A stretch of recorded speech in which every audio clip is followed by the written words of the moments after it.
You can measure the size of an elephant. You can clock the speed of a cheetah, but you can't quantify the heart of a kings, queens, and in-betweens. Welcome to Dr. Boxing Talk. Stream starts now. The champ is here! The champ is here! The champ is here! The champ is here! The champ is here! The champ is here! The champ is here! The champ is here! If I tell you I'm good, probably you will say I'm boasting. If I tell you I'm no good, you know one line.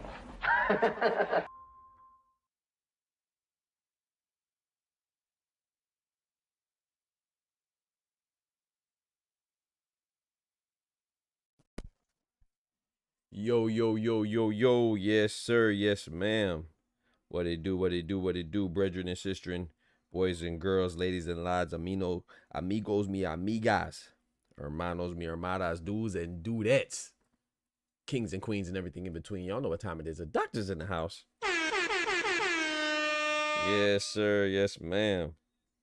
I see some wonderful people in the chat already, man. It makes me feel good. It makes me feel good. You know what I'm talking about? Makes you feel good when you see some dope people in your vicinity, in your presence. It's a compliment to your dopeness. You know what I'm talking about? Let me get my glasses ready because I can't see not a tang. Not a tang. Hold on. Let me get my glasses ready, man. Get my eyes right. Yes, sir. We in the building, man. We are in the building. What it do, man? We got a couple things to talk about, man. Sorry we missed a late show yesterday. It is what it is, man. Hey, but we here now. You feel me? We here now, man. Let's hit this roll call real quick. We got my boy Oscar Perez, aka King Oscar, in the building. Mi hermano Carnal. We got Let's Be Real in the building. And we get another salute for Oscar being a member. Big salute to the members in the building. We got Big Oster 40 in the building, aka King Oster, OG Oster in the building. What's good, brethren? Big member in the building. Get another shout out. Shout out to Oster, man. We got Dooley saying Dan to Dan. What's that from? What's that from, Dooley? That sounds familiar. That's like an anime or something. Shout out to Dooley. Dooley in the building. It's like an anime or something like that. It sounds familiar. I don't remember, but what does that mean? Body bags in the building. Body bags.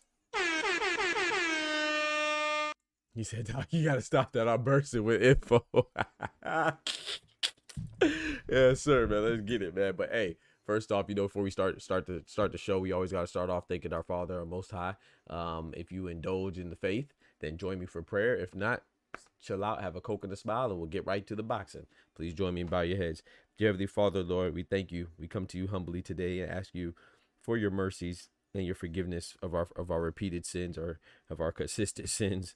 Hopefully that we get better as the time goes on, and we thank you for giving us another day to progress in a positive manner and to improve and get better and be stronger in the faith. Lord, we thank you that it's Friday. It's crazy. It's another day. We thank you for every day, because every day that we see is another opportunity to do better, to do more things that would cause us to be in your favor, and also spread your light to those that are in darkness right now, including ourselves, Lord. So we ask you to not only bring us out of the darkness, but allow us to be a tool or a vessel to help bring somebody else closer to you, and that way lead them out of the deep valley that they're stuck in, or the mud that they're stuck in, or the darkness that they feel that they're stuck in, Lord. So let us use our blessings to be blessings upon others, and also, Lord, let us be faithful in our works as well, Lord. Let us not just talk about it, but also be about it. Purify our thoughts, purify our words, purify our actions, and allow us to have more patience and understanding, not just with our brothers and our sisters, but also with ourselves, Lord. So we want to go forward in this day in a positive fashion, and we thank you for all your blessings. In Jesus' name, amen. Amen, amen. He said, it is an anime? Okay, bet. Okay, Oscar, bet. I was like, that sounds so familiar, but I wasn't sure. I was like, damn, the dance sound familiar.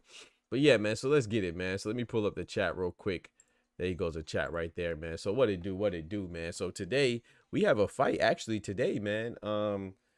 We had some fights yesterday, too, with some relatively, some prospects, we didn't really pay attention to it much. Musa and I can't remember who he fought, but, I just caught some of it. I didn't catch the whole thing as far as, like, the recap and stuff. But today we have Terry Harper going against Natalie Zimmerman, the one time for the ladies of boxing, you feel me? We got some ladies fighting today. I'm talking about, shout out to my guy, Body Bags. Amen, brother. Amen. So we got Terry Harper fighting today against Natalie Zimmerman. I don't know if I'm going to catch it, y'all, because it's in England. And then I was just talking about this fight too, right? The other day. And I was saying that, like, shout out to Matchroom. Matchroom, as far as their business model, they put on more shows, but it's less, I don't want to be disrespectful, but it's less, I don't want to say less substance. I don't want to say less quality, because that sounds disrespectful.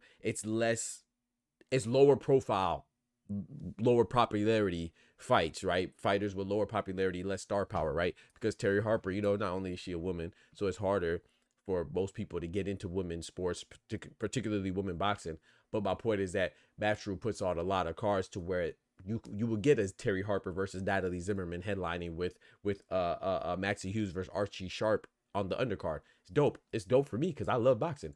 But what I'm saying is that when we compare people on the Matchroom roster to people on, like, let's say a PBC roster, the business model is different. PBC is going to give you less events, but it's going to be more higher quality from a standpoint of recognizable faces, not necessarily a quality from a competitive standpoint, not from a product as far as who's fighting and how they fight, but as far as more recognizable star power, then it'll be more you'll be the casual fan, and most fans will be more satisfied with a PBC card. So it's not necessarily that either one of them is bad, it's just that it's just different.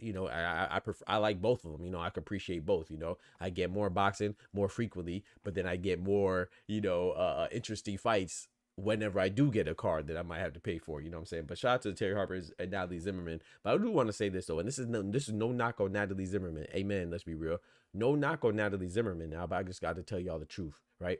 We got to realize that sometimes, and this is not just for Clarissa Shields, This is not just for the GOAT. This also goes for the GOAT, and Floyd Mayweather. This also goes for the face of boxing in Cinnamon, This also goes for the legend, Impact. Anybody that has a lot of star power, this is applicable to, whether it's Gervonta, Tank Davis, or whoever. Sometimes we got to realize how to appreciate stuff, because, Zimmerman now, Natalie Zimmerman, she's 42 years old, right? And that's no problem, it's no problem. But she is 42. Damn. I'm sorry. And her being 42, that's not really the topic, right? But when Clarissa Shields fought Danielle Perkins, who was 41, that was the topic. It was that she was fighting a older person, right? that also is a former basketball player or something like that. Well, Natalie Zimmerman, she's a former kickboxer. She's not an all-time boxer. She's undefeated, but guess who was also undefeated? Daniel Perkins was undefeated. Natalie Zimmerman has never fought in a title fight before. Daniel Perkins was going to fight in a title fight against Jonissi, another girl that Clarissa Shields knocked out, but Jonissi didn't want to fight her. You see what I'm saying? And she was fighting for a vacant title against Clarissa Shields and the undisputed. Zimmerman, this is her first time in a title fight at all. You see what I'm saying? She's fighting for Terry Harper for her defense. Not only that, Natalie Zimmerman has never fought anybody with a winning record. So she's undefeated, but she's never fought anybody with a winning record, and she never fought a title fight.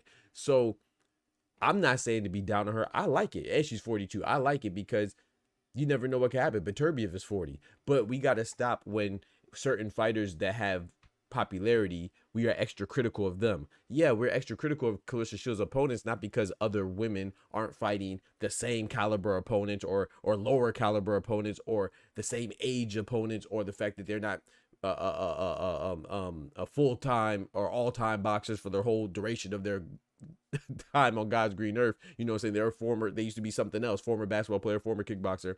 It's not that it just happens to Clarissa Shields, it happens to all of them. We only notice what is Clarissa Shields because of her popularity. So heavy is the head that wears the crown.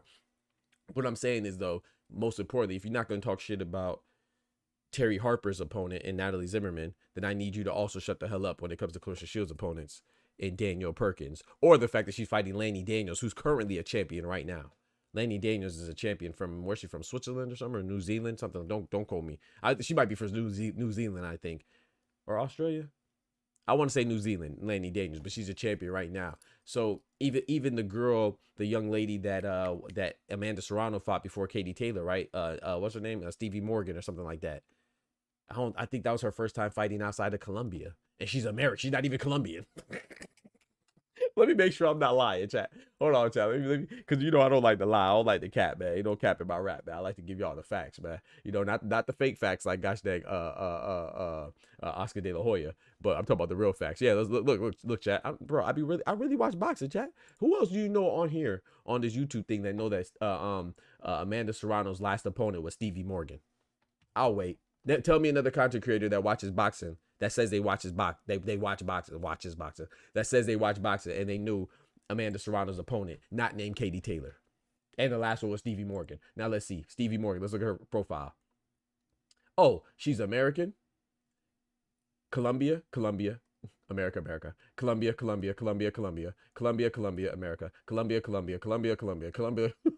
America. She fought more times in Colombia than she fought in America. That's no problem. But when you're American, that looks a little suspect, right? My point is that we don't know how good she was because she fought in one region in particular. And there's a reason why you fight in that region, especially if you're not from that region. I think it's because the opponents are a little easier. You know what I'm saying? I'm not saying that Colombian fighters can't fight. What I'm saying is that they have a good situation going on in that area to where they're picking fighters that are catered to her style. You know what I'm saying? It's like Claudio Squayo. I'm not saying Italian fighters aren't good, but when you're undefeated and you only fought in one particular region, it looks a little suspect. Claudio Squayo is Ja Pataya's next opponent. You know, Ja Pataya, the Australian cruiserweight champion. He'll be fighting Claudio Squayo, and this is his first time fighting outside of Italy. But at least he's Italian, you know what I'm saying? He's fighting in his own region, you know. But when you go from one place, go to another place, that is usually advantageous for you, is what I'm saying. But no one talked about Stevie Morgan, right? They just said, oh, Amanda Serrano knocked her out in quick fashion. Yeah, she knocked out somebody that has never really fought anybody. You see what I'm saying? So my point is that if you're not going to complain about Stevie Morgan, don't complain about Clarissa Shields' opponents and Lanny Daniels or Daniel Perkins or whoever else she's fighting. You know, hopefully she gets to fight the winner of Savannah Marshall, Shadeja Green. That's a good fight. That'd be on the dope card, the all women card. Once again, one time for the ladies.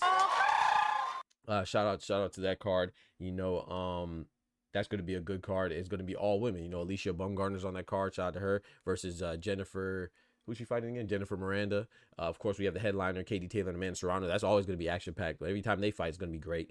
That I believe Sharetta Metcalf is fighting Dina Thorslin for another title. Ellie Scotney's. I can't remember who Ellie Scotney's fighting. No disrespect, I just don't remember. That's another title fight. So there's a whole bunch of title fights, and not to mention you add Shadeja Green and Savannah Marshall on there, and hopefully the winner gets Clarissa Shields. Clarissa Shields already said on an interview with Sway in the morning that she'll fight the winner of that, you know. And Shadeja Green's been asking for Clarissa Shields, and so has Savannah Marshall. We know that Savannah Marshall been chasing. She been all Clarissa Shields' heels, boy. Clarissa Shields went to the PFL.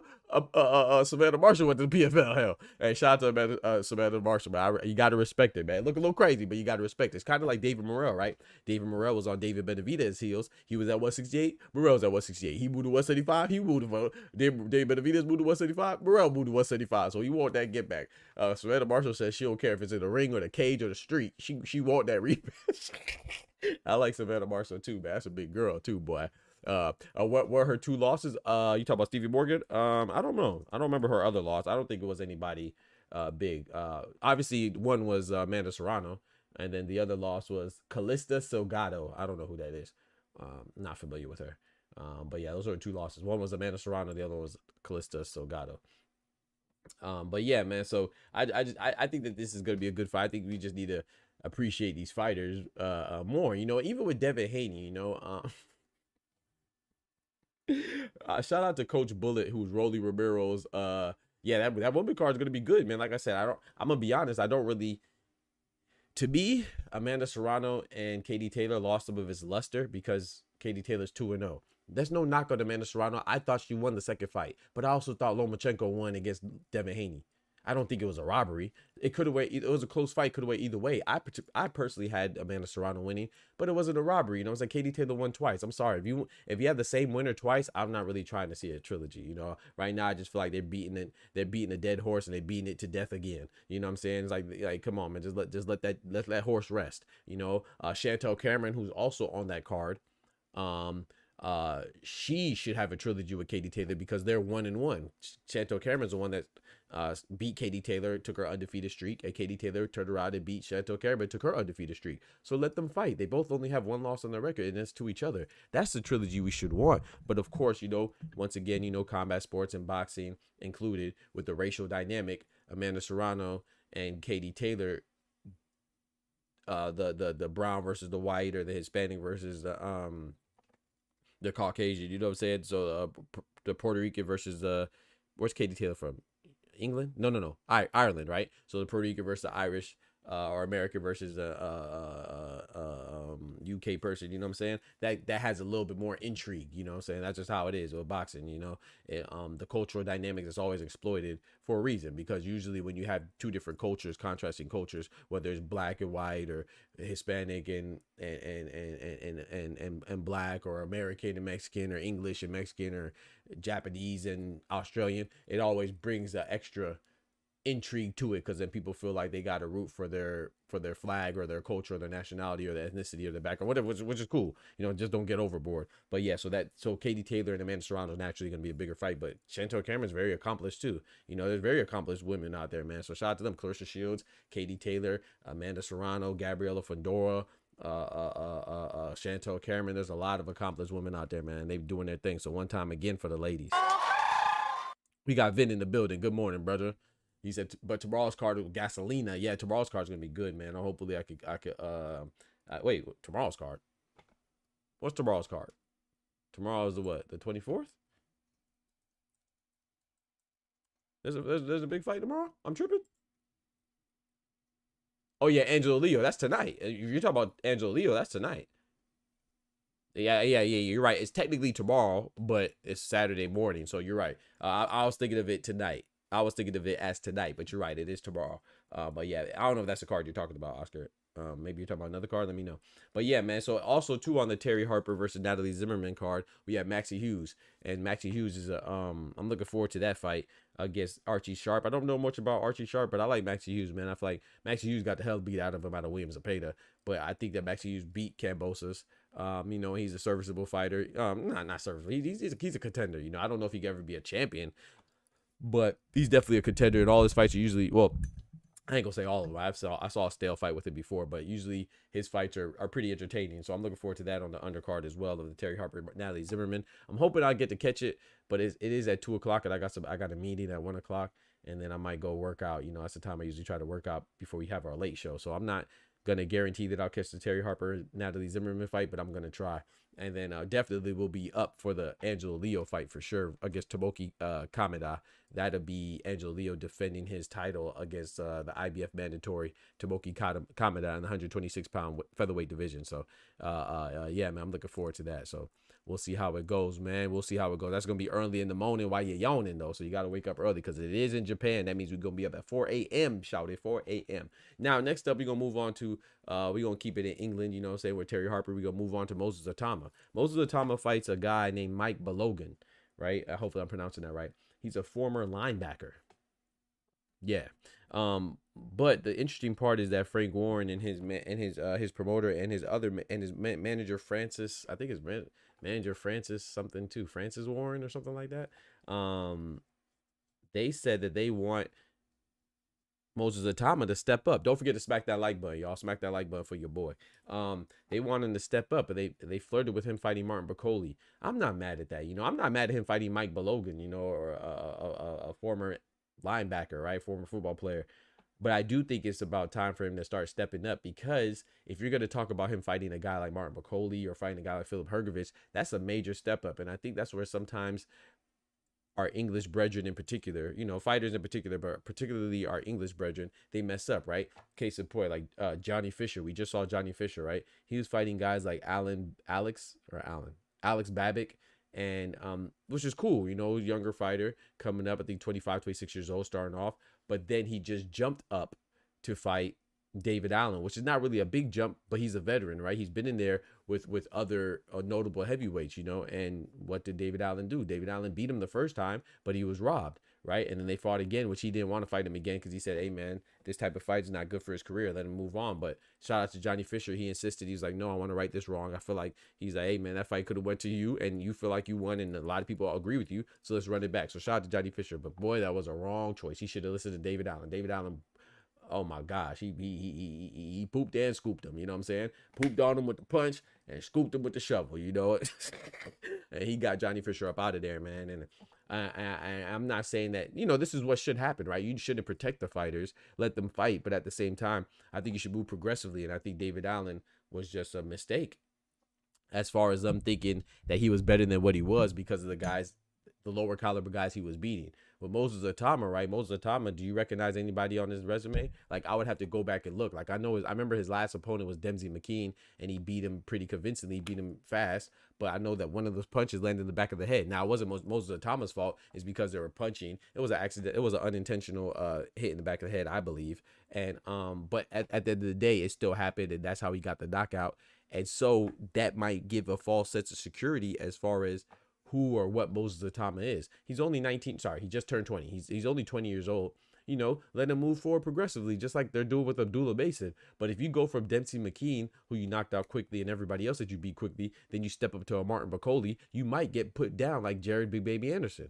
You see, because Jared Big Baby Anderson is another guy who, at least with Jared Big Baby Anderson, he fought former champions in Charles Martin. But even that was a close fight, right? A lot of people thought that fight was controversial and stuff like that. So even though he stepped up and fought former champions, he didn't win convincingly. And then, you know, even his promoter, Bob Arum, warned him not to fight Martin Bacoli. But that cheddar, that cheese, that butter, those biscuits, you know, say the big bag that Turkey Al Sheikh and Riyadh Caesar were offering him, seduced him into the fight, you know, and he took the fight, and he was looking good and skillful at first, but Bacoli just got to him, and we know he ended him in the 5th round. So I'm not saying that Moses Atama, I'm not saying Moses Atama is better or worse than Jared Anderson. That's not the point I'm making. The point that I'm making is that these are younger fighters, and it's always dangerous. Any fight is dangerous, but especially when you go from lower caliber opposition that I could walk through, that you could probably beat, you know what I'm saying, with one hand tied behind your back, or you could beat them without a training camp. Then you jump up to guys that are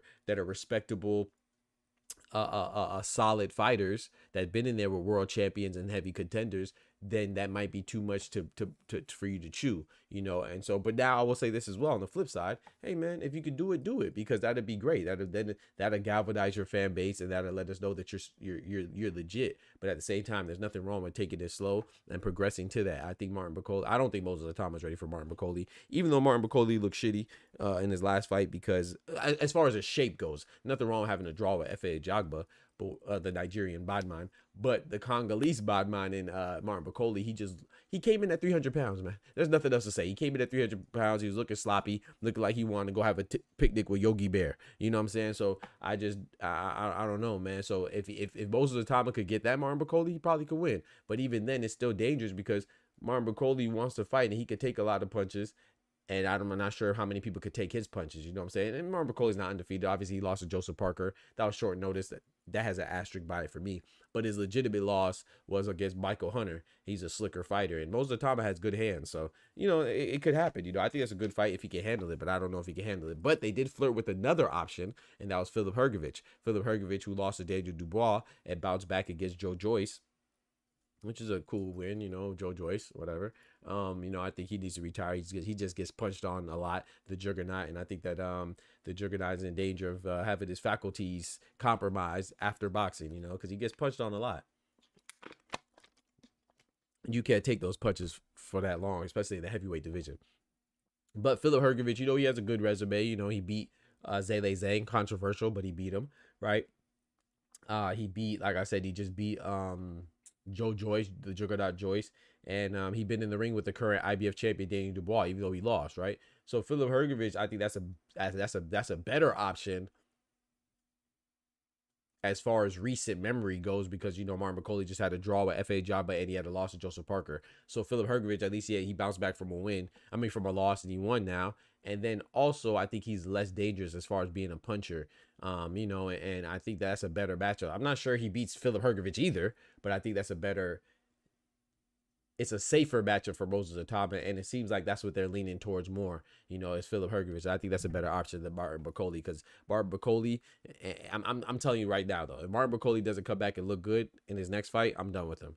I ain't gonna lie, because, you came back, you took the bag against Joseph Parker on short notice, which is cool. Get your money. That's what you're supposed to get paid for. That's what you work for, to get paid. That's cool. But then you come in and you look sloppy against, granted, it was a quick turnaround. I got to give you that, but it was enough time for you to be in shape, in my personal opinion. So you come in there and you come in there with a soggy body looking like Tyson Fury, but you're not Tyson Fury, so it's not okay. You know what I'm saying? And then, you put on a performance that was okay, but you just didn't look like you were in shape. And if you're not even, the least you could do is be in shape. You know what I'm saying? And so I'm not talking about be cut like Anthony Joshua or something like that, but at least be in shape where you could move around and walk around. I mean, he stopped walking around and stood in the middle of the ring after like the third round, and you could make it seem like, oh, F.A. Jabba was running. No, he wasn't. He was boxing.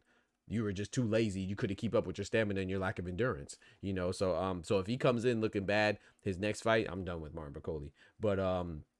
But I will say this, though. He could be coming with a vengeance, because him and his trainer, Billy Nelson, have said that they want to have they're bringing in a strength and conditioning coach. Why didn't they have a strength and conditioning coach in the first place? It's beyond me, but they said they're bringing in one. So hopefully we'll see a new and improved and reinvigorated Martin Bakole in his next fight. We'll see, man. I don't know if that's next fight's going to be a rematch with F.A. Jabba, or which I think that'd be appropriate, or maybe he'll go another route, and then him and F.A. Jabba could match up again later on down the road. We'll see, man. But moving on to the meat and potatoes, bro. We got David Benavidez. We got news out of the David Benavidez camp, man. David Benavidez, a.k.a. El Bandana Roja, a.k.a. Mexican Monster, a.k.a. everybody is ducking him. That's what they say, man. Everybody's ducking him, man.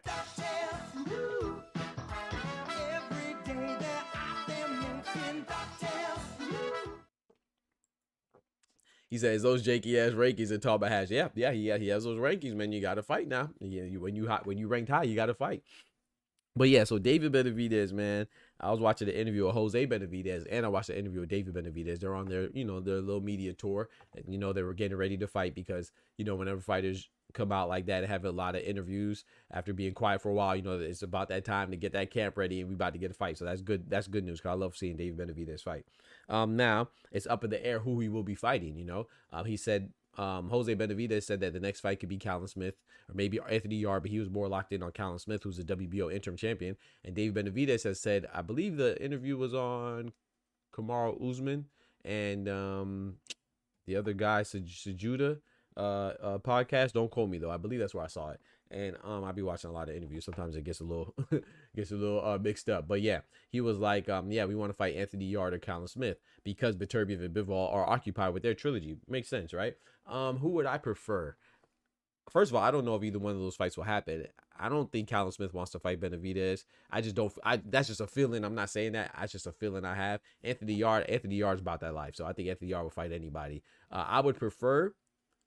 I think David Benavidez and Anthony Yarde is a better fight. I don't know who wins. That's a tough fight. I would lean towards Benavidez. And Benavidez is Callum Smith. I think that's the easier fight for Benavidez. I would lean towards Benavidez again. But I'm interested in all those fights, right? The reason why I say I don't know if it's going to happen next, because Callum Smith could fight Anthony Yarde. They could fight each other. We talk about David Benavidez fighting Anthony Yarde and Callum Smith. Callum Smith and Anthony Yarde might fight each other and not fight David Benavidez, you know, especially because if you think about it, right, Callum Smith beat Joshua Buatsi, which was, I don't know if it was a real upset, a big upset on paper. I'm not sure. I didn't look at the odds, but I think from the consensus, a lot of people favor Joshua Buatsi except for this guy. I called Callum Smith was going to beat Joshua Buatsi, and he did, right? So everybody knows that Joshua Buatsi and Anthony Yarde, well, a lot of people know, I don't know about everybody, but Joshua Buatsi and Anthony Yarde were talking about fighting for a long time. That's a fight that a lot of people are looking forward to. But now if Callum Smith beats Joshua Buatsi, naturally, you would think that people would want to see Anthony Yarde versus Callum Smith. The guy who beat Joshua Buatsi is the guy that we thought he was going to fight, right? So that could be a natural next step in the process, you know? So don't be, and they're both from England. So, you know, that fight is easier to facilitate because, not saying that we don't see PBC and Matchroom work together, PBC and Queensberry or whatever, but it's just easier when you're from the same country and you have more access to each other to make a fight happen. You know what I'm saying? Anthony Yarde is who's he with again? I think he's with Boxer, right? Ben Shalom and Boxer, if I'm not mistaken. And Callum Smith is with Matchroom, you know? So don't be surprised if Ben Shalom and Eddie Hearn make a deal and we get Anthony Yarde versus Callum Smith, you know? And that'd be bad for Benavidez as far as namesake goes, but I wouldn't be mad at Benavidez if he fought like a Jesse Hart. There's nothing wrong with that, you know? And I think that right now, while you are waiting in your David Benavidez, you want to get a fight in the interim. And there's nothing wrong with getting a fight that's against a guy that's not intriguing. You know, of course, the boxing fans base is going to be mad because it's not a notable guy. And like I said, Jesse Hart or something like that. But if you know what's going on with the landscape of the light heavyweight division, it's okay for him to get a light touch. No disrespect to Jesse Hart. A touch that's not as contentious, you know. But then look at now anyway, Ramon Cardenas. No one thought Ramon Cardenas was going to be a tough fight. So, you know, say we give him credit for getting knocked on his ass by a lower caliber opponent. So let's give David Benavidez some love if he fights a lower caliber opponent too. And if he makes him look bad, he makes him look bad. But it still doesn't change that doesn't make him a high quality opponent because someone got dropped or not. You know what I'm saying? So I think that if the plan is for him to eventually get the winner of Beterbiev or Bivol, then there's nothing wrong with like a lighter touch and you get what's available. However, there is a little wrench, or you know, in the plans as well, because Benavidez and Bivol, there's no certainty that he will get him next because, like I said, Callum Smith is a WBO interim champion, but more importantly, the IBF mandatory is Michael Eifert, you know, and the IBF were threatening to strip. If you remember right, the first fight was for light heavyweight undisputed dominance, right, between Beterbiev and Bivol. But then when Beterbiev won, the second fight, the rematch was in jeopardy of being the second fight was in jeopardy of being undisputed again, and that's because the IBF called their mandatory in Michael Eifert, and that was going to interrupt the plans for the undisputed rematch, right? So with that being said, that doesn't just go away because the IBF took a step back and said, okay, bet we're gonna let that happen. You know, probably gave Michael Eifert some step aside money, and we're gonna let the rematch be for undisputed. But now the third match is here again, and it's gonna be for the three belts: WBC, WBO, WBA, WBO, and IBF, because the WBC when Mauricio Solomon stripped Bivol and gave that belt to Benavidez, right? So with that being said, Michael Eifert doesn't just go away. His mandatory for the IBF is still there. And let's look at the rankings right now. Let me pull it up. Here goes the rankings right here. Michael Eifert is still here, right? So he,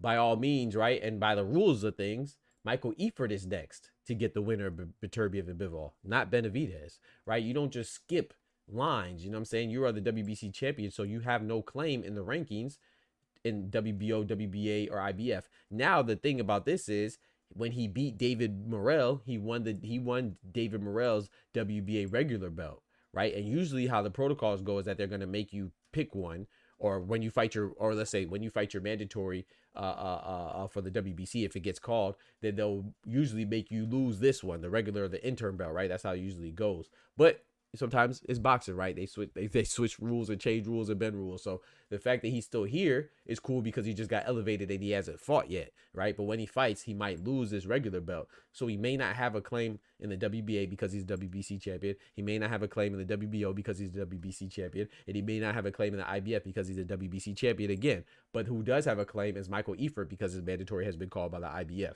So whether Bivol or Beterbiev wins, Michael Eifert may be next, and it may not be David Benavidez. And naturally, people who don't know that, they're going to say, oh, well, Bivol or Beterbiev, whoever wins, is ducking Benavidez. That's not necessarily the case. Now, could it be that they're ducking him? They may not want to fight him. I don't know, but I don't know Beterbiev or Dimitri Bivol, Artur Beterbiev or Dimitri Bivol as guys that would avoid their obligations as champions. I don't see why they would avoid David Benavidez. David Benavidez is a tough guy. He's a formidable guy. He's a champion, right? Undefeated monster, right? But I don't see anything from him that is duck worthy when you're Beterbiev or Bivol. That doesn't mean that I'm saying that Benavidez won't beat them. I don't know who will win. I definitely think Benavidez has a good chance. But I would slow down on the duck talk, you know, if I'm a fan. Now, if I'm Benavidez and myself, like if I'm Benavidez and my team, of course we're gonna say that because we want to get the public on our side and have them be outraged and say, oh, well, Bivol and Beterbiev are avoiding Benavidez. They need to fight him because, you know, the average fan, they don't pay attention to the protocols of boxing, you know, which is hard to keep up with, you know. But by the protocols, Michael Eifert is next, and it's not David Benavidez, nor is it Callum Smith, you know what I'm saying, who's a WBO interim champion. So if he fights, if the winner of Beterbiev and Bivol fight Michael Eifert, it's not because they're ducking Benavidez or Callum Smith or Anthony Yarde. It's because it's obligatory, you know what I'm saying? He's been called. So I just want to put that out there, you know what I'm saying, just in case it happens. However, I'm not mad at Benavidez for saying that they're ducking him because, you know, they want the fight, and I understand the frustration because they're coming from a situation at 168 where Cinnamon was ducking him. But again, it was never ordered. You know what I'm saying? The WBC never ordered the fight for David Benavidez to fight Canelo Alvarez, right? So it's not really Canelo's fault. It's easy to blame Canelo because, let's face it, right? He's a face of boxing, the cash cow. If he wants to fight, it could happen, right? So, and contrarily, if he doesn't want the fight, it's not going to happen. But however, we got to tell the truth for what the truth is. We cannot manipulate it based on our feelings. The facts of the matter is that President Mauricio Solomon and the WBC, they never ordered David Benavidez. Case in point. When Bivol didn't want to fight Benavidez, the reason why I put it in air quotes is because it's not that Bivol didn't want to fight Benavidez. He just had a contractual obligation to fight Beterbiev for a third time for a trilogy, right? So because he's adhering to something he already agreed to, people are going to say, oh, he's ducking Benavidez. No, he's not ducking Benavidez. He's just going to have the trilogy that he said he was going to have in the first place, that he's already obligated to, you know? So with that being said, with Benavidez, right, the fact that they stripped Bivol, even though they knew he had a trilogy with Beterbiev, and who stripped him? It was the WBC. Why did they strip him? Because he didn't fight the mandatory that they called in David Benavidez, and they stripped him with haste. So it's just people don't pay attention. They just tell you right there in your face that they never ordered Benavidez versus Canelo. Because if they did order it and Canelo didn't fight him, they would strip him, just like they did to Dimitri Bivol. Canelo was never stripped. The only belt that Canelo lost was the IBF belt. And that's why William Skull and Vladimir Shishkin fought for it. And the reason why Canelo vacated it, vacated strip's the same thing. Strip is when the sanctioned body removes it from you. Vacate is when you willingly, voluntarily give it up. Same difference, same result, just a different means, right? But anyway, he was only stripped of one belt, that's an IBF, because he didn't want to fight William Skull, who was a mandatory. But he didn't want to fight William Skull because William Skull was dangerous. He didn't want to fight William Skull because he had more lucrative options, and that option was Edgar Berlanga, who's Puerto Rican, right? And we know the Puerto Rican-Mexican rivalry. Once again, it's combat sports, particularly boxing. They like to exploit the cultural differences, right? Because that leads to bigger fights and more viewership, right? So he went the Berlanga route. And people had the audacity to say that Canelo was ducking William Skull. What? But then, when Canelo beats Edgar Berlanga, doubles back and fights William Skull to reclaim Undisputed, then you also complain that Canelo's fighting William Skull. What? And that goes back to how I started the show today. We as boxing fans, man, we gotta appreciate boxers more, man. We gotta appreciate the sport more. On one hand, you can't complain that Canelo ducked William Skull. A fighter that you didn't know anyway, that you would have complained that he fought. How do I know that you would have complained if you would have fought him? Because when he turned around and fought him, you complained that you didn't know William Skull. The same people that say that the same people that accused Canelo of ducking William Skull are the same people that are complaining that Canelo turned around and fought William Skull, even though it's for undisputed. Like, come on, bro. Like it's just, bro, I'm telling you, you can't win. You can't win, bro. So that's what I'm not saying that all these, of course, we want to see Canelo versus Benavidez. I do. But, you know, you got to realize that a lot of times people are going to complain about anything and everything, man. You know what I'm saying? What did I say when Bivol beats Beterbiev? As soon as Bivol beats Beterbiev, they're going to say all of a sudden Beterbiev's old. He wasn't old when he beat Bivol. But then when he lost to Bivol, he's old now. You see what I'm saying? It's always, no matter how good Beterbiev was, Beterbiev is a monster, undefeated. As soon as he loses, we try to hit him with the old card. Because we just want something to complain about. You know what I'm saying? So it is what it is, man. We don't appreciate nothing, you know. Keyshawn Davis beats Berinchek.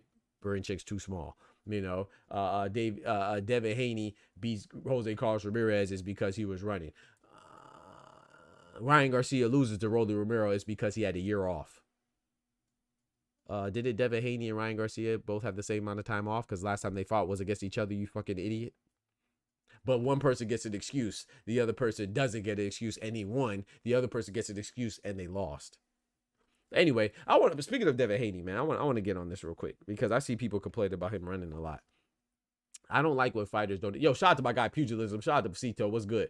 Yo, Pugilism in the building. What's good, bro? Oscar said, I would be cool with that fight, but for someone that's been complaining about ducking for years, he has to fight bigger names. I agree with that. I do agree with that. Now, he's putting himself in a hard place because David Benavidez, he has been complaining about people ducking, and that gets tiresome too. Like, you can't always complain about this person ducking you, this person. Everybody's not ducking in boxing now. You know what I'm saying? I get it. One person might be ducking you, another person might be ducking you. Even with Shakur, it gets kind of old, right? You know, and it might be the truth. It's not their fault, but you got to find a way to make these fights happen. Same with Jerron Boots Ennis, you know? When Jerron Boots Ennis talking about everybody's ducking him, all these champions ducking him, well, maybe you got to look at the money or the lack of money that you're offering. Stanionis fought you when the money was good.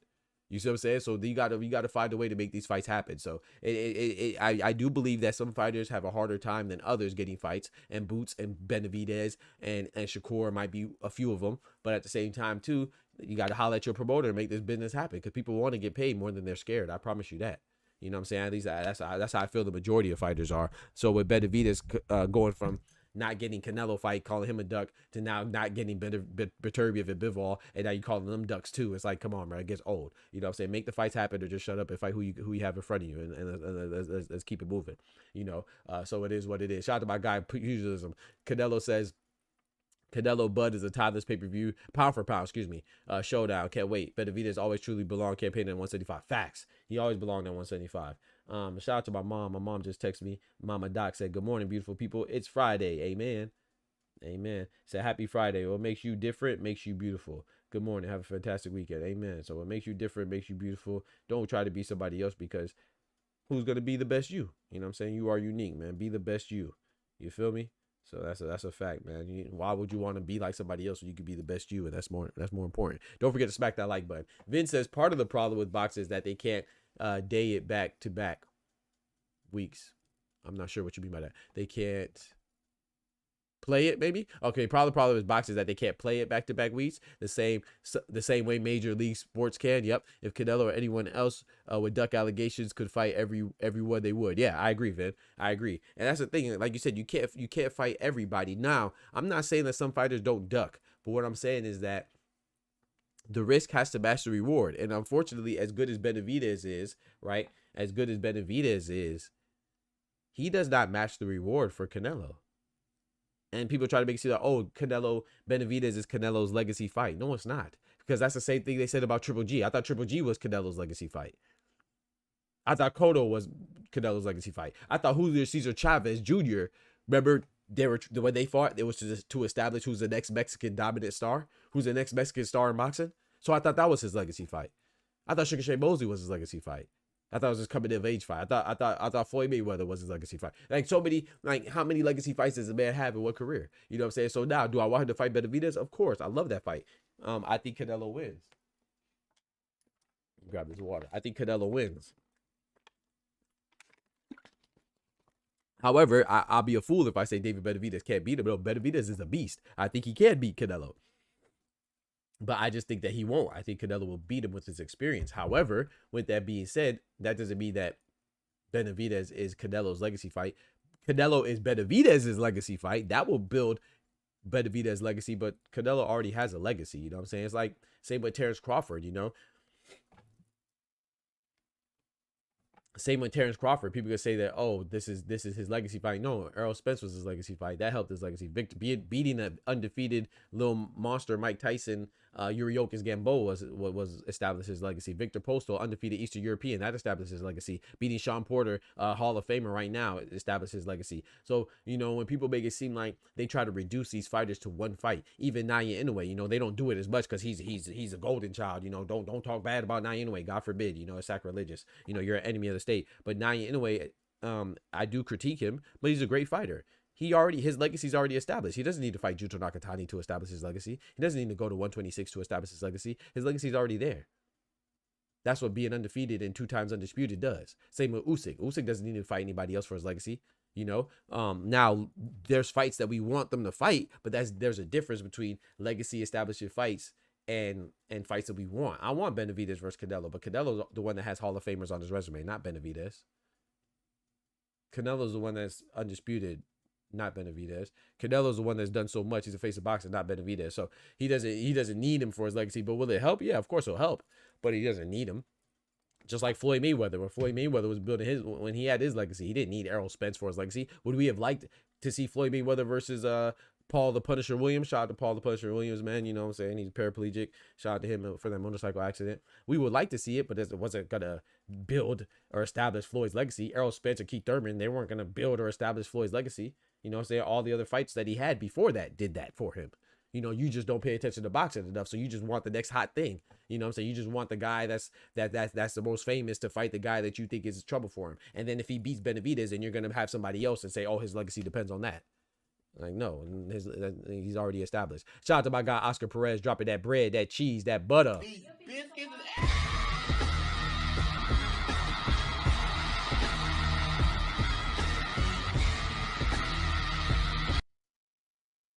So shout out to my guy Oster, man. Oster, he said check your DMs. Let me see what you talking about in my DMs, man. Let me see what my boy talking about in the DMs. He said, yeah, I saw this already. Yeah, I already saw that nonsense. Shout out to my guy Oscar, man. Yes, sir. I saw that already. If you look on there, I believe I commented. Go look on that. What was that on Twitter? You found that? If you go look at that original Twitter post, you'll see that I commented on it. I don't know if you saw it on Twitter, but I'll bring it up right now. But I'll bring it up later and show you. But yeah, man. So yeah, fake news for sure. But yeah, but like I said, so I just think that with that being said, there's fighters that need a legacy, and there's fighters that already have a legacy. Would that help his legacy? Of course, I want Canelo to fight him. But we cannot say that these guys are establishing his legacy or anybody else. You know, these guys are already have their legacy. They just have other intriguing fights. There's a difference between an intriguing fight, an interesting fight, and a legacy fight. You see what I'm saying? Let me show my boy Oscar. You know what I'm saying? Let me see if I can find it. Maybe I didn't like it on Twitter. I don't know. I saw it on Twitter. I thought I commented. Maybe I didn't comment. Yeah, this is yeah, that's definitely fake news though. Yeah, maybe I didn't comment. I just let it go because sometimes I don't like being so negative. Sometimes I'd be like, come on, man. You know, it'd be so outrageous, but I don't want to be like negative. You feel me? So I just be trying not to be negative all the time. So I might not have said anything, but yeah. It was on YouTube. Oh yeah, that came from the Ring magazine on Twitter, man. But let me show y'all what we talking about so y'all could be up on game. I could have sworn I commented on this. No, I didn't. But yeah, so this is what Oscar showed me in the DMs. When Job Batai said, I'm chasing undisputed, I'm chasing greatness. I'm ready to fight for undisputed, keep winning, keep fighting the best, and keep moving forward. And this is another guy, right, that we were talking about ducking, right? Job Batai is another one that's getting on my nerves with his duck talk, right? He keeps on talking about ducking, right?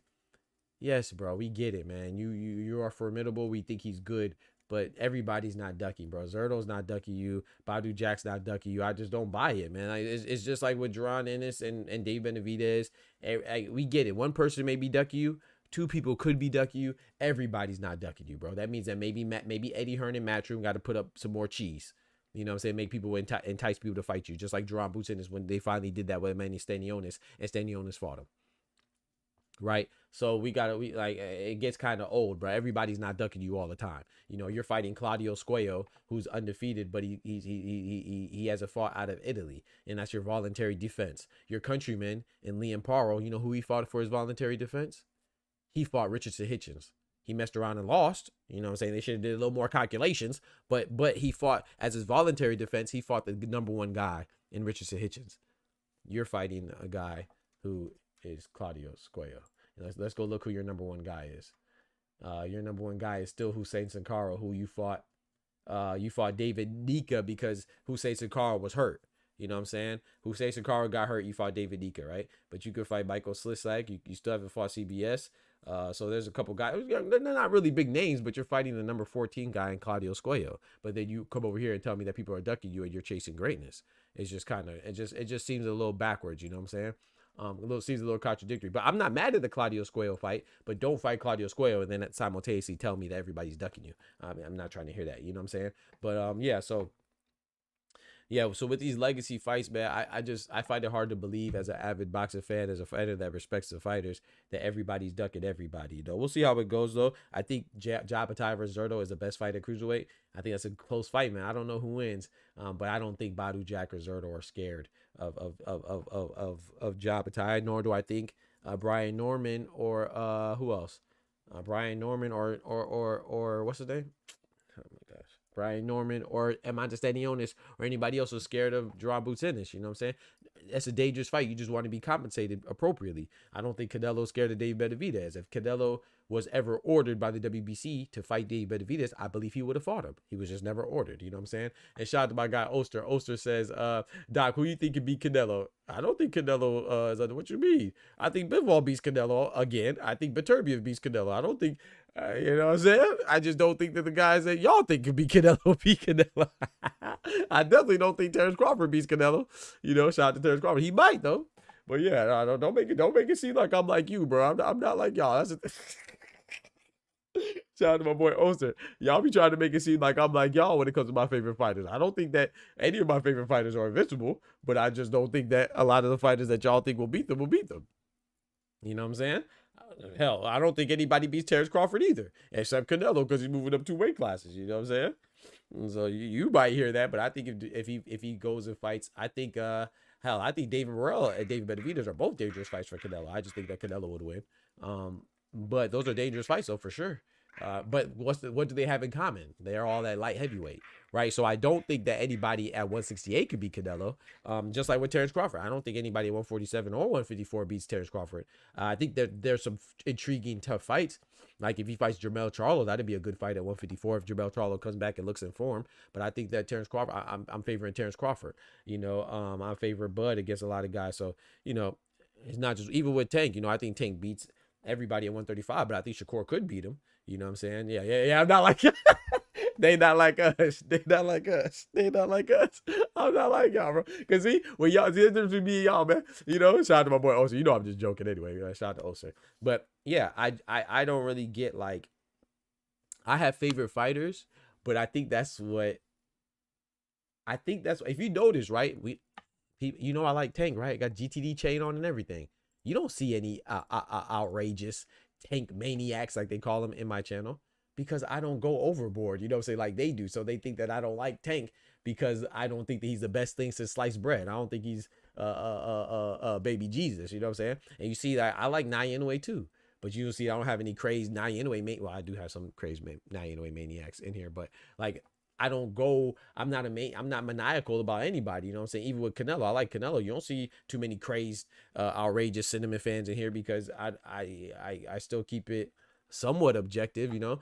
Vince says, what do you think if he moves is a move for Boots? I really want him to fight Ben, but I don't think Eddie definitely does not want that fight.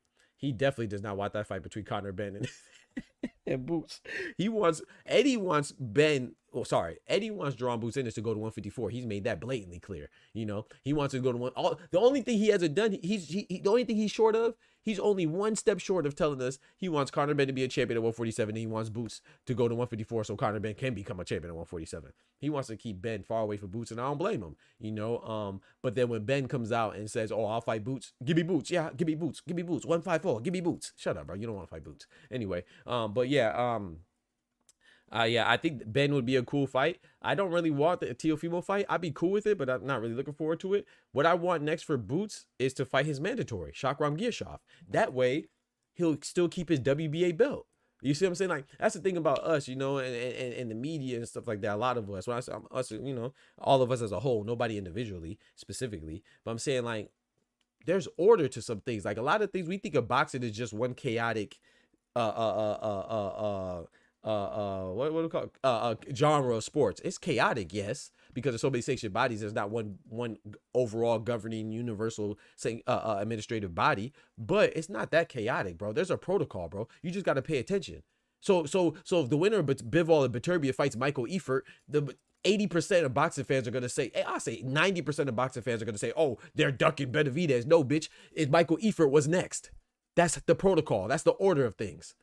It's not as chaotic as you think. It's not as, you know what I'm saying? It's not as much disruption as you think. There is a little bit of order to it. It may not be, you know what I'm saying, a linear, organized straight line, like you're going to line up for school in elementary or something, but it is structured a little bit.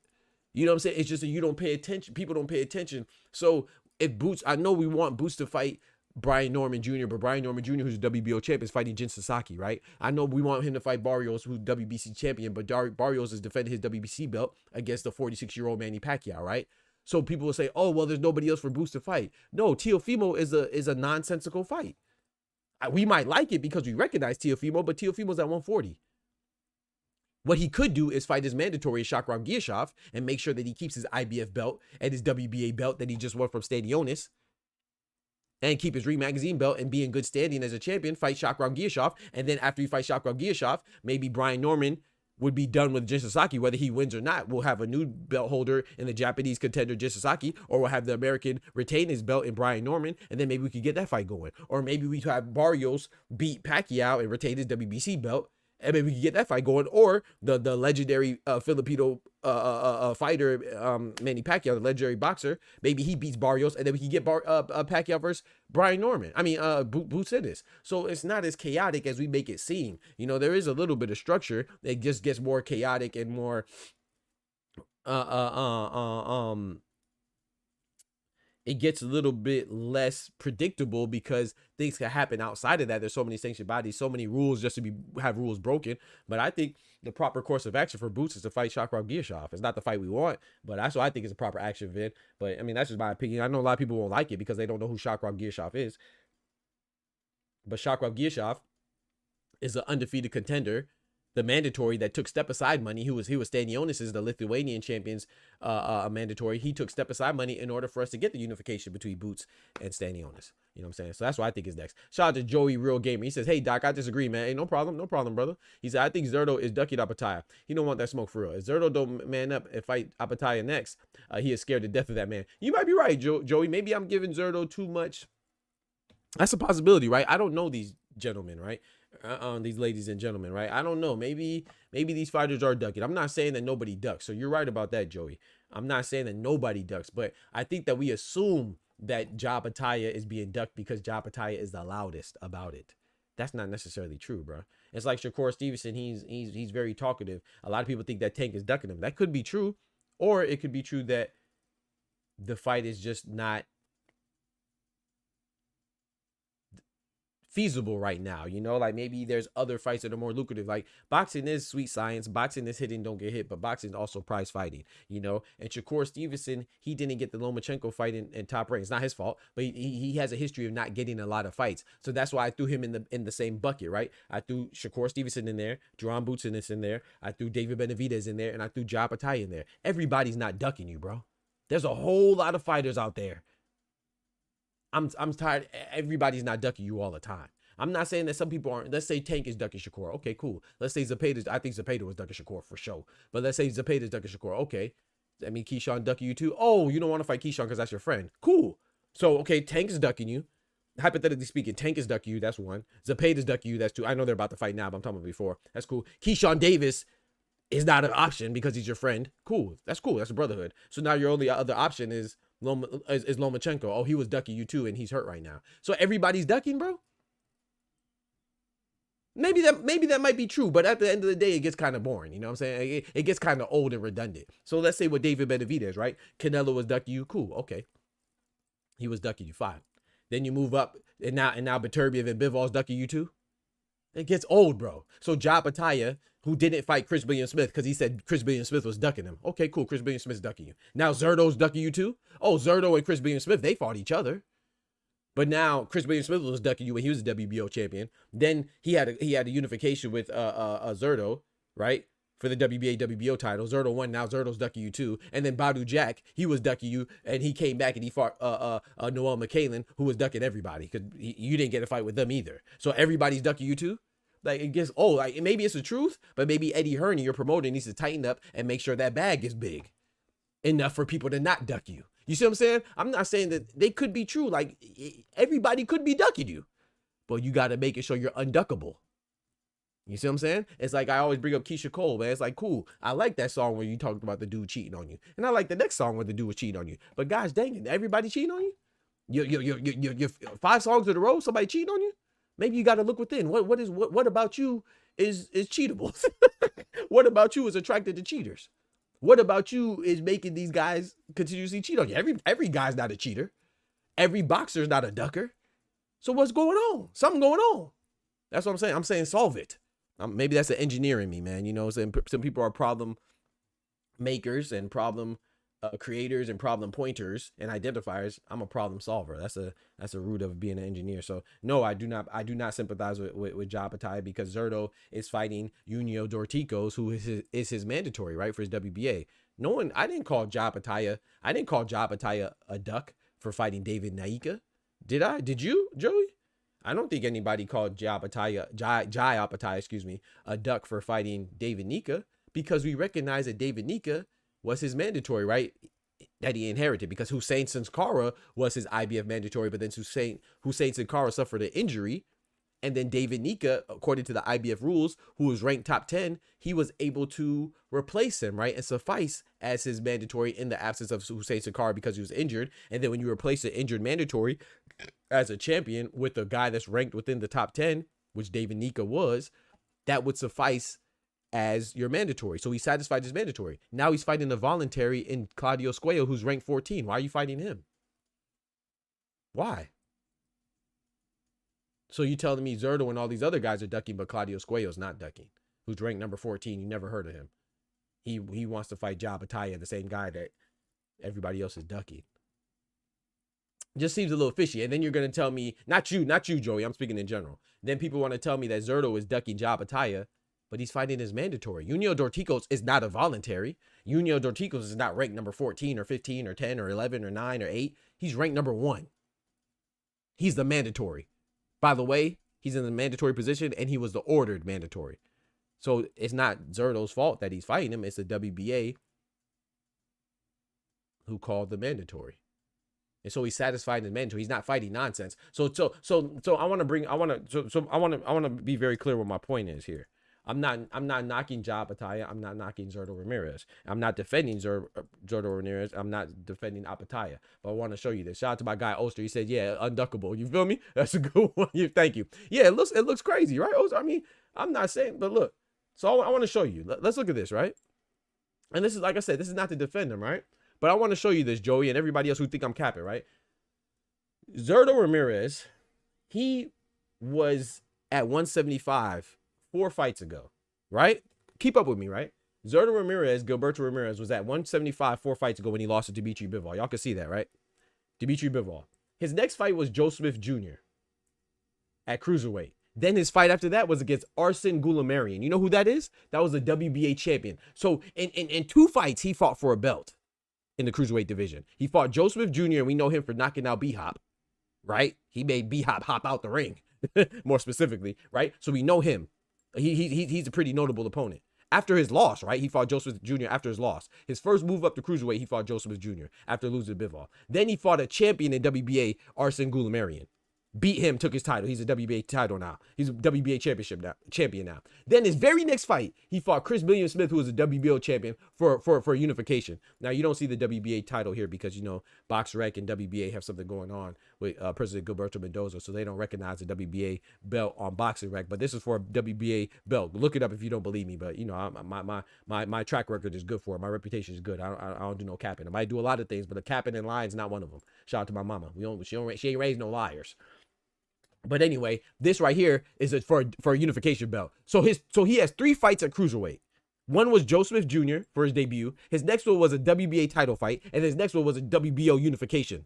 WBO unification. And his next fight is going to be for his mandatory his mandatory defense for his WBA belt, Junior Dorticos. And if you don't believe me, let me show you it right here, because there's no cap in my rap. This is what I do, man. This is what I do. That's what I'm good at it. You know what I'm talking about? Junior Dorticos, WBA. Number 1, mandatory. Where's the cap in my rap, chat? So he has 4 fights at cruiserweight. All of them have been significant. One has been against a guy who's a notable opponent who has a legendary B-hop on his resume.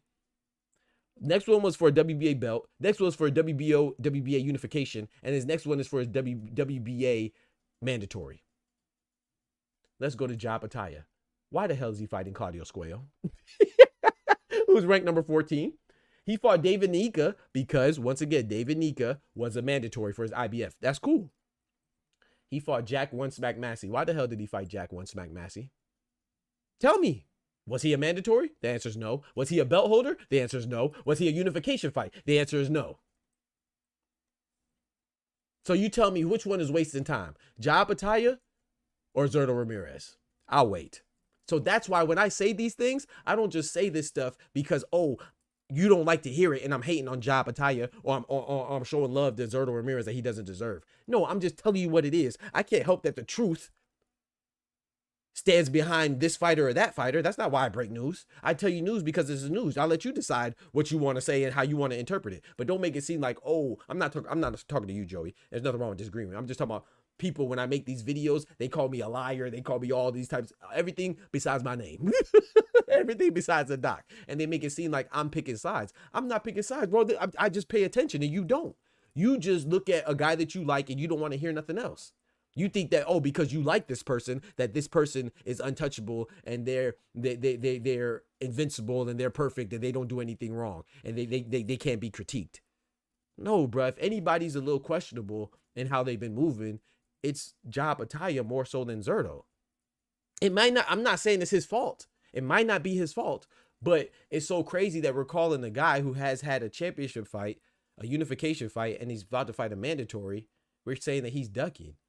And the facts just don't support that. If you actually look at it, if you actually factually look at the documentation that's there in the history, you know that it just does not support that thought. The only thing that supports that thought is your infatuation with fighter A and your dislike for fighter B. So I'm not saying that he might not be scared, but I mean he might be scared, but the facts don't support that. You know what I'm saying?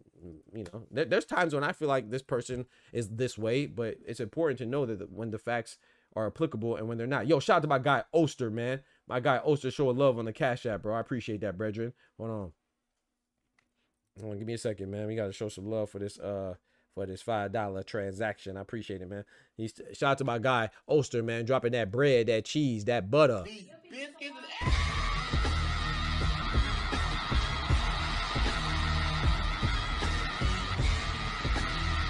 He said this is for 1 vote against Canelo.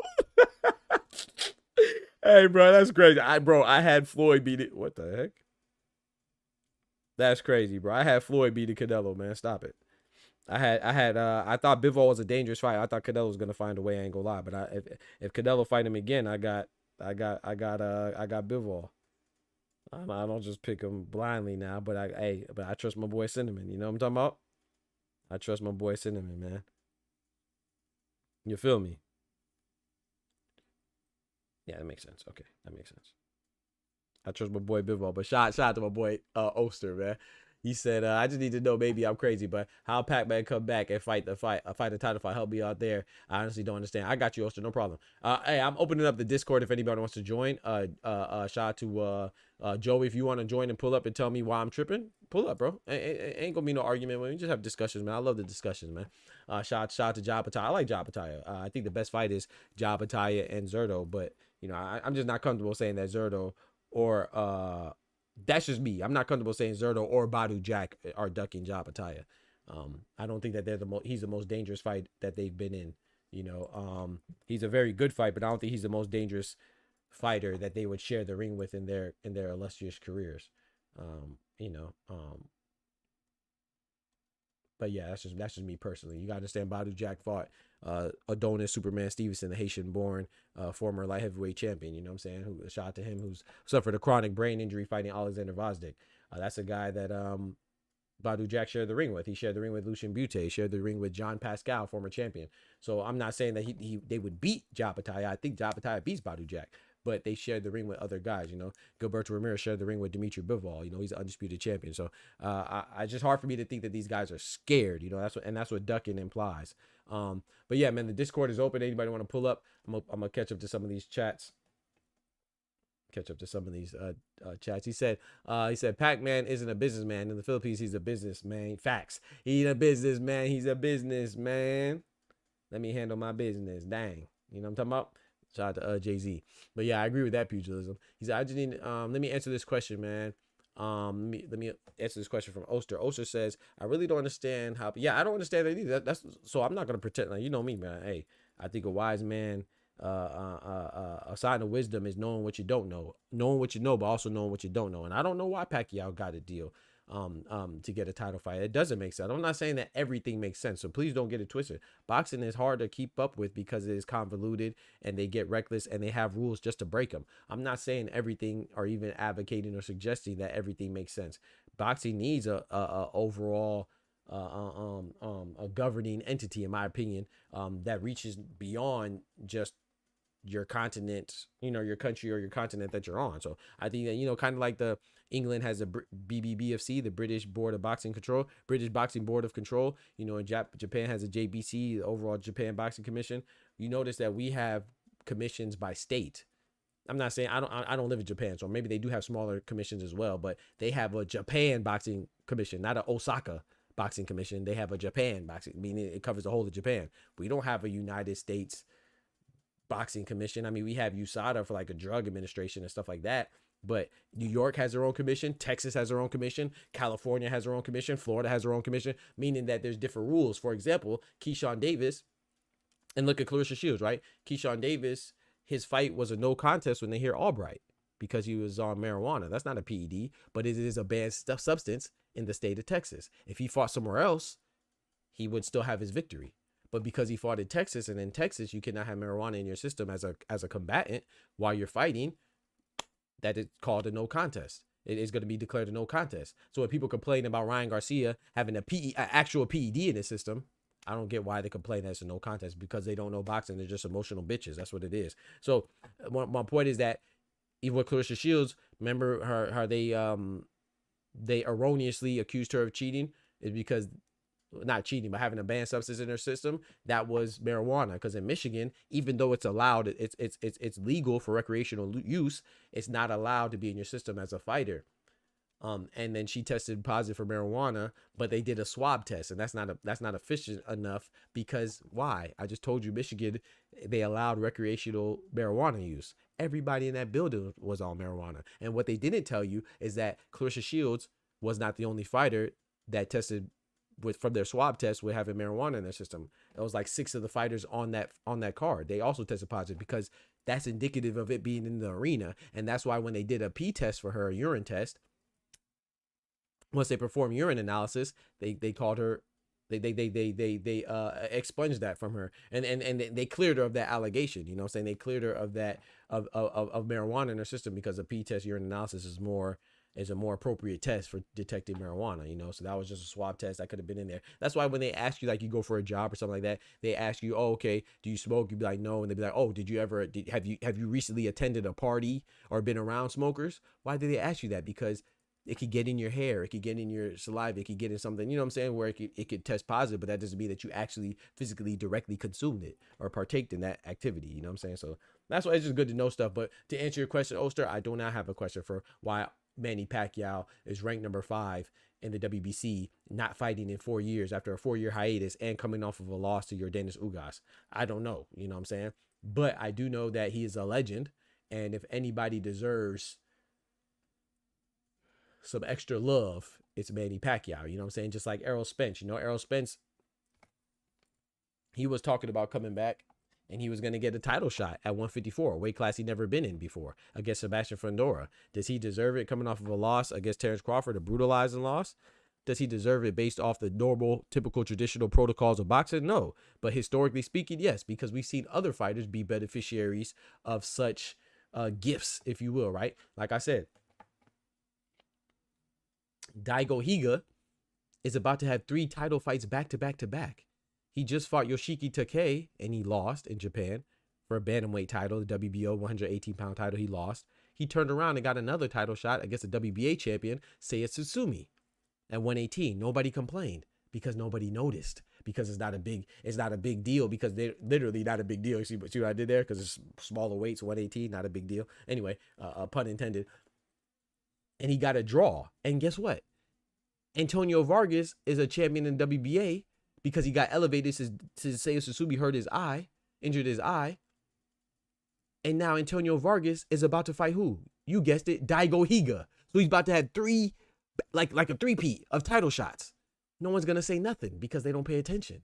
That doesn't mean that these crazy things don't happen in boxing, just whether you notice it or not. You're going to notice it because Errol Spence is a big name. You're going to notice it because Manny Pacquiao is a big name. But Tim Tszyu was a beneficiary of the same thing. Tim Tszyu lost to Sebastian Fundora. It wasn't his fault, right? He had a hellacious cut that severely impaired his vision and drained his energy, right? It reduced his stamina. But he still got back-to-back title shots coming off of a loss. He lost to Sebastian Fundora, and then he got a title shot against Bakram in the IBF title. Same division, right? He fought, tried to defend, the Australian champion tried to defend his unification belt against the American Sebastian Fundora, lost it, turned around and got a title shot against the Russian Bakram Bertazali for his IBF belt. Not to mention Sebastian Fundora, who was a late replacement for Keith Thurman, the American, right? He got the opportunity because Keith Thurman was injured. And guess what Sebastian Fundora was coming off of?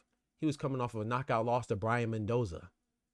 But it was a late replacement, so we understood, right? Or you didn't know because you didn't pay attention, right? So whatever it is, combination, for hook or by crook, these things happen. You see what I'm saying? There's another one I had on top of my head. Oh, yeah, TJ Doheny. TJ Doheny got stopped at 122 by Naya Inoue. He turned around his very next fight. He moved up to 126, never fought there before in his life, and got a title shot against Nick Ball.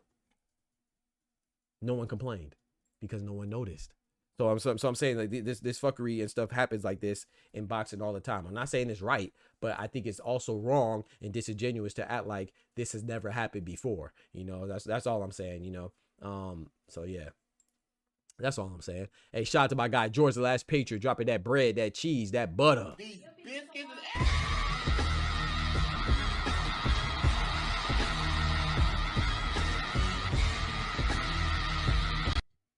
When you talk too much sense, they don't like it, though. They don't like it when you talk too much sense. You know what I'm talking about? George the Last Patriot said, it's Stephen A. voice. Stay off the weed. Facts. You got to stay off it.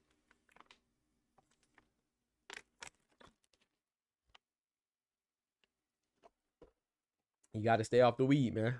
You got to stay off the weed, y'all. And that's a fact, man. So yeah, man. Hey, that was a good question though, Oster, because I also don't know. You know, I don't know why Manny Pacquiao's ranked number 5 in the WBC, but why is Conor Benn ranked number 5 for the IBF at 154? He just fought at 160 and lost to Chris Eubank Jr. How did his ranking go up? You know, boxing is crazy. So I'm not saying that it's not crazy, but what I'm saying is also too, when you see Zurdo Ramirez fight at Junior Dorticos, it makes sense. It's not because it doesn't make sense. It's not because, oh, it's not Ja Bataya.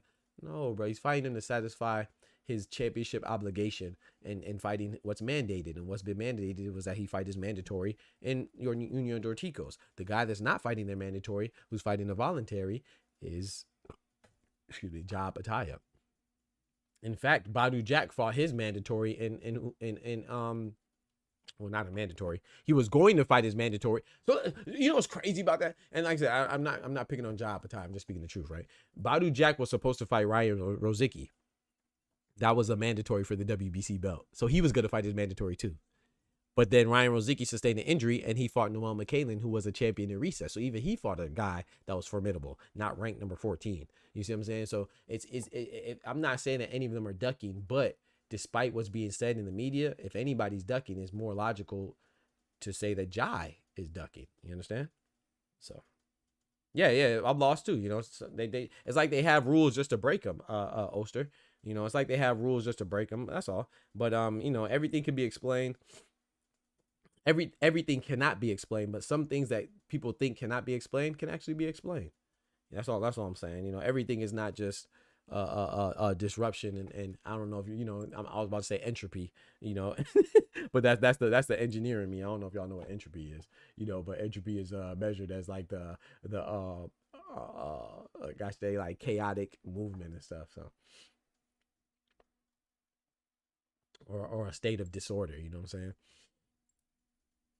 But yeah, there is a what it called going on right now too. There's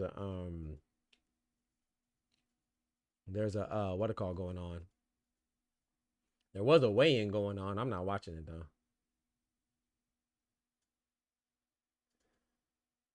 There is a weigh-in going on. It was Esselman and the Josh Taylor. It might be over now, but I wasn't watching it. Shout out to my guy Oscar, man. Doc question: could the Wolves come back? Oh, we switching it up like that? Hold on. We're going to check that out later. Give me a second. It's so funny because I just looked at something that's talking about Ant-Man struggling. That's what I'm looking at right now. You asked that. That's funny. Shout out to my guy Oscar dropping that bread, that cheese, that butter.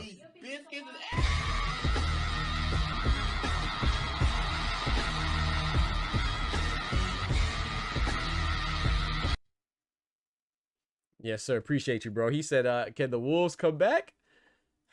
Can they? Yeah. I mean, let's be real, right? So just speaking on basketball, right? You know I love boxing and basketball, so shout out to you. And shout out to the women out there too, man. Shout out to the women out there balling. You know what I'm talking about? From Angel Reese to gosh dang Caitlin Clark to Paige Bweckers to Deka Gumake. You know what I'm talking about? All the veterans and the rookies and the youngsters doing a thing. You know what I'm saying? Kelsey Plum out there balling. Asia Wilson doing a thing. You know what I'm talking about? One time for the ladies.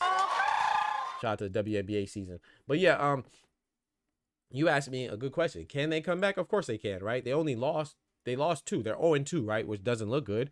But let's look at it. We could be optimistic about that. Otherwise, situation that could be easily seen as pessimistic, right? It's easy to be a pessimist about, right? They're 0-2. That's bad. Because that means that the Thunder only have to win 2 more games. But they're at home. They lost the 2 games on the road.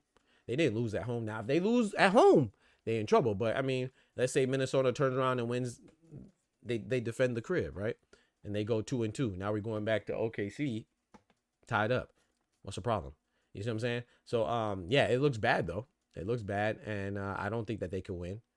I don't think that they will win, but can they win? Yeah, I think they can, but I don't think they will. I think OKC is gonna win. To answer your question, yeah, Ant-Man, I know he injured himself game 1. I'm not sure if he's fully recovered. So we'll see how that goes, but yeah, I think they can win. Will they win? I don't know.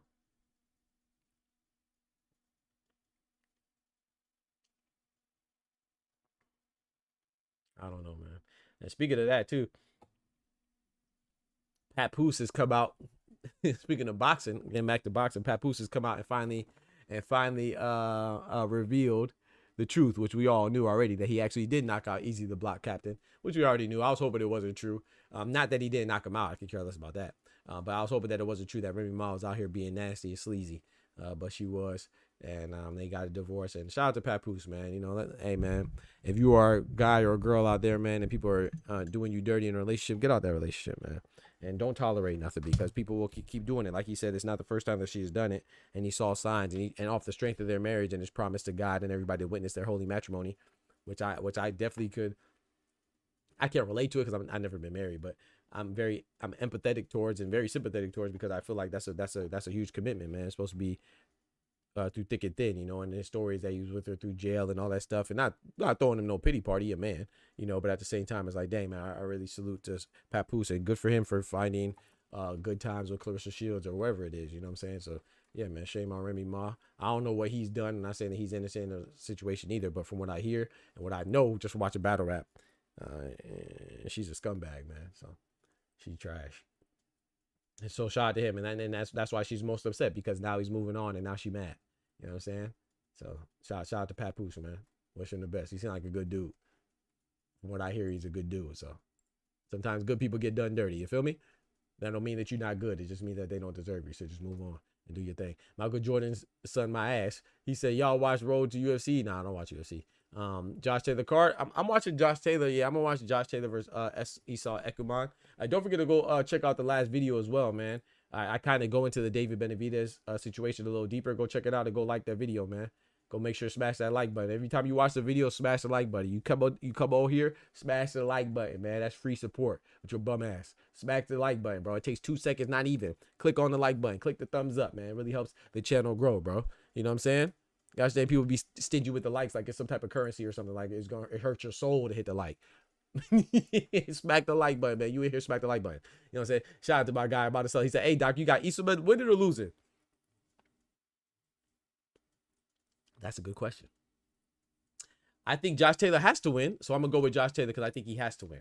I'm going with Josh Taylor, but I'm not sure, man. I'm not sure, Monticello. I think Esau Ekuman. I know I always mess up his name. My bad. I think Esau Ekuman could win, especially against this version of Josh Taylor. But Josh Taylor has to win, or it's over for him.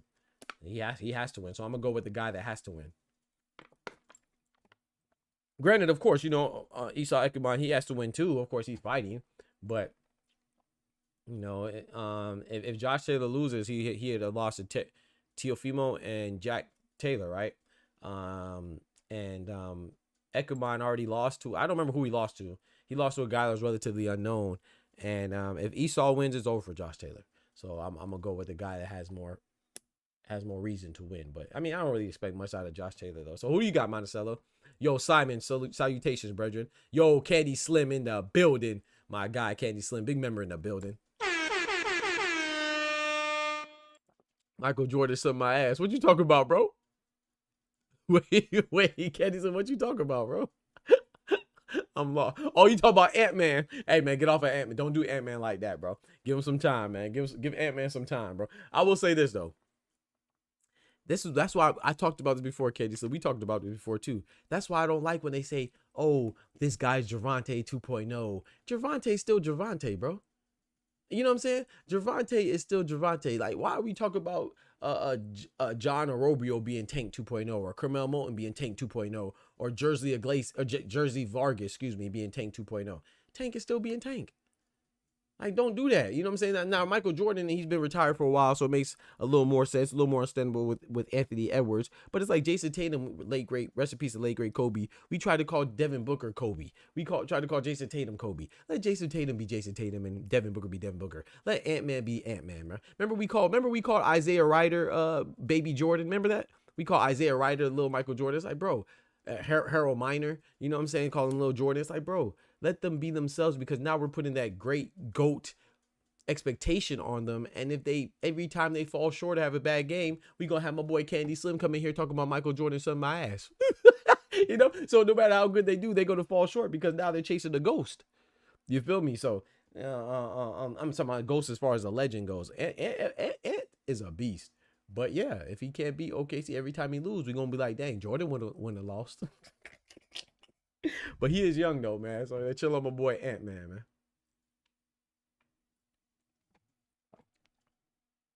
He said, yo, Doc, she ain't get the trash. You said the word trash. Who's trash? Remy Ma? Yeah, Remy Ma's definitely trash.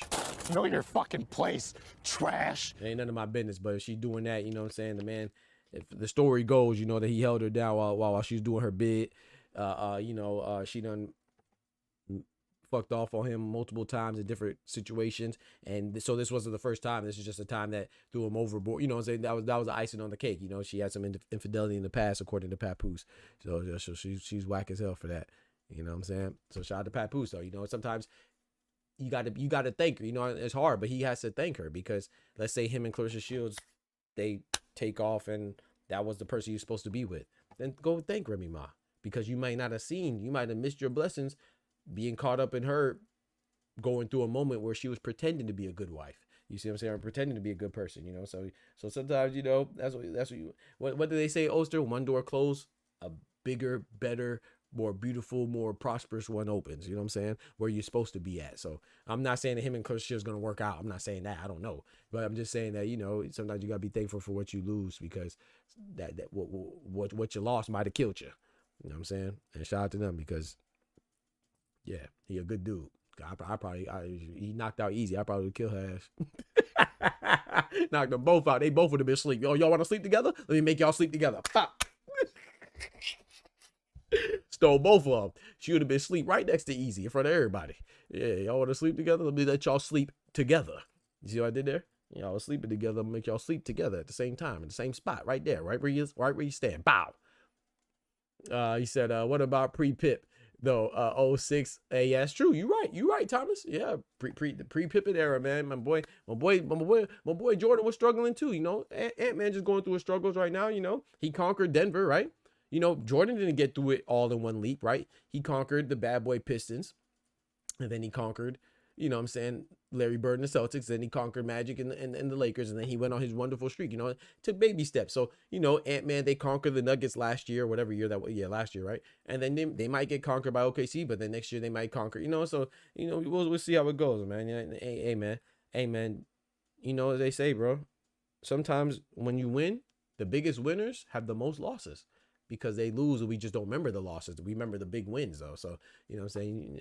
Hey, man, being a winner doesn't mean you never lost. It just means that you're not scared of losing. That fear of losing doesn't stop you from attempting greatness, you know, and that's what it is, man. Shoot, I'm scared every day.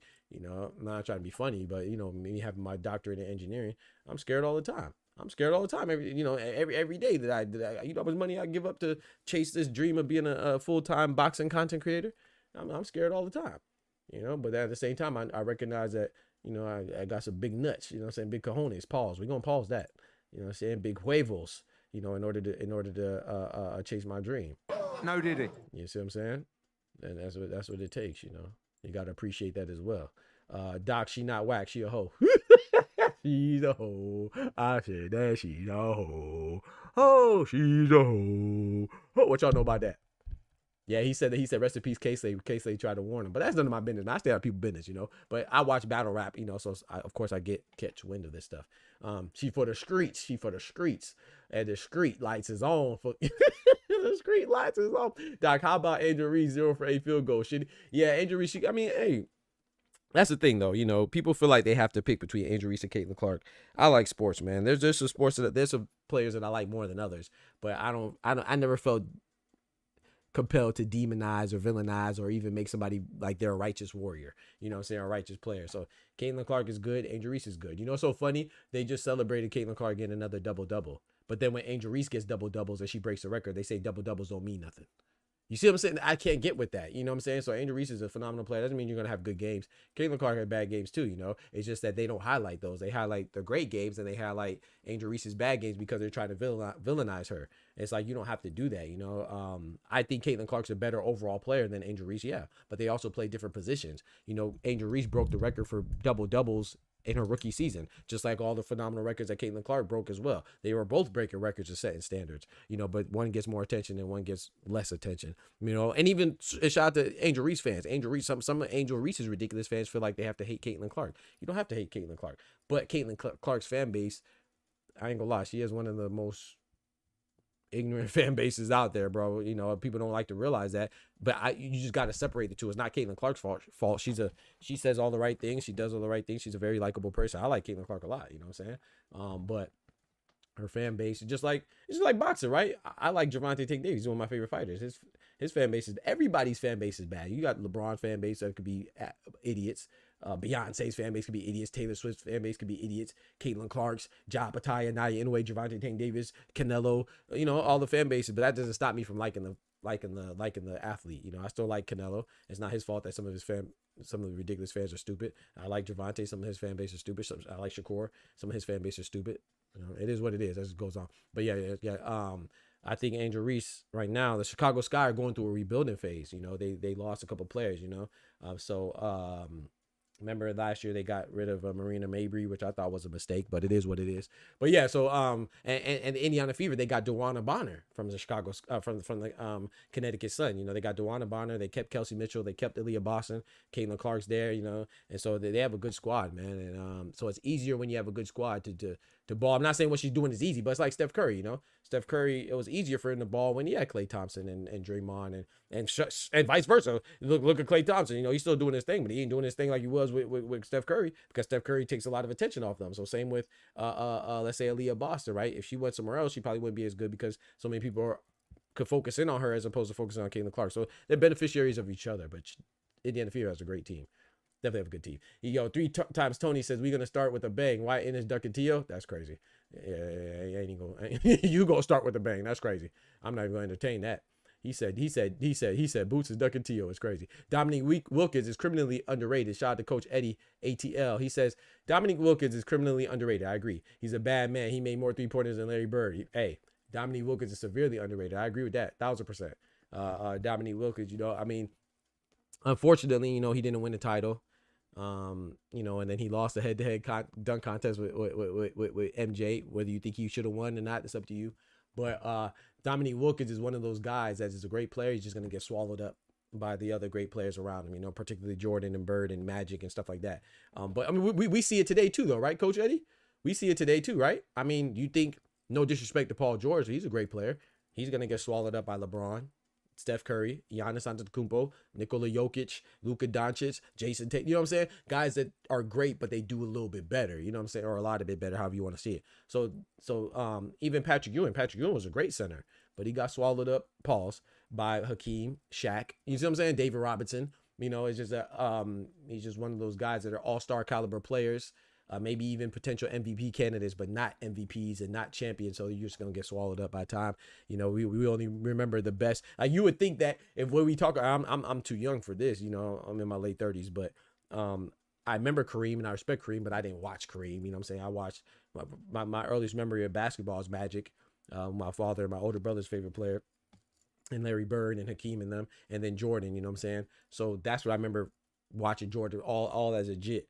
But there's a lot of players that just, when you think about Kareem's time, you would think that Kareem's the only good player. No, there's plenty of good players like Bill Walton and you know what I'm saying, other players like that were, rest in peace Bill Walton, but other players like that are great, but they just don't get mentioned as much because their greatness doesn't uphold to everybody else. Bring Ennis his best name to his resume and highest payday. What's the hold up? He said brings Ennis his best name to his resume and highest payday. You talking about Teofimo? Yeah, it's an interesting fight, but to say he's ducking him, I mean, Teofimo's not even at 147. You can't duck somebody that's not in your division, in my personal opinion. I want that fight though. Teo gets his ass whooped, to be honest. But just because you beat somebody doesn't mean that's a fight you should have. I mean, we see it all the time, right? Look, how many people we just saw Canelo and William Skull. Did anybody give Canelo credit for beating William Skull? He was an undefeated champion in his weight class, and he just reclaimed undisputed. People act like that wasn't an undisputed fight, or they don't understand the significance of being undisputed. So Canelo didn't get credit for William Skull. Why would Jerron Boots Ennis get credit for Teofimo? Because as soon as Jerron Boots Ennis does what he's supposed to do, oh, he's supposed to do that because he's a little guy. That's what they're going to say. So where's the intrigue if you're Jerron Boots Ennis? Yeah, you could say the money. Yeah, of course, the payday, you're a prize fighter. Always want the payday. But as far as he also wants legacy, right? That's why he's staying at 147. That's why he fought Karen Chukazan, for the second time, because he wanted to keep his belt for the IBF at 147. That's why he fought Mantis Stanionis, and he gave up the large a portion of his purse to make sure that fight happens at unification, because he wants to stay at 147. Teofimo, if he's at 147, Teofimo, he said he was going to fight Brian Norman, right? When Brian Norman was elevated to full champion after he beat Giovanni Santillan, he said Teofimo said he was going to use his super status at 140 WBO to fight Brian Norman. He changed his mind. I don't even think Teo wants to fight Jerron Boots Ennis, to be honest with you. So who has Teofimo fought recently? He didn't even want to fight Arnold Barbosa. You know, Barbosa been chasing him for a year and a half, 2 years. So I don't believe Teo wants to fight him. But can that fight happen? Hopefully Turk wants it, and that's where the money comes in. And if Turk can make that fight happen, let's make it happen. But as far as me being intrigued by Boots and Teofimo, I'm not really intrigued by that fight. I would like it because it's cool. It is intriguing, but it's not something that does anything for Boots. Does Boots move up in anybody's rankings or Does anybody think that his stock rises because he beats Teofimo? That's a name, yes, but I don't think anybody's gonna be like, oh, he's a legend because he beat Teo. No, they're just gonna say he beat a smaller guy. That's all they're gonna say. We've seen this in boxing all the time. You same dude that said Teo ducking Keyshawn? I'm the same dude that said Teo's ducking Keyshawn? Yeah, you're confusing me with somebody else. You're an idiot. Shut up. I'm the same dude. Well, when have I ever said that Teo ducked Keyshawn? Boy, y'all just be saying shit. You dumbass. I've never even mentioned Teo and Keyshawn fighting. I've never mentioned Keyshawn and Teo fighting. They're not even in the same weight class. Chat, has anybody ever heard me accuse Teofimo of ducking Keyshawn? I don't even talk about Teofimo like that. You came in here and brought up Teofimo. I don't mind you saying things, but make sure that you know what you're talking about, bro. I've never said Teo ducked Keyshawn. I don't know what you're talking about. But yeah, but since you mentioned it though, yeah, Teo should fight Keyshawn, yeah. Keyshawn to beat the hell out of Teo too. Caitlin's passing last year made me a fan. She seen the brothers just, yeah, man. Caitlin's a beast, man. She's a beast. None of those you just said are not underrated. None of those guys you just said are not underrated. I don't know what that dude's talking about. He's lost. He goofy. He said, but yeah, man, I just think that that there's better fights for Boots out there than Teofimo. But that fight would be great if it happened. I just think Teo will win.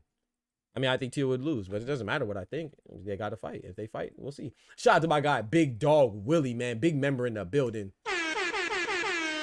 Shout out to Big Dog Willie, man. Dropping that bread. Hold on, wait. That's the dub. He coming through like a boss.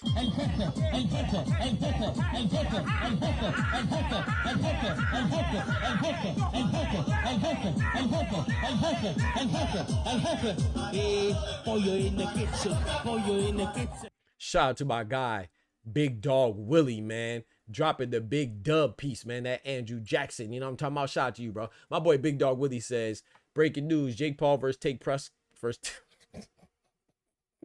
I don't even know why. I'd be like, man, my boy gonna say something different. Let me pull out my GTD chain, man. Let me pull out my GTD chain. He said, Tank. Well, he meant to say, he said Jake Paul versus Tank. He meant to say Gervonta Tank Davis versus Jake Paul. Press conference is August 30th. Tank Maniacs have a worldwide petition to ban Jake Paul out of boxing. Tank Maniacs' reason is because they don't want to lose an argument on YouTube. Doc, your opinion. I will say this. My opinion on, I think that fight is trash. I think Tank versus Jake Paul, as a Tank fan, you know, I like Tank, but Tank versus Jake Paul is trash. I don't want to see that. Know your fucking place, trash. He said, what do I think about it? Tank will definitely lose an argument. You know, if Jake Paul has nothing else, he has a gift of gab. He's definitely gonna lose an argument. I think that's nonsense, man. I need to see him fight like Shakur, man. You know, I want to see him fight Shakur. I want to see him fight Keyshawn, fight even Williams Zepeda or something like that. You know, fight a contender or unify against Lobo when Lobo comes out of retirement, you know. Or not retirement, sorry, out of injury. You know, he hurt his back or his neck. I think that, yeah, like I said, I mean, it's his prerogative, right? It'll be an exhibition, so I'm not mad at it for an exhibition standpoint. But I think if you're a champion, you shouldn't be fighting exhibitions in the middle of your career, like I said. So I don't know, but he'll definitely lose that argument. You know, it's gonna be funny. I think that press conference will be funny. It'll be like Floyd and Conor McGregor, but you know, Tank doesn't talk as good as Floyd, right? You know, he's not as quick on his feet or even as outgoing as Floyd. You know, Floyd is more you got to be clever when you trash talking. Floyd is one of the most clever fighters, you know, and he's smart in and out the ring, you know. So Tyson Fury has a gift of gab. Floyd, Adrian Broner, Paulie Malignaggi even has a gift of gab. Who else? Rolly Romero has it. He be saying some nonsense, but he could talk. Excuse me, but yeah. So my thoughts on my opinion on is that the fight is trash, but my opinion is that, hey man, do your thing, bro. But at the same time, you got to be careful. You got to be careful when you fight these guys, and you lose focus because these champions, Shakur is locked in. Shakur can't wait to get the Tank fight, so you know he's gonna give it all he got. I got Tank winning, but if Tank is not focused, then I'm usually go with the more focused guy. Like shout out to Monticello. He asked me about Josh Taylor and Esau Ekuman, right? I'm going with Josh Taylor because I feel like he should be more focused because his career depends on this fight. So I think focus, once you're at the top of the sport, focus means a lot, and dedication, motivation. He says, who, bro? He ducked Ortiz already. He's not fighting Bakram. I don't know what this guy's talking about. He said, whatever. We don't get money for arguing. Have a great one. Yeah, we don't. And but we do get money. Well, at least I do. You know, shout out to love in the chat I get. You know what I'm saying? We're not where we want to be, but we want to be a big channel. We gonna get there. But we do get money for talking sense. You're talking nonsense.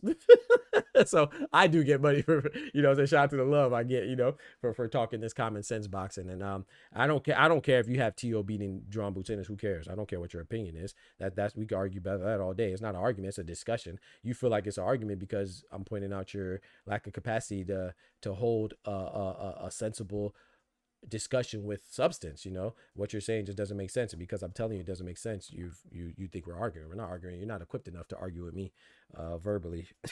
You know, you don't have the intellect. Shout out to Teofimo and Boots. I would like that fight to happen, but just because that fight doesn't happen doesn't mean that one person is ducking somebody. Everybody doesn't have to be a duck when a fight doesn't happen. There's negotiations for a reason. Teofimo, the only reason why you're interested in that fight or you even think it's possible is because Turki Al-Sheikh said that he wants that fight, right? And Teofimo is saying that he wants that fight. Teofimo also said he wanted to fight Tank. Did he duck and take? Did that fight happen? No. He also said he wanted to fight Devin Haney. Did that fight happen? No. Is he ducking Devin Haney? I don't say that. He also said he wanted to fight Ryan Garcia. Did that fight happen? No. He also said he wanted to fight Brian Norman Jr., as I just told you. He even had the super status to do it. He chose not to do it. Is he ducking Brian Norman?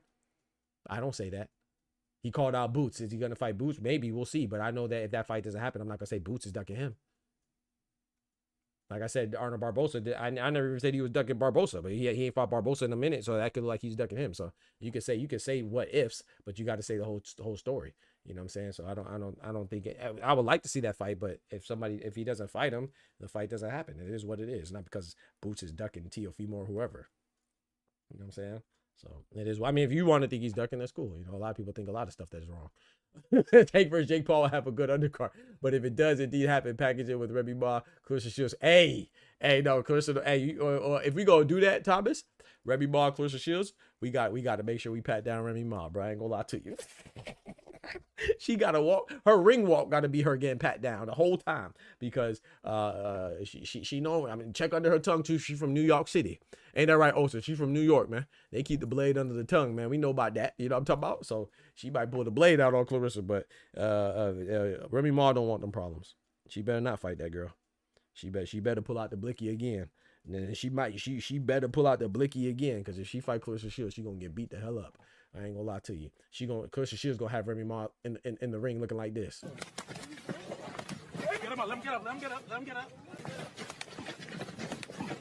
Like that, like that. And you know that. So yeah, she better not fight that girl. She better leave her alone.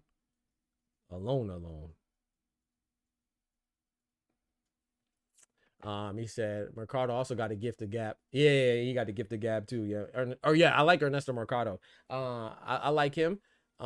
He just be talking. I don't know if he's as good as he be talking. He hasn't really proven anything, but I do like him. He be talking trash to Shakur. Now we'll see if he really does want that smoke. I want to see what Javier Herrera, if Javier Herrera really wants that smoke too with Shakur. We'll see. Shakur gonna break my guy Isaiah, big member in the building. He said Shakur gonna break his head, shadow box it out. He might. Doc, any advice how to combat black fatigue? How to combat? Oh, how to combat black fatigue? What's I think that black fatigue stuff. I don't pay attention to ignorance. I've seen it though. Thomas Hill, it's all love. I love messing with Take Maniacs. It's just bored. Their soul like it burns their soul like ether. Facts. I would like Tio versus Paro about the same size. Paro's being slightly bigger. I would like that fight too. Like I said, I'm not mad at Tio and Boots. I think it should happen. I think it should happen if it makes sense. But let's say this fight happens, right? Let's talk sense right now, Oscar, because I know I can talk sense to you, right? Let's say that Tio versus Boots happens, right? And then the WBA comes out and says, oh, we're going to strip you because you're not fighting Shakram Giyashov, who, by the way, is a mandatory, who, by the way, took step-aside money in order for the unification fight to happen. What if they say you cannot fight Teofimo without being stripped, and Boots goes to fight Shakram Giyashov in order to keep his belts because he said he wants to get undisputed? Which fight would set you backwards from getting undisputed? Fighting Shakram or fighting Tio? I think if you have common sense, you would say fighting Tio would set you backwards because you could potentially lose a belt. So why would he go that route? So that's what I say. It doesn't make sense. So people can say, oh, it's about the payday. It's the biggest payday. Yes, but then we talk about fighters for chasing the biggest payday when it's convenient. But then we talk about fighters for not chasing legacy when it's convenient. Obviously, the Shakram Giyashov, whether you know him or like him or intrigued by the fight, that's the legacy fight because that brings him one step closer to getting undisputed because that lets him retain one of the belts that he already has. And if Gilberto Mendoza, the president of the WBA, says, "Hey man, you can go fight Tio, but we're not going to recognize Tio as a satisfactory opponent because he's not ranked in the WBA," and they take away the belt because of that, then he goes the other way and fights Shakram Giyashov. By the way, if you think I'm lying, why do you think Sebastian Fedora is losing his WBO belt right now? You know why? Because the WBO, with President Gustavo Oliveira, they do not recognize Tim Tszyu as a suitable opponent. That's why Xander Zayas is fighting Jorge Garcia Perez for the vacant WBO belt, and Sebastian Fedora is only fighting Tim Tszyu in a rematch for just the WBC. But I know you don't know that because you don't pay attention to boxing. You just want to get on here and run your fuck box and talk about people arguing and not making sense when you don't make sense. Like I said, you're not equipped to have these conversations with me because I know what I'm talking about, and that's the difference. So you might get mad. You might think I'm coming at you. I'm not coming at you. I'm just laying down the facts. You don't have to accept it. That's up to you. But when we speak factual boxing around here, not fantasy boxing around here. You see what I'm saying? Shout out to you. Says, but anyway, I want to tackle this question. Simon said, any advice to combat black fatigue? You know what's crazy about that, man? I don't really get into ignorance, but I think this is a good question to have. Shout out to my guy Ty in the building, big member in the building. Big facts. Thank you, Ty. Shout out to Ty. Thank you. But I do want to discuss it. You guys see this black fatigue hashtag a lot, and it gets on my nerves because, I am black and I feel like I don't like any type of stigmas or any generalizations or putting anybody under an umbrella, but it's so easy to put certain people of certain complexions and certain nationalities, certain backgrounds under an umbrella, right? Every time a person that is black does something wrong, they say hashtag black fatigue. It's kind of funny, right? I ain't gonna lie, but it's ignorant, right? Because yesterday, and this is rest in peace to these people that passed away, but yesterday there was an explosion in a veteran clinic, right? Do I have to ask you what complexion do you think did it? A terrorist attack, a domestic terrorist attack, right? It was a bomb. Do you think it was a black person? Do you think it was a brown person? Do you think it was a Muslim person? Do you think it was a woman? So we could go, do you think it was, I don't know, and anything else, right? We could go down a list and we could check the boxes what it's not. But what do you think it was? It was a white male, right? If you think it was a white male, then you're right. Why do you think it was a white male? Because historically, when it comes to mass shootings, when it comes to mass bombings, when it comes to anything that's terroristic in nature, domestically, it's usually a white male. Do we put hashtag white fatigue? Matter of fact, the clinic one was an explosion, and then there was a shooting the other day too. What do you think did that?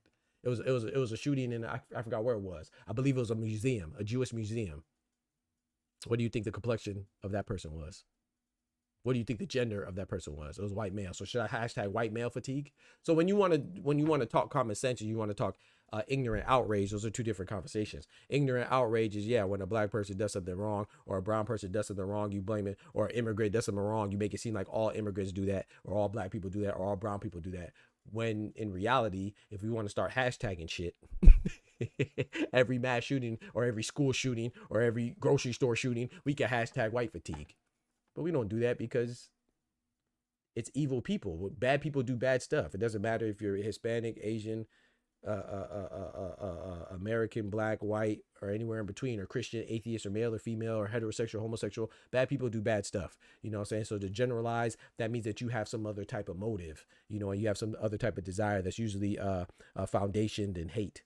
And I ain't got time for that. So anybody that hashtags black fatigue, and if you feel like you have to combat black fatigue, you're just you're playing right into their hands. So and no disrespect, but if you feel like you have to fight in order to prove that black fatigue shouldn't and doesn't exist, then you're kind of stupid yourself.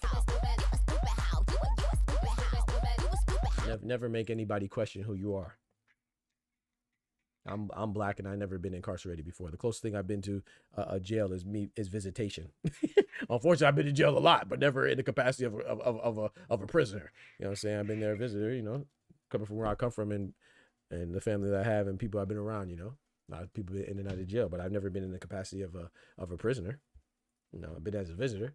But do I have to battle black fatigue? No. Do I have to prove myself and prove my goodness? No. My actions and my words and my works would do that. So if you feel like you never feel like you have to combat or challenge somebody's ignorance. They want to be ignorant, let them be ignorant. They're ignorant not because of what people do. They're ignorant because they're looking for things to justify their ignorance. You see what I'm saying? I could always find a black person doing something wrong. That's not hard. But it's not hard to find a white person doing something wrong either. It's not hard to find a boy doing something wrong. It's not hard to find a girl doing something wrong. It's not hard to find a gay person doing something wrong. It's not hard to find a straight person doing something wrong. It's not hard to find a Christian doing something wrong. It's not hard to find an atheist doing something wrong. You can find people doing right and wrong all throughout the spectrum of life. All shapes and sizes, all colorations, all nationalities. But if you want to focus on one group of people doing wrong, it's because you only see wrong when you see one group of people. That's your ignorance. And you see right when you see another group of people. That's your ignorance. So I could give you examples of white fatigue all day. You want to play that game? We could play that game. I could give you brown fatigue, white fatigue, black fatigue, boy fatigue, girl fatigue, pause. That sounds like something else. Boy fatigue is, boy, I ain't got no girl fatigue. You know what I'm talking about? But I'm just saying, in the context of this conversation. No, did he? Yeah, we're going to pause that. We're going to pause that. So if you want to play that fatigue game, I got you with the fatigue. I got you with the fatigue. I pay attention, man. Mexican fatigue, Jewish fatigue. Amen, amen, amen, Thomas. Let's hashtag this. Pack to your bitch ass up. Yo, shout out to my guy, Big Dog Willie, dropping that bread, that cheese, that butter. Biscuits play fatigue all day. I'm good at them. I'm good at these games. I'm good at these games. He said Boots will be called a duck because in boxing fantasy world, everyone is a duck. Thank you. That's the only point I'm making, Big Dog Willie. I'm not saying that you can't call this person a duck, but just know that you're probably not making sense. You know what I'm saying? That's all. That's all. I mean, if you want me to explain it to you, I'd love to. I love these conversations. That's what I do. That's what I enjoy. I love doing research. That's literally what I was. I had my doctorate in engineering, mechanical engineering, focused on heat transfer thermodynamics. My official title was a research scientist, in addition to a professor of whatever classes I was teaching. You know, engineering, mechanics, digital logics. Dynamic systems. I took digital logics. I didn't teach it. Power systems, power generation systems, energy conservation for sustainability. All these classes I taught, you know, I was a professor. I was a research scientist for Center of Advanced Power Systems. I was a lead engineer, eMerc engineer. You know what I'm saying? All these stuff in my background. It comes with a lot of research and a lot of being a self-starter, being disciplined and self-motivated and having a curious mind. I don't like to speak on things if I don't know it. If I don't know it, I'll gladly tell you I don't know. You know what I'm saying? But I guarantee I can find the answer. Ain't nobody more equipped than me to find the answer. He said they were calling Tank a duck because he didn't fight Conor Ben. Exactly. Not even in the same division. But then the guy, like the guy that came in here, he said Virgil Ortiz, Boots was ducking Virgil Ortiz. I like Virgil Ortiz, so I'm not knocking Virgil Ortiz. But Virgil Ortiz had the opportunity to fight Terrence Bud Crawford and Jerron Boots Ennis at 147. Did he duck them? I don't call him a duck. You know, but people be so thirsty to call people ducks that they don't like. You know what I mean? It's okay, but you should be able to don't just be subjective, try to be objective, you know, try to practice some objectivity. I'm not saying that I call people ducks too, but I try to make it be justified. I'll just say it because I don't like them. White women fatigue. My one homie been running through snow bunnies like shit through a musty teenage YN. Hey, yo. Hey, nah, man. Come on, man. What do you mean by that? Come on, Ty. You didn't land on Plymouth Rock. Plymouth Rock landed on you. You feel me? Talk to him, Thomas. You know what I'm saying? But yeah, I think all that stuff is stupid. You know, when you talk about being fatigued of this certain group of people, or whether it's black people, brown people, white people, Hispanic, Asian, Caucasian, Christian, atheist, heterosexual, homosexual, you just fatigued because you're paying attention extra. You're disregarding what other people are doing, and you're paying just attention to the negative things of what certain groups of people that you don't like, and you want to be justified in your actions. You know, you focus on what they're doing that's wrong. You don't focus on the goodness. You know, there's goodness of all shapes, sizes, and colorations, and there's badness of all shapes, sizes, and colorations. So we can do fatigues with every single walk of life. You know what I'm saying? I never been bitten by a pit bull. That's a lie. I got 2 pit bulls I got bit before. But, you know, I never got bit in an aggressive manner by a pit bull. I got bit by a chihuahua. Maybe we should give the chihuahuas a stigma that we have on pit bulls. Nah, it wasn't a big bite, you know, it was a little nibble, you know what I'm talking about, but it's still a bite. I ain't never got. She just look at all police videos and say people doing the same bullshit. Just look at all the police videos and say people doing the same bullshit. I've never been in a mass shooting, but every day I see the blacks behaving like animals and people like you defending that behavior. What? When did I defend any type of behavior? Yeah, we gonna get you up out of here, bro. You're just a dick sucker. we gonna get you up out of here, bro. He said you look at all the police videos. That's what's up, man. You keep watching the police videos. Make sure you watch it when you have somebody like me around you. You know what I'm saying? So I can watch it with you. Joe stupid ass. We gonna go ahead and get you up out of here. I don't know what you're talking about. He said, anything is possible, never too late to turn your life around. Facts. He said, that just talking crazy about the wrong fighter in his promo had him almost meet the woo, da woo. You know what I'm saying? Should have said that boy to meet da woo. Asia Snowboy, sexy professor of boxing. Asia Snowboy. What y'all talking about, bro? Yeah. I sent him to the gulag. My bad. I wasn't paying attention. You know, I just, you know, it's like a gnat. You know, they have like little bugs. You know, like gnats don't. You know, you don't go out your way to kill a gnat. You know, but when they get in your face, then you go ahead and kill him real quickly and get him up out of there and throw him in the trash. So that's what he's like, a gnat. You know what I'm saying? He's not really important. So I missed some of his messages. I didn't realize that he was trying to be annoying the whole time. Know your fucking place. Yeah, I didn't. Trash. I didn't recognize that. My fault, y'all. My bad. Yeah, you can go ahead. If you're a mod, you can go ahead and pack him up. I didn't realize that he was a goofball. I was entertaining him because I thought he was trying to be somewhat have a conversation. I didn't know he's a ignorant dick sucker. We don't allow meat eaters in this chat. You know what I'm talking about? Well, have your way, big brother. Remember, big brother's always watching. Yeah, I don't know what that dude was talking about.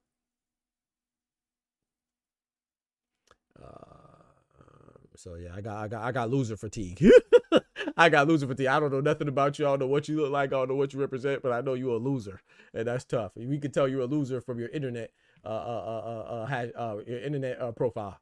That's crazy. Your profile picture. You can be anything you want on the internet. You choose to be a loser because you have no choice. That's what it is, man. Some people are losers by nature. You're a loser by nature. That's tough. Yeah, you definitely up out of there. You could be anything you want on the internet. You could be cool. You could be rich. You could be tough. You could be strong. And you want to be a bitch. That's crazy because you have no choice. And that's why you mad at the world. You could blame it on black fatigue, white fatigue, girl fatigue, boy fatigue, Christian fatigue. It's not none of those groups of people. It's you because you's a bitch. Nigga, you's a bitch. That's the sad part. Most people that have blind hate, they're bitches. They mad at the world for their own incompetence and own ineptitude to be great. Your life sucks, bro. Your life's gonna suck tomorrow.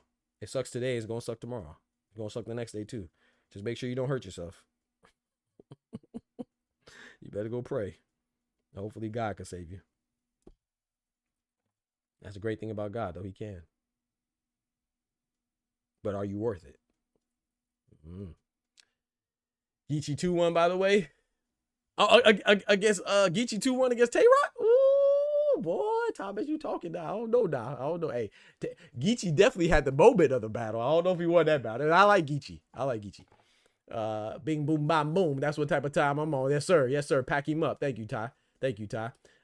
Whoop that trick, kid. Salute Thomas Hill. He said, yo, shout out to my guy Isaiah dropping that bread, that cheese, that butter.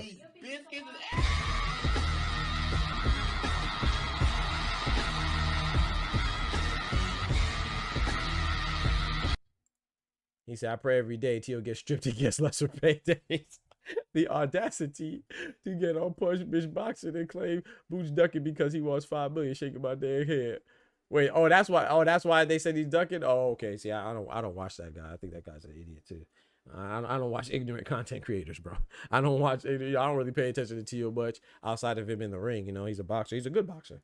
I can't take that away from him, but I don't pay attention to his ignorance. You know, when we talk about his antics, that's what keeps it alive. You know what I'm saying? And he said some stuff that if it's not about boxing in his next fight, you see, I don't really cover him. That's how I combat it. That's how I combat it. You know, I just don't pay attention to it because that's what they do. They do stuff for attention, and people like that think any publicity is good publicity. But make sure that you keep the same energy. You know, so not just when it's convenient. But yeah, that dude is. I saw some stuff from that dude. What's his name? Punch. He said Punch Bitch Boxer's crazy. I don't know him like that, but I saw some stuff that was. I can't remember who posted it. Something about him saying the N-word and stuff like that. So I ain't got time for that stuff, man. Saying somebody calling somebody N-word, and I don't know what's wrong with people, man. But yeah, appreciate the biscuits. My guy Isaiah in the building. He said, Punch Bitch Boxer trying to justify racism. We not doing that. Yeah, I saw some clips. I can't remember who I saw. It must have been on Twitter or something like that. I don't know much about him. I know he's a big content creator. So salute to him and his efforts. But yeah. I think that anybody that acts a certain way online and don't keep that same energy in real life, then I don't care who you are. By default, This is how I feel about you. Nigga, you's a bitch. I'm about to order some food, man. He said, relax before you end up at the bottom. Oh, no, he up out of there too. Yeah, that dude has like 1,000 accounts, Ty. It's probably the same person. Dude's weirdo. You know what I'm saying? That's how you know that's a fan right there. Yeah, he said he's a big cock, not a little one. Not a little one, he a big one. Not a little cock, a big cock. Yeah, we gonna pause that. No, did he? Yeah, we gonna pause that.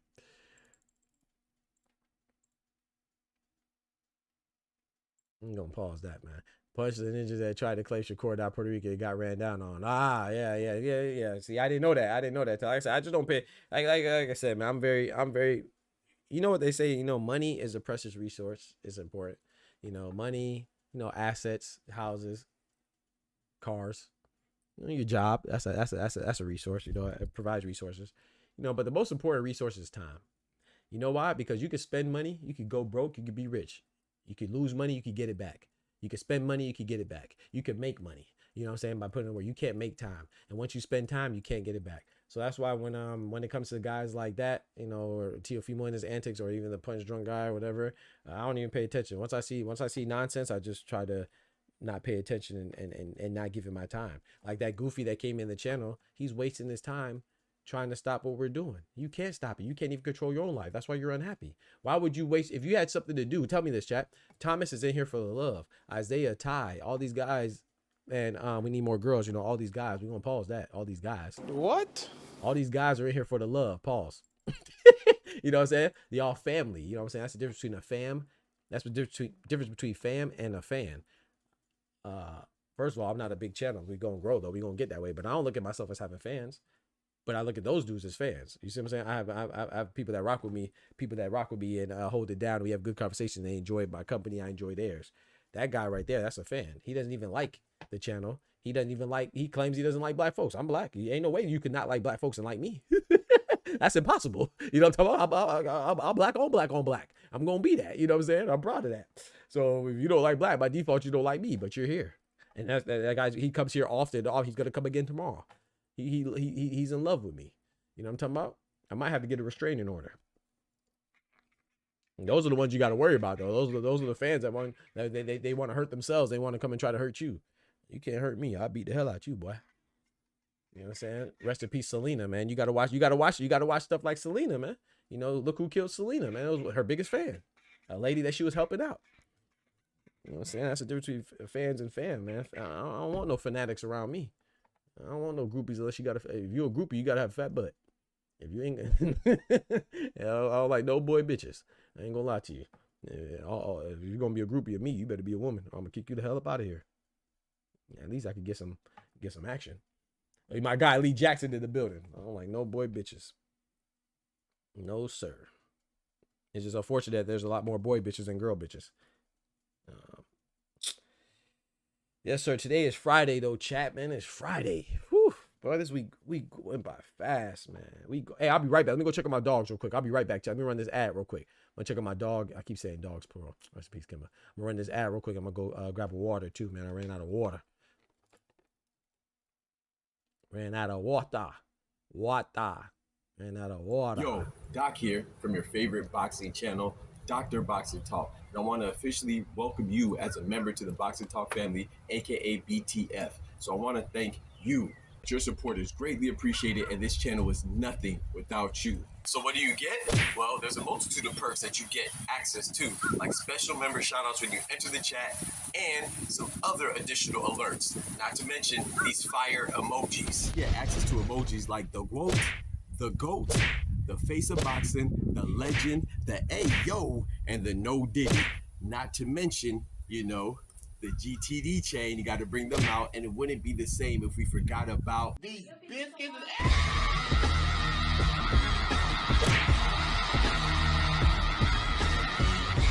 And so many more. Not to mention, if you subscribe to some of the highest tier levels, you get to do things like pick the topic of discussion, and you get to have your very own emote. Yes, your ugly mug will be featured on the channel by yours truly. It's just another way for me to give back to my most loyal supporters. And of course, there's even more additional perks than that. But most importantly, you'll get the satisfaction of knowing you're a key, essential, imperative part to keep us going and growing. You know, we get the hustle off the muscle. So it's important that we rock together, you know? And remember, God is good all the time, and God is good. And you know that we prioritize facts over feelings, so that's why you rock with us. So big salute from Dr. Boxing Talk, and yeah, can't wait to see you in the next stream. Thank you for the support. If I tell you I'm good, probably you will say I'm boasting. But if I tell you I'm no good, you know one line. Sir. Oh. Yes, sir. We are back. We are back, baby. Appreciate y'all, man. Nah. You gotta get you enough on like Jenny Lopez. Hey, get you enough on. You gotta get you enough on. It's enough. Like Jenny Lopez, Jenny for the block. Fun fact, my dad, when he was in the Army, was going through nursing school. He was stationed in Texas and was president at the hospital for Clay's Wesley. What? That's crazy, man. Rest in peace, Celine. That's such a tragic story, man. Such a tragic story, man. That's crazy, man. Shout out to your pops, too, man. That's horrific. That's horrific. Hopefully, you know, I don't know if those of you that have ever seen somebody get shot or been around gunshots, man. That's something you don't wish on nobody, boy. Wish that on nobody, boy. Life is crazy, though. But yeah, man. So, you know, Big Dog Willie said punch hole boxer is hilarious. If he get pulled over by the police, his Spanish descent ain't going to save a black man. Speak Spanish is still a black man. That's the thing, though, Big Dog Willie. I don't care about people. No Diddy, yeah, facts, Oscar. No, we gonna pause that. We got Dub in the building. Dang, Dub, I'm just seeing you. Or you just get here. That's the thing, man. I want to say, man, it's about love, man. You know, we cannot let ignorant people control your actions, because that's what they want. You know, people want a reaction because they're lonely. When I say they're sick, I don't mean sick like physically. I'm talking about sick in the head. They know they haven't accomplished anything and they're unhappy in their own life, so they try to project on other people. They like to see people get bad because they're bad. You know, misery loves company. We know this, right? So as a content creator, it's up to me to spend my time wisely and know who to address and who not to address. And that's very hard for me because I'm a confrontational person. You know, I would love to beat some of these people if I could put a face on. That's the thing. It's cowardice. You know, being on the internet and talking trash is really being coward. It's the epitome of a coward. You know what I'm saying? I seen what Ty looks like. You see Ty has a picture of himself. I see what Thomas looks like. Big Dog Willie has a picture of himself. Oscar has a picture of himself. You see what I'm saying? I seen what Dub looks like. I seen what Oster looks like. You see what I'm saying? So like, if you go back in the old days when people used to do wicked stuff, they would have a mask on, right? To conceal their identity because they're pussy. You act a certain way when you feel safe. You don't keep the same energy. They can act like, oh, why do you want to conceal your identity unless you're doing something bad and you don't want to be held responsible and be recognized for it, right? It's a coward. Everything I say, you see what I look like. If I go to the fight, you'll be able to recognize me. I won't recognize you, and you still won't say nothing to me. You know why? Because I don't like something to play with. Because I'm confident and strong enough and faithful enough to know that you can't do nothing to me. You don't strike fear in my heart, but I strike fear in your heart through the internet. It's crazy. I strike fear in your heart through the internet. You see what I'm saying? It's crazy, bro. You feel like you have to attack people on the internet because that's the only places you can get off your true opinions, because everything else is unsafe and you lack confidence and you're insecure and you soft. And that's why when you see people, like I say, man, I know it's gonna sound a little bad, but you know, rest in peace to everybody that's deceased, you know, especially, you know, George O'Connor, who just passed away, the boxer. But sometimes when you see people like harm themselves, man, and you don't just feel, you know, some people are immediate responses be like, dang, man, that person off themselves. We feel bad.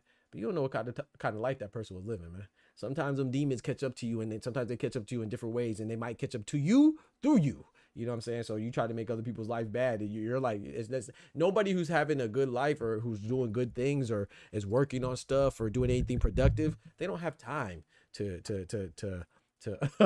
they don't have time to be a butthole for no reason. You know what I'm saying? Just think about the people that are in everybody's channel.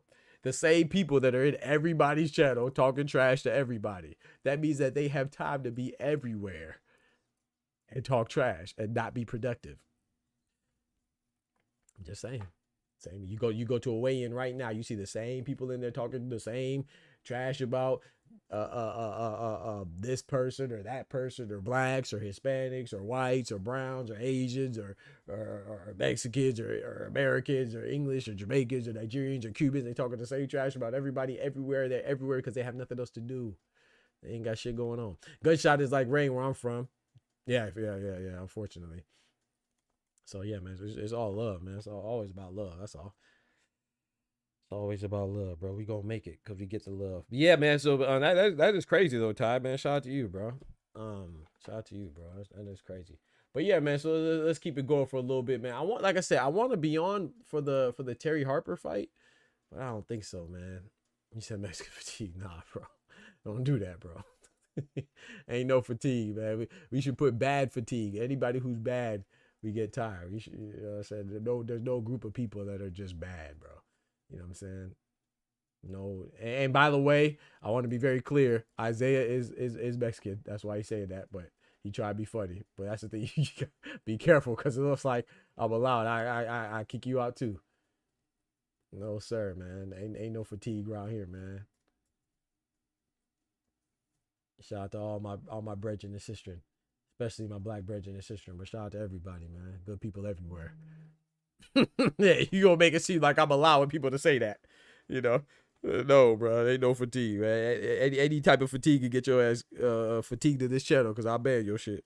Most certainly, I tell you, unless you turn to become a Ziltriter, you will no way enter into the kingdom of heaven. Amen. The cord was open earlier, but I'm not gonna open it because I'm about to get off, Oscar. I was opening the cord earlier. I was gonna take some calls, but nah, I'm gonna just chill because I'm about to get off pretty soon. My food is on its way, and I would, but y'all, you know, because I love talking to y'all, man. And then I love talking to the homies, and then I have trouble getting off, man. You know, so I'm gonna stay off this time. But I did open it earlier. But yeah, man. So, what do y'all think about this? This fight, okay. So this I was gonna ask y'all, chat. Y'all want to do a late show today? I don't know if we're gonna do a late show because, like I said, I'm gonna wake up early for the Angelo Leo fight. Do y'all want to do a late show or? I don't know, man. I've been thinking about that. I'm so glad Oscar just said about the cork. You just sparked my memory. That's why I don't be showing my face, Doc. I troll too much. Yeah, but you come around though, Isaiah. So I'm not saying that you literally have to show your face, but like, you know, you come around, you hop in the Discord, we talk. You see what I'm saying? We rap, but it's the cowards that only feel protected by this and the screen, you know. You got to come and talk, represent yourself, man. Let's have a discussion, man. You know, but you can't hang in a discussion. You know, you rather just, you know, say what you say and just get off what you want to get off because you are otherwise a nobody, you know? Like you have nobody. You have nobody. You are a nobody and you probably have nobody. You see what I'm saying? Like, and what I mean by that is that, you know, you don't have no love around you. You ain't got no family, you ain't got no friends because they don't want to be around you either. You know what I'm saying? So your last resort is the internet. That's your last resort. It's sad. It's really sad, but it is what it is. You caused that. Be likable, be nice, be kind. You know what I'm saying? Love begets love. Blood begets blood. Now, I definitely blood your shit up. Facts. He said, thank you, Dub. Watch that Atama fight tomorrow. Yes, sir. Keyboard cowards right there. Yep. Not even warriors. Cowards. Facts. Yep. So yeah, man, you just gotta recognize that, man. Don't get sucked into it. Like, shout out to my boy Thomas. Right? I mean, yeah, shout out to Thomas too, but shout out to Dub. Right. I think, and no disrespect to Dub, correct me if I'm wrong. Dub rocks with me, you know what I'm saying? Shout out to all the supporters, all the members. But I don't think Dub would rock with me if I said stuff that's discriminatory. You know, people come to my channel all the time. You know how easy it would be for me to just say, oh, somebody says something about me and my complexion and my religion. Me say the opposite, like, oh, say something about somebody because they're a different complexion or something like that. That's easy. But that's not clever. You know, that's why they always come back, because I don't stoop to that level. You see what I'm saying? Because I have people of all shapes and sizes and walks of life that I rock with, that I love in my family. You know what I'm saying? Not even just friends, but also family members that look all different ways. You know what I'm saying? So I don't even stoop to that level. So you can say all types of wrong stuff towards me and what you think I am because of how I look, but That don't bother me because I it's a strength. You attack me because I'm strong. You ain't attack me because I'm weak. You know what I'm saying? You attack me because I'm strong. You want me to be weak like you. That's why you attack me. So I appreciate it. You see what I'm saying? It's love. That's what it is, man. You got to start looking at things a different way, man. People don't hate on you because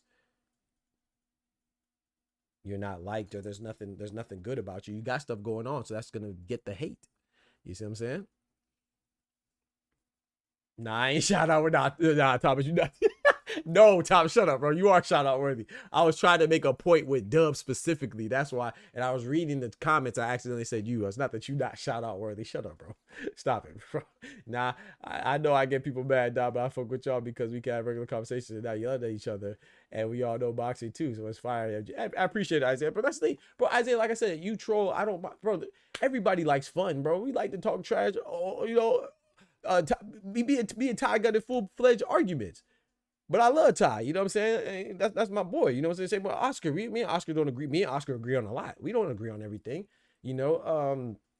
But it's you know, and Ty trolled me before, you know what I'm saying? But there's nothing wrong with troll. Big Dog Willie trolls me all the time, but he's a good troll. Like that's the thing. People think that, oh, I'm a troll, and that means that you are a negative person or a bad person. No, you could be a good troll, bro. You could be sarcastic and make fun of things. You don't have to be that's the thing. People think that in order, you know, they say, "Oh, I'm a troll." They're trying to justify them being an asshole. No, you don't. You could troll and not be an asshole. You're just an asshole. You're just a dickhead. You're just a jerk. You're just a scumbag. You're just a piece of shit. You know what I'm saying? That has nothing to do with being a troll. I troll sometimes too. Me and Irony will talk. Irony troll me. I'll troll him too. But I rock with Irony. You know what I'm saying? If you consider trolling, like when people say, oh, when T.O. says whatever he says, like that thing where he's like the N-er, and then, oh, I said liquor or whatever he said, and he said, oh, I'm just trolling. That's not trolling, bro. And if that is trolling, well, you see what happened to trolls. As Billy goes gruff, what happened to a troll? Get your ass knocked right off the bridge. And you in New York too. I'll throw you off that Queens Bridge, boxing or not. So yeah, that's not trolling. You know what I'm saying? That's being what it is. That's racism. Right? That's being racist. Being a bad person is not trolling, bro. That's just being a bad person. That's not trolling, bro. Being discriminatory or racist, or you know, being sexist when people say, "Oh, I'm just trolling." When I watch a female boxing card and I tell them to go get in the kitchen to make me a sandwich. No, you're just being discriminatory. You know what I'm saying? That's not trolling, bro. You just being a butthole because you probably never had a woman that said she liked you in your life, so you're mad at women. No, it's not women's fault. It's your fault. You know, you can't be mad at women because they don't like you, bro. You trash. You mad at women because they don't like you? Know your fucking place, trash. You trash, bro. That's not their fault. You know? And shout out to my guy, Candy Slim, dropping that bread, that cheese, that butter.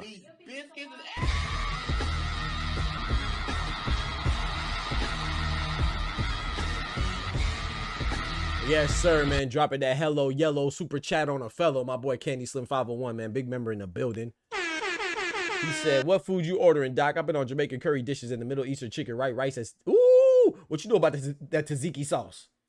Hold on now. What you know about that tzatziki sauce? Tzatziki sauce. That tzatziki sauce. You know what I'm talking about? You gotta say it's tzatziki.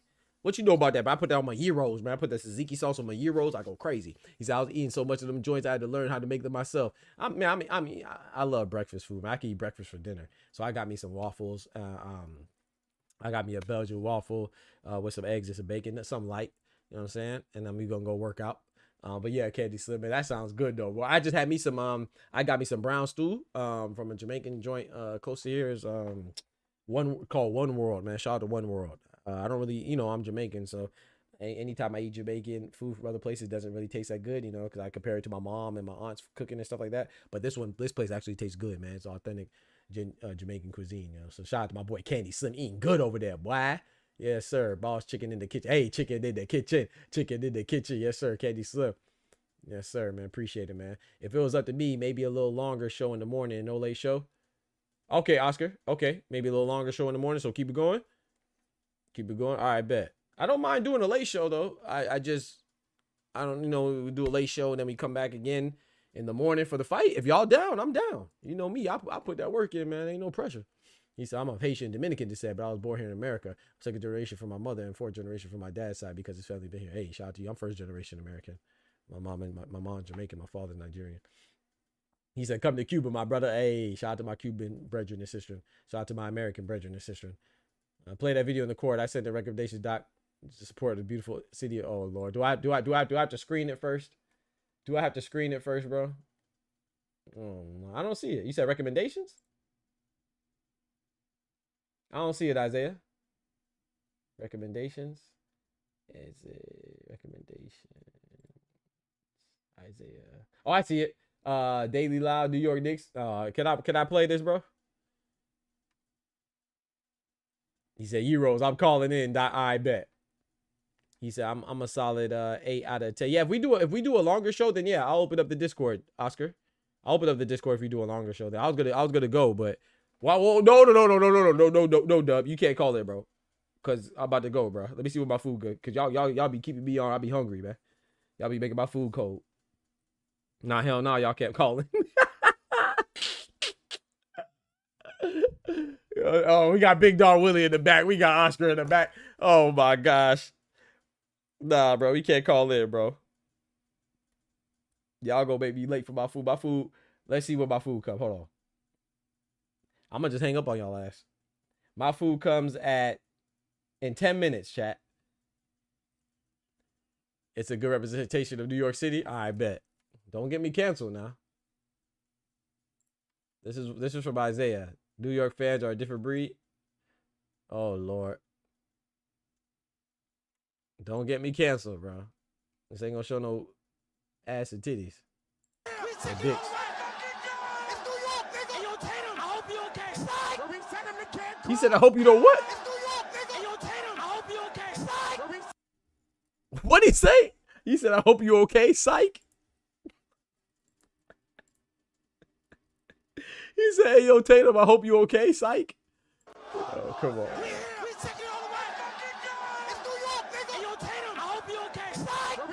He got the Timberland. Wait. He got the Tim boot? He got the Tim boot?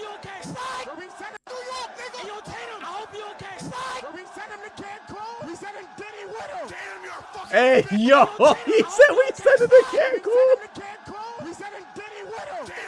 He said, nah, bro. Nah, I'm not watching that, bro. He said we go send him to Cancun and we sent the Diddy with him. No Diddy. Hey, yo. Nah, bro. Bro, them people ain't got no sense, bro. Nah, bro. Come on, man. Nah, bro. He said we sent him to Cancun and we sent the Diddy with him. Nah.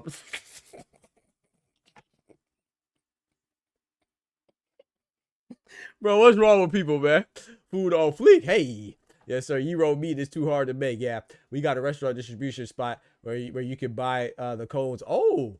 Or off the spit slices. Oh, word? Ooh. Yeah, you eat good over there. And the Halliburton, bro. Yeah, they better be careful. Hey, Halliburton going crazy, man. I'm talking about that. That was a. And I know people gonna say that was lucky. Of course, it was a lucky shot that you don't get a bounce like that, but that's a soft touch to get a bounce like that. You know what I'm saying? Hey, Oscar, you pulling up or no? New York ain't learned, but they ain't learned by now, Nettie. They ain't learned, bro. They celebrating too early, bro. But I will say this though. One loss ain't bad, but they did lose. It was at home. Yeah, they lost at home, so it was tough. But Minnesota's down 2 right now. It's okay. No reason to panic. You lost the two games on the road. Indiana took one in your crib. So really, New York is probably in a bigger. They need to fight. They need to play with more urgency in this game. They're in more danger than Minnesota because I know Minnesota's 0-2, so it might sound counterintuitive or contradictory, but we got to understand that they lost at home. They lost away, right? Minnesota lost at OKC. That's cool. You're expected to lose to a certain extent. You just got to protect your house now. Indiana beat New York in New York. Boy. They beat them in New York. New York. Well, he said if we sending them to Cancun and we sending Diddy with him. That's the thing about sports, man. Sports, those are fanatics right there, bro. Like I celebrate when my team wins or my fighter wins, but I don't get that invested, man. Maybe I've been told that maybe I'm a little bored too, I never been one for like excessive school spirit, and I played sports. I did all this stuff. I wasn't really like into like having crazy school spirit, or like I ain't celebrated that hard because New York wins or Miami wins. Like when Miami won for basketball back with LeBron and Dewey, I went to the parade. I was chilling to go there, go to the parade, go to the ceremony and stuff like that. But I wasn't, gosh, they tearing up the streets. Yeah, New York, they wilding, bro. I mean, but that's not just New York though. That's Philly too. Philly, Canada too. Certain parts of Canada, they mess around and win. You ever seen Canadians when hockey? When they team wins a hockey match, oh, they tearing down everything. You know what I'm saying? Maybe I should hashtag yeah, remember the fatigue stuff we were talking about before? That dummy. So yeah, man, yeah, but they be acting wild, man. But yeah, I'm about to pull up right now, man. Shout out to the fellas, man. We're gonna bring up Oscar. We're gonna bring up my boy Oscar first because Oscar's the one that asked for it to be open, even though I opened it before he wasn't there. Shout out to my boy Oscar. What's good, brethren? What's going on? Nothing much, man. Talk to me, bro. Tell me something good, man. Why these beaches getting mad? It's okay, man. They're not real people, man. I'm convinced they're not real people, man. Because if you're a real person, you can't. I mean, like, look at you, bro. Like, you know what I'm saying? Like, no, I have a lot of favorite people in the chat. I'm not going to isolate anybody because I don't want anybody to get jealous. But Oscar, one of my favorite people, I be thanking God for Oscar, you know what I'm saying? And Ty and everybody else. But my point with using Oscar's Mexican. I'm American or Jamaican or Nigerian. He's Mexican. Who cares? I don't care. That doesn't stop me from, say him being one of my most. I can't wait till Oscar be in the chat. You feel me? So there's nothing. I don't know. I just don't. I don't see those. I don't see differences as boundaries. Some people see differences as boundaries, though. I don't see differences as boundaries. I see there's something that's something that's even doper that you could establish a friendship regardless. Like I don't go into a situation be like, okay, how many black people I can meet today? How many white people I can meet today? How many Hispanic people I can befriend today? Who does that, bro? Like, who does that, bro? Like I could be the only black person there. I could be the only boy there. I'm comfortable, bro. I'm comfortable. Like I don't know, man. Some people get threatened because you're weak. It's like rather than measuring like color or how Mexican or how black or how Asian are you, or just measure character. You don't even have to. Yeah, there it is, right there. Character. Measure a person by his character. Can't do that. They don't want to do that because you know why? Because they're scared people are gonna judge them by their character. That's what it comes down to. Yeah. It's easy to point the finger, but when the finger's been pointed at you, you duck. Man. Right, exactly. Hey, hey, Daddy said, I got black friends. Shut up, Daddy. It don't matter if you don't, but that don't make you a good or bad person when you have friends of this. That doesn't make you a bad person because you don't. It doesn't make you a good person because you do. But the fact that I don't get why that's like a focal point. Like that's never a focal point. I thank God for that because I'm glad I don't relate to that. You know what I'm saying? I just don't relate to that. I thank God for that because and shout out to my mom and my upbringing, I guess. But I don't relate to that, bro. Like I'm not saying that I don't see color. I think that's a lie. Of course, we also have eyes. I see color, but that doesn't stop me from being a decent person or a good person. You know what I'm saying? It doesn't make me. I don't see color as a barrier to stop me from being decent towards people. Yeah, it's just, so. Of course, we all have our hang-ups or whatever, but it's you act on it. Do you act on it? That's what makes you an adult. You know what I'm saying? Like, you might not agree with things or... You say Jaya Todd today, and there was like 2 people in your headset. Yeah, because I said Jabba, bro. And that's the thing. It's like, people think that, oh, you don't like Jabba because he's Australian. What? What this is what people have told me before. Oh, it's because he's Australian. It's the Aussie hate.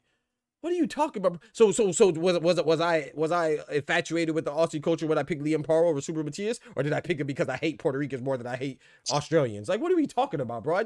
I just talk about boxing, man. Anything else is like usually I can say that for me. Usually, it's something else that you are projecting onto what I've said. I don't really say. I feel very confident. I don't say stuff based off of prejudice, dog. You know what I'm saying? Like, it's not that way. Like. So I mean, like that great poet said, bro. Remember that poet that said, "I don't give a fuck. I don't give a fuck. I don't give a fuck." Hey, a great poet. Shout out to my guy Kendrick in the building. Shout out to my guy Kendrick. But yeah, bro, like that at the time said he wants to unify. Bro, he hasn't even fucking #1 ranked guy in 2 years. Come on now. Last one was who? Marriage Braiders, I guess. That was it, and he wasn't even a number one ranked guy. It's just, Yeah, I think it was just to be honest with you, I don't even remember. Yeah, I don't even remember. He said, to be honest, we're gonna talk color. We need to be more accurate and say red and brown, not black and white. Yeah, you're right about that.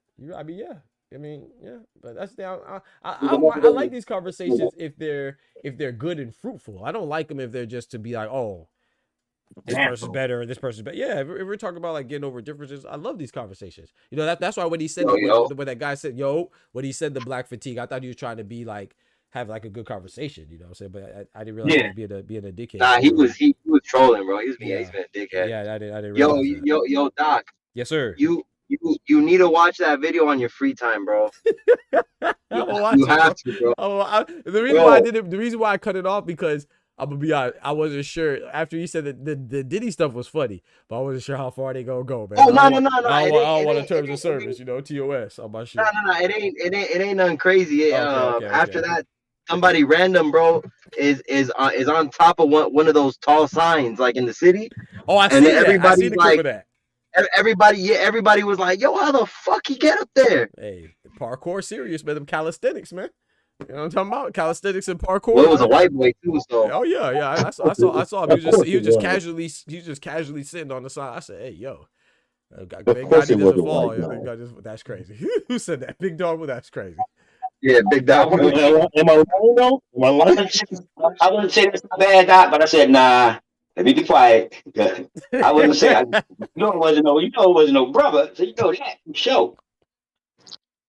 Nah, it was a white boy. Hey, man, I be doing my calisthenics too, man. I be practicing my handstands about, you know what I'm talking about. I ain't gonna lie. I wouldn't do that. That's too. I'd be worried about falling, man. Nah, cause that's death right there. You don't play games like that. Yeah, I'm playing games like that. Yeah, I ain't playing no games like that. You know what I'm saying? You know a nigga wasn't nothing with ice. I'm coming up there. But for what? You ain't no dog chasing me. I'm not climbing up. None of that. Yep. Nah, facts. But nah, yo, Doc, if the Knicks win, I'm telling everyone, suck my Nick. Come on. Come on, man. Yo, you should be happy. I'd be happy for them. Today ain't winning the minutes. Yeah, no, that's a fact. That's a fact. If they win, I'll be happy for them. I ain't gonna lie. I'll be happy. Bro, Oster, bro. I was arguing with my coworker yesterday because he was mad. He's like, yeah, the Knicks, they suck on, and bro, I got my Knicks hat on. I got a Knicks flag. I got the Knicks flag like little flyer in my car. Let me pull out my Yankee hat, man. Hold on, you know what I'm talking about? Go ahead. Yeah. You know what I'm saying? Nah, bro, he was. Oh my god, he got wild, bro, and he was just like he was really upset. He was upset that the Knicks won. So I told him, I was like, you're just mad, bro. Suck my Nick. Come on, man. Nah, bro. What's wrong, man? Get your boy, Oster. I'm blaming you, man. Y'all both from New York, man. I'm blaming you, man. I'm blaming you. Nah, that's the New York way. That's the New York way. That's the New York way. He could have been roller and said what he really wanted to say. Yeah, but I didn't because it was another teacher, bro, and I wasn't trying to violate him. Teacher. This man said that to his coworker at work, chat, on the job, bro, on the clock, bro. On the job, I had to. Hey, yo, Doc, before you talk about when you're a kid, like, what is it? No, you know your kid be like, yo, what the heck? You will still get the shit smacked out you for that. You know that, right? Yep. You say you will still get the shit smacked out you for that. Right. Exactly. He said, Nettie said Hitch is strong and black. That may help him versus Cambosis. I think Hitch is gonna beat Cambosis, but you know that's another thing. Hitch is gonna beat the dog shit out of Cambosis. I think so too, and it's not because of him being strong and black. I'm sure Cambosis beat black fighters before, but what I don't like is the fact that I thought it was funny, but what I don't like is though that I'm gonna be honest, man, and I want to hear y'all opinions on. We talked about this yesterday, Nettie. I don't know if you're here, but like when people get offended by him saying that, it's like. We see other cultures say that stuff all the time. That's what they say when they say, "Oh yeah, man, I'm strong, I'm Mexican," you know, or I'm strong, I'm Asian. Like we heard Naya Inoue say stuff like that. Fighting spirit, it's the same thing, you know. Now if Anthony Joshua took it a little far when what he said about genetics or DNA or something. I can't remember exactly what he said. He took it a little far, but sometimes. We got to listen to what these guys are saying, and we can't be selective. You know, I don't get offended when somebody says I'm a strong Mexican warrior. Why would I get offended by that? He's proud of who he is. So when Hitchens says, I mean, would it be better if you would have said I'm Haitian and I'm strong? maybe that would have been more acceptable. But when you say that hate, probably would have been more. but this is But my I mean, point though, if Isaiah. just Though, sit there and look at hold them on, and check say this out. black, Check this out. Hold on. Well, when you say this though, you might say that might be more acceptable. But when you say I'm Mexican, when you think of Mexicans, you think of brown, right? So when as people, when we talk about people from a certain region, we do associate them with a certain complexion. That's why when I brought this up before, it's like when Charlize Theron says she's African, people be like, hold on, you're not African. And she'd be like, oh, I'm South African. As for the specificity, be like, oh, okay, yeah, there's white people from South Africa. Same with Steve Nash, right? Or if Kobe plays around and says, I'm Italian, rest in peace, people don't believe that he's Italian no matter how good he speaks it. I know he was born in Philly. I'm just saying, when he was raised in Italy, so he'd be like, oh, I'm Italian, whatever. That's what relationship is. People doubt it. Why? Because his complexion, they don't see a black guy as being Italian. Same with Giannis Antetokounmpo. He says he's Greek. People say, hold on, you're Greek. You're from Greece. You're Nigerian and stuff like that. But we associate Greece with being white. We associate nationalities with complexions anyway. So whether you say that, oh, I'm Japanese and I fight with fighting spirit, or you say I'm Hispanic or Latino or I'm brown or whatever, and I have brown pride on my chest like Cain Velasquez, me not being brown, why would I get offended by that? I don't think that's offensive. He's just proud of who he is. But when Richardson Hitchens says I'm black and I'm strong, which is funny, I can see how people get it, but I don't see it. Maybe because I'm a critical thinker. It's like, bro, no, you're just mad because a black guy saying that. Yeah, that's how I see it. Maybe I'm wrong. Did James Brown say that back in the day? Black and I'm proud. And I'm proud. Okay, he said black and I'm proud. Okay. That's okay. It ain't nothing to get though, Doc. It really ain't. Okay, thank you. It's just that it's nothing to get because people, first of all, people is emotional, and they have. I tell you, this wordplay thing is getting creative with this internet and chat GPT and all that. Motherfuckers start to figure out how to try to say things other than what they want to say. But some people just said I'm black and I'm strong. I'm black and I'm proud. That might be his way of saying it. Right. That's just it. Right. What's wrong? It's like when you say Eastern European, when we talk about the Eastern European fighters. I don't get offended because I'm not Eastern European. Bro, Israel Madjov is doing his thing. Bakram's doing his thing. Usyk's doing his thing. So when you say that stuff, it's like, okay, bet, you're saying, oh, they're tough. They have a strong mentality. It's the same thing saying that they're strong. What's the difference? Why is it offensive when Richardson Hitchens says it? I don't get why. I'm not saying anybody in here is being offended, but if you go look at the comments of that video, people are like, oh, he's just saying that because he's black and that just means he's strong. It's almost racist, or saying like whatever. Of course, bro. You already know the comments were gonna go crazy. Yeah, facts. And that's probably the only I'll be right back. Keep going. I'll be right back. From that video. Let's be honest, because nowadays it's like you said, Oster, we live in a generation where we got that AI shit where they automatically want to say some shit, but they don't know how to say it, so they go and put it in the AI, and it makes them sound better than what those people aren't really. So for that video, I guarantee you, nobody even gave a fuck about what they were saying at the round table until that comment came up. And why? Because like you said, people get emotional, they get in their feelings. And you're right, bro. It's nasty, bro. It's crazy. And it's an emotional world. And you gotta remember, in today's time, that's why I like this room. In particular, I got other rooms that I like, but I'm not close knit like I'm close knit with this room. This is like the first room that I'm close knit like with people in here.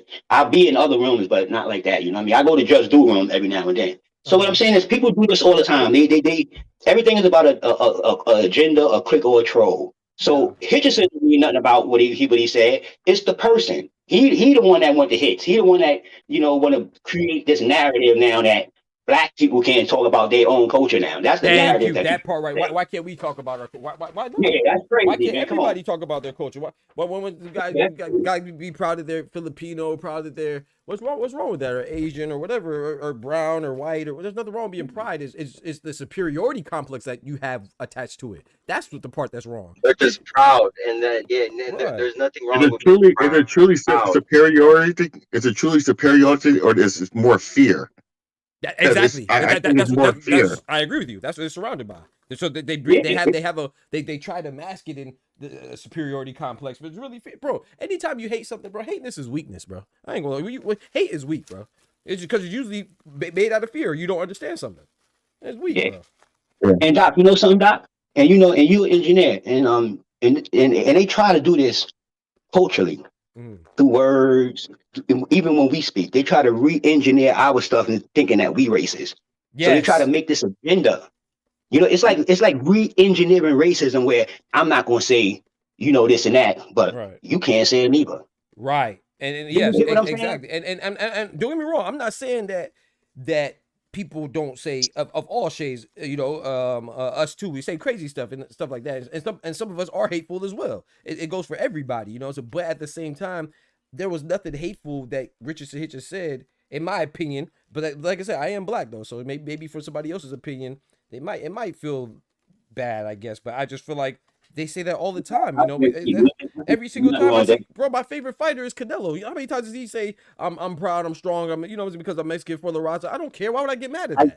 I like that. You know what I'm saying? I like that because he's proud of who he is. That's who he is. I don't understand, bro. Why? Why would they accept us calling each other nigga, but we can't say black and proud? Why? How is that crazy? Don't think that's crazy? Ain't they choose the N word with us to the point where they got to say the N word. You get what I'm saying? They choose it like that, but they accept that because that's a derogatory statement. But this is something that'll bring people up. They always attack this, no matter who say it. If it's any kind of inspiration, I don't care. A baby could say it. They'll counsel them. Not the babies. Don't cancel the kids. Not the kids. They'll counsel them. You say the wrong thing, they'll counsel them. You crazy?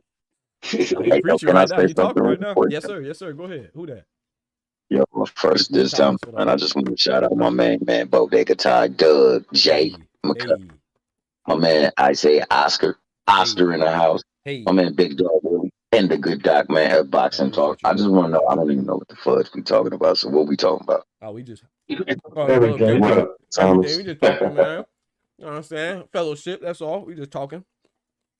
Okay, because I heard about, you know what the conversation is? It's about love and acceptance. That's what it's about. It's about appreciating differences. Love and acceptance. That's what it's about. That's what we talking about, bro. You talk about love, acceptance, patience, and understanding, man. And stupid stuff like complexion differences don't matter. And protecting our peace. But who was at the round table? Because I heard Isaiah say somebody at the round table. What we saying, is that figurative speaking? I might have been going to grab my food because like I called it, that when my food come, we gonna be in deep conversation. I don't know. I missed that part. I'm not sure. I just want to know, man, because I want to make sure I say something right, though. I don't want to be speaking out of line, dog. So did you repeat what you said? I wasn't here. I might have missed it because I went to go grab my food. So you're good. No, you're good. You're good, man. Don't worry about it. No, but what was everybody talking about though? Because I know this is on somebody's platform or somebody got a narrative that they pushing out. No, I was talking about the Hitchens. Oh, go ahead. Is that Kendrick back there? And it just throws you off every time because he's gonna drop the ball. Close that back door. Yeah, we was just reacting off of Hitchison said something, and we was giving our reaction off it. Oh, what did he say? He said, "What did he say? Doc, I don't want to miss word." No, you good. He said. That's what he said. He gonna beat the hell out of Cambosis. And Cambosis like, you never fought nobody. I've been in there with Haney.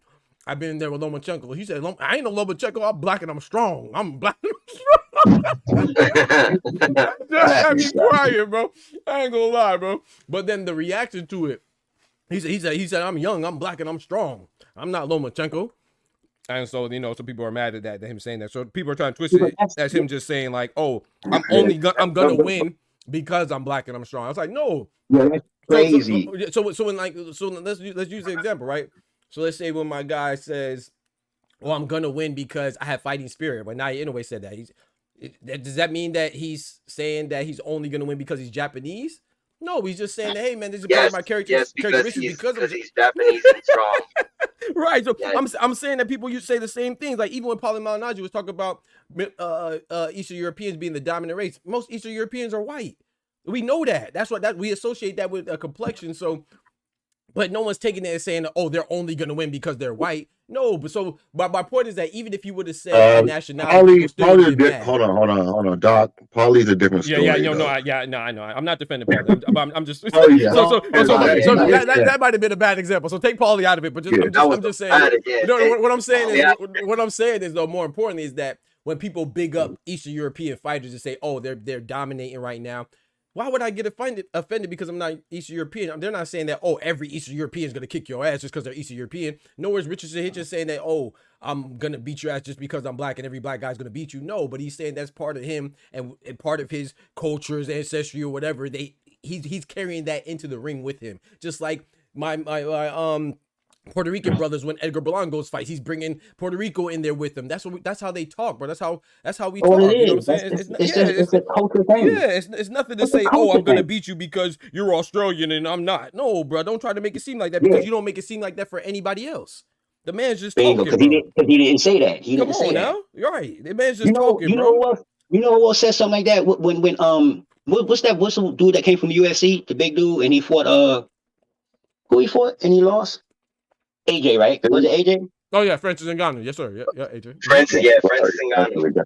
And remember, in the press conference, he was telling you, but in the press conference, he was telling you why he gonna win and why he's strong. He African. They say it all the time. That's just your culture. This is what it is. It ain't no different than us saying, Mexicans got good chains. Russians fight this way. What's the difference? Right. What's the difference? It's bro. There's nothing wrong with it, bro. You just say I'm black and I'm strong. So you're saying you're strong. We see other cultures say that all the time, but it's because, I think Oster already talked about it. Bro, it's like going back to high school, man. Remember in high school when the girls used to wear the little tight skimpy shorts? Hey. Let a sister wear those tight skimpy shorts. Nigga, they sending their ass home. Yep. Quick, fast, and in a hurry. Yep. Bro, I was in the Bahamas. I'm going to tell you a quick story. My bad to interrupt. Real quick. I was in the Bahamas, right? In the Bahamas, which is, if you know the demographic, is predominantly black, right? It's a black country, right? I went there and on a cruise. I walked there. It was this is when they docked, right? And you dock for 24 hours, right? And we went to the club. The club was like 2 miles. It was like a local joint. It was off the little. It was right outside the part where they tell you shouldn't go for the tourist, like the tourist boundary or whatever. But we went. Anyway, I know about that. I know about that. Right, exactly. So we went there, and then they tell me, "Oh, you can't wear a hat." I said, "Damn." No. Sorry. Hat and shorts.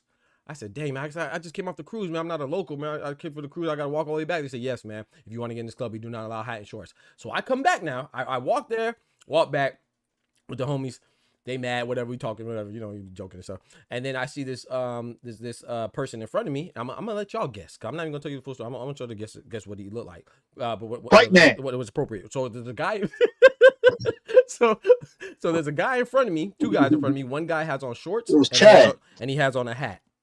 And I say, "Bruh, you're on the cruise, right?" Cause I seen him on the cruise. He's like, "Yeah." I said, "Man, they sent me back to they said they won't allow you in with the hat and the shorts on." He's like, "Oh no, I'll try my luck though, man." I said, "All right, man." He said, "Thanks for telling me." I said, "No problem, man. I just came back from walking." And then he gets in front. He's in front of me now. He gets it to the door. What do you think they do? They go right in, sir. Come on in, Chad. They let that motherfucker in, bro. Come on in, Chad. And what do you think he looked like? So let's go. But what do you think he looked like? Ty already said. But what do you think he looked like? What was his complexion? No. He was white. Anything but black. Anything but black. Exactly. So then now, so you know me, man. God forgive me. God forgive me. God forgive me. But so now I'm mad. I'm like the bouncer. The bouncer's like, I'm like, "Bro, what's up with that?" He said, "Man, I know, man. It's just the rules." That's what you mean, it's the rules. It's different rules. And so I'm yelling now, whatever. And I said, "Nah, let me talk to the manager, or whatever." So I talked to the manager. I didn't know the guy was the guy that was there was the manager, and he was an Asian guy. He might have been mixed. I think he was Asian or white, but he could have been. Anyway, I told him. I said, "Bro," I said, "What's up with that?" He said, "Oh, you trying to call me racist?" I said, "No, bitch, I am calling you racist."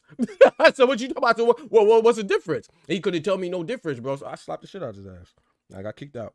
He was Asian and racist.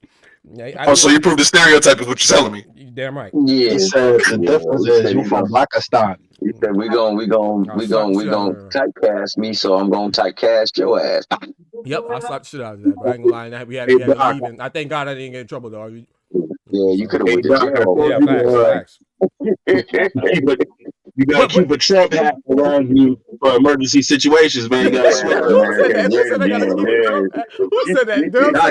You might even have to change up the voice, bro. That's what it works. But this is the thing though. But this is the thing though, dude. Like, and it's just the reason why I said this predominantly black countries because I was gonna say racism and discrimination is everywhere, bro. And it seems like it's not just one complexion though. But that's our brown brothers and sisters get hated on too, But it just seems like everywhere you go, even in a black country, That's just how they just it is what it is, bro. It's like you just get hated on because of that, and it's just very sad. Put some respect. Man. Put some respect on Jamaica though. Jamaica ain't having that. No, Jamaica ain't having that. That's a fact. They ain't going for that shit in Jamaica. That never happened to me in Jamaica. But I don't know because guess I'm gonna give you a piece of advice, though. You know, it's a little piece of advice, real quick, Doc. Is that this is what I do. I just accept the fact that I know everybody have a little bit of racism in them, so it don't bother me a little bit. When you overdo it and you bring it directly towards me, that may be a problem. But I've never been in that situation because I don't put myself in that situation. Because you got to think for people sometimes. But see, I didn't know I was in that situation. Yeah, you walk off the cruise, dog. I got Dog, I got a question for you. Why did you even go back? Facts. No, because I didn't know. Because he wanted to slap the shit out of him. That's why. No. He was green. He had that. Yeah, you got to remember, I didn't know. I thought it was a real attire. Like, I thought it was a dress code. You see what I'm saying? I would never go back. I don't mind. Huh? No. You walk back to in Nassau? Right. Yeah. In Nassau. Yep. In Nassau. Everybody was right. That was right. Thank you, Dub. Yeah, I thought it was a dress code, so I'm not gonna get mad. I'm like, dang, that's my fault. Then I didn't know the dress code. I'm new here. Bet I'll go back. That's why I slapped him. Thank you, Thomas. Because I walked 2 miles back. I said that. 2 miles back. That's why I slapped him. I didn't slap him because I didn't get it. I slapped him because what he put me through. Thank you. I had hands on somebody. He walked 8 miles. He walked 8 miles because right. And think about this too. Right. Think about this too. I wouldn't even I got mad because the dude didn't own up to it, and then he was trying to talk shit to me, talking about, I'm trying to call him racist. That's the thing too about racism, bro. When you point it, and this goes for everybody, when you point out a discrimination, even if you're a woman or whatever, any type of discrimination, you point it out, somehow you're the one that's wrong. Mm-hmm. He made it seem like I did something wrong. It's crazy. Yo, Doc, I actually got to jump off. Okay, Isaiah, I appreciate you, bro. My day off today, so I'll be in the chat listening. Yeah, I appreciate you, bro. Yo, I had a little 2 cents to put in here. Oh, please do. We right now in this culture, in this environment, we have this thing called racism, but racism has taken a new form. It's taken a form of now you cannot be proud of yourself. So it's been something that has been a theme since the 70s, really, right? Think about this. All the people who were a part of the white supremacist movements, right? We know their names, we know where they live, right? But they still alive. What about the people who are part of the quote unquote black supremacy movement? The Fred Hamptons of the world, right? Where are they? DOA. In the ground. DOA. And they, you feel me? So there's always been this attack on this sort of pride or power or whatever it is that you want to call it. And that's something that I've noticed. As soon as anybody says, oh, black people do it, now there's a narrative going around that black people have more privilege than, of course, other races. That's crazy. That's a legit narrative that they're trying to push, and they have it on conversations about. And it's amazing to me because it's like, what are y'all jealous of? Right. They want to eradicate it. They want don't do that with any other culture. You know what's crazy too? No other race. You know, who does DEI benefit the most? White women. Okay, thank you. That's it. It did not benefit black people. But who do they associate DEI hires with? Black people. Okay, thank you. You know what's crazy? I was just true story. God's my witness. I had an interview yesterday, and I was looking up they reached out to me or whatever. It was a smaller company, and I went to their website to do my little research right on it, and they were the recipient of I can't remember exactly the award, but anyway, it was based on women inclusion and stuff like that, right? And there's nothing wrong. There's nothing wrong with it. I love it. But then I look at the executive board, white. And I don't mind it. But they won an award about inclusion, and there was no, at least at the top of the executive board, there was no, at the top of the chain, there was no inclusion as far as diversity from an ethnic standpoint. But there was diversity. There was two. From a gender standpoint, and that was women, and they won an award for it, but the rest of them were white males. So it was a DEI award for an engineering company, that had no black or brown folks. It was all white folks. Well, but they still got a DEI award. I was about to say, you gotta remember DEI that. hires are doing it because we don't deserve it. We're black and brown folks, particularly black folks, are underqualified. But they laid the foundation years ago in the Civil Rights Act, Doc. See, a lot of people don't know what the Civil Rights Act actually says. I've had to do research on it and written papers on it, so I know exactly what it says. It has nothing to do with black people, brown people, nothing like that. All it is a quote-unquote minority. They use that word for a reason. A minority can be anything. A minority could be a redhead. A redhead. Yeah, it could be somebody a part of that the alphabet community. It could be somebody a part of a white woman. It could be so many things, and they specifically didn't write black people for that reason. When black people were the ones who fought for that right. And another thing, I'm gonna let you go, Oscar. Let me say something real quick, Oscar. My bad. I'm gonna let you go. Sorry. I want to say, in addition to what you just said, like it's a minority. So I have my summer science engineering camp, right? A summer science, technology, engineering, math, a STEM camp that I found, right? And they're targeting minorities, but minorities in STEM are blacks, browns, women, Asian, like, you know what I'm saying? If you're not a white male, you are a minority in science, technology, engineering, math degrees. But people don't realize that exactly what you just said. A minority doesn't, because we associate anything negative with certain things that they get away with verbiage use, even though they're misusing it a lot, or not that they're misusing it, is that we have a misconception of it. Go ahead, Oscar. Yes. I was gonna say, like, you know, in Michigan, how I told you, like, the company's closing down and they're putting security measures because God forbid, if anybody goes crazy over it, they hire a security guard. But that security guard is one, fat as fuck. I'm not saying you got like being fat is wrong, but like you can't be fat and be a security guard. Right. Exactly. If you're a lifeguard, you better know how to swim. You know what she says? Like in the lunchroom, like I think it was like his first, second day. It was like, "Wow, this company's so big," and they were like, "Yeah, we told you that in the beginning." Well, I'm kind of dyslexic and autistic, and I'm gender binary. I was like, "Why you hired this bitch? This bitch can't be a security guard." Hey, can I say? No, go ahead, Katie. No, I was just saying she checked so much boxes that they hired her because they only needed one to complete the whole roundabout. But in keeping with what you and Doc just said, Katie, the language is very imperative. And you gotta understand the verbiage, man, because that's how they get away with doing what they do. And then ultimately, we're gonna be to blame because we don't know the language, and we're gonna perpetuate whatever the hell they want us to perpetuate. And we so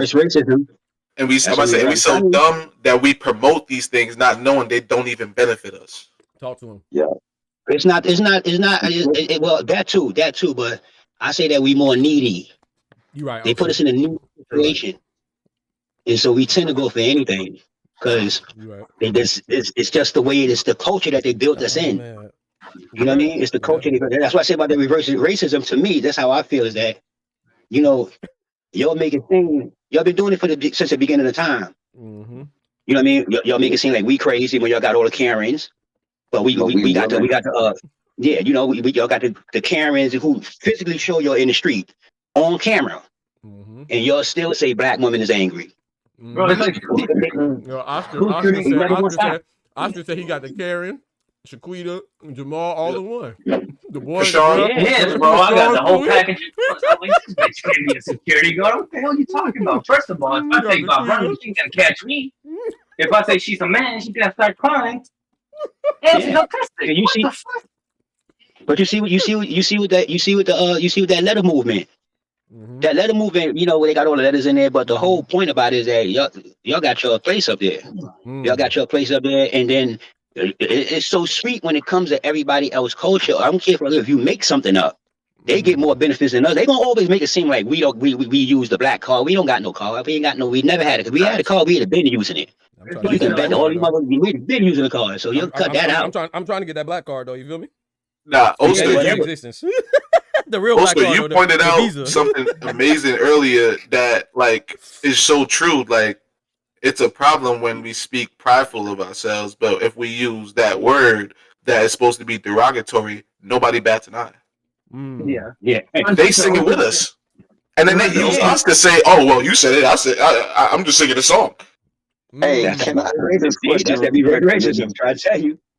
It made me, but you just made me think of it. Remember when Delroy Lindo, was that a skit or was that real life?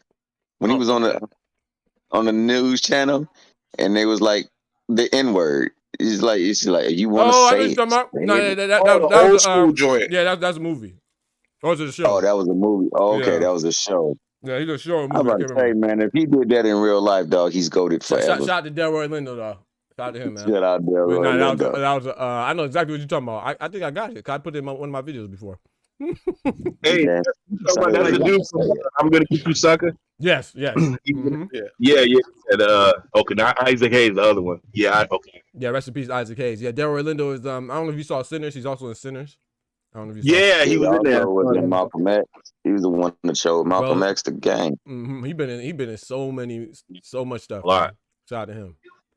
Bro, it's like school black the cocaine pandemic. I said like it's like the cocaine pandemic, the school shooting. Because I don't know if y'all know, but like in Texas, school shootings are a big thing. Oh yeah. But when there's a white person, everybody's like, "Oh, there's another school shooting. What a disaster! What is this? What is that?" And then everybody's like, "Well, I bet it's Trump trying to get rid of guns." Right. But as soon as that name ends with EZ, though they can be here their whole life, they don't give a fuck. They play that shit over and over and over and over again. To your point, Oscar, we had all these. Excuse sorry. me, real quick. No, you good. Excuse me real quick. My bad. It was echoing earlier. I had the desktop audio on, y'all. Chat. My bad. So anytime y'all hear echo, let me know because that means I was showing the video and I forgot to turn it back down, so it's gonna echo. Go ahead, Kendrick. My bad. And I'm gonna show that. I got that clip too. After Kendrick's done, Thomas, I'll show it. To Oscar's point, yo, you got dudes shooting up schools, killing multiple people, right? Mm-hmm. What was the biggest story of a school function and sort of quote unquote murder this year? It was a black boy stabbing someone. Yeah, I don't remember his name, but yeah, I know you're talking about. Not on school property. Not even on school property. Which is wrong. That's wrong. You know, I don't know the whole story, but yeah, I don't know the whole story. I don't pretend to know the whole story, but you hear more about that than you're right. They were just shooting in freaking Florida State last month. Fact, you don't hear nothing about that. Okay, and that was a deputy's son. Who was it? Who was it, Kendrick? It was a deputy's son. Oh, okay. So law enforcement. You don't want to know the skin color. Oh, okay. I was just making sure. And, oh, okay. Yeah, the deputy was the mom, right? The mom was a woman. Yeah, I saw that over here. You know what's crazy? That deputy, she actually worked at my godson. One of the schools that she patrols occasionally is my godson's school. So I actually it was all over the news here in Arizona for like 2 days, and they took 2 days. But I'm sure that other story is still jumping. Yeah, big time. Hashtag black fatigue. You know what's funny? Hashtag black fatigue. Let me tell you 2 ways. Let me tell you 2 ways that they be slick about passing this N-word around. You know what I mean? And try to get it to be accepted with them saying it. They do it through. How do y'all feel about the comedians? You know, did you ever see that clip with the black and the white comedian? And whenever he had to say nigga, the black dude said nigga, and the white dude told the story.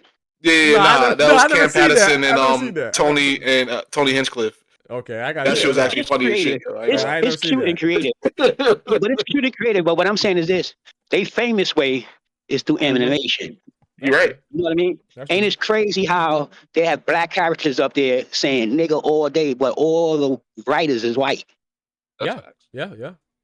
I see. I'm gonna be honest, and maybe I'm too soft. And I'm sure Kendrick or Oster will correct me, but I don't really have a problem. Like, okay, so me, I'm not one that feels like, okay, if I don't like something, I'm gonna stay like Teofimo, right? I don't like what he says, so I kind of stay away from him. I'm gonna talk to him in the capacity as a boxer, but as far as I'm not really in the.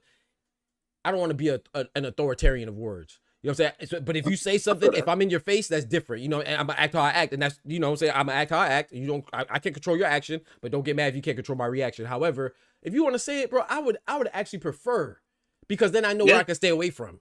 You see what I'm saying? Like let me hear you say. Don't be no closet Don't be no closet freak. You know what I'm saying? No, but that's exactly my Don't be a point. diddy, That's my point. Yeah. Don't be. You just explained how I do. You explained the awareness.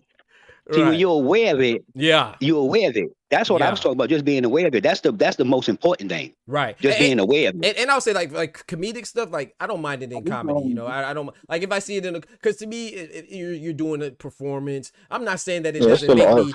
Right, it's still an art form. I'm not saying I wasn't laughing at. I said it's creative. I know. I'm just speaking on my. I'm not saying that's what you're saying. I'm just saying my position on it. It's like it'll make me like. You know, so like, I like Django, and every time I see, white person say it make me like cringe a little bit, but it don't make me not like the movie and appreciate the movie. You know what I'm saying? So like, I'm not mad at Leonardo DiCaprio because he said it and he got paid millions of dollars. But at the same time, too, I never forget that he said it because that's how the word affects me. You know what I'm saying? But it doesn't make me mad. That's what I meant about the. No, I got you. Yeah, I got you. I'll just elaborate from my point of view. But I do want to say this though too. Oh my bad. Go ahead, Ty. I don't think Ty. Go ahead, Ty. I think I heard you speaking. Man, I had a few things. You know what I mean? Oh, go ahead, bro. Like when y'all talking about the workplace and whatever. Oh, jump in there, then, bro. I know my work field, affirmative action only applies to Sarah, Gupta, and Patel. That man you know. Come on, man. Shout out to my Indian brethren and sisters. Come on, man.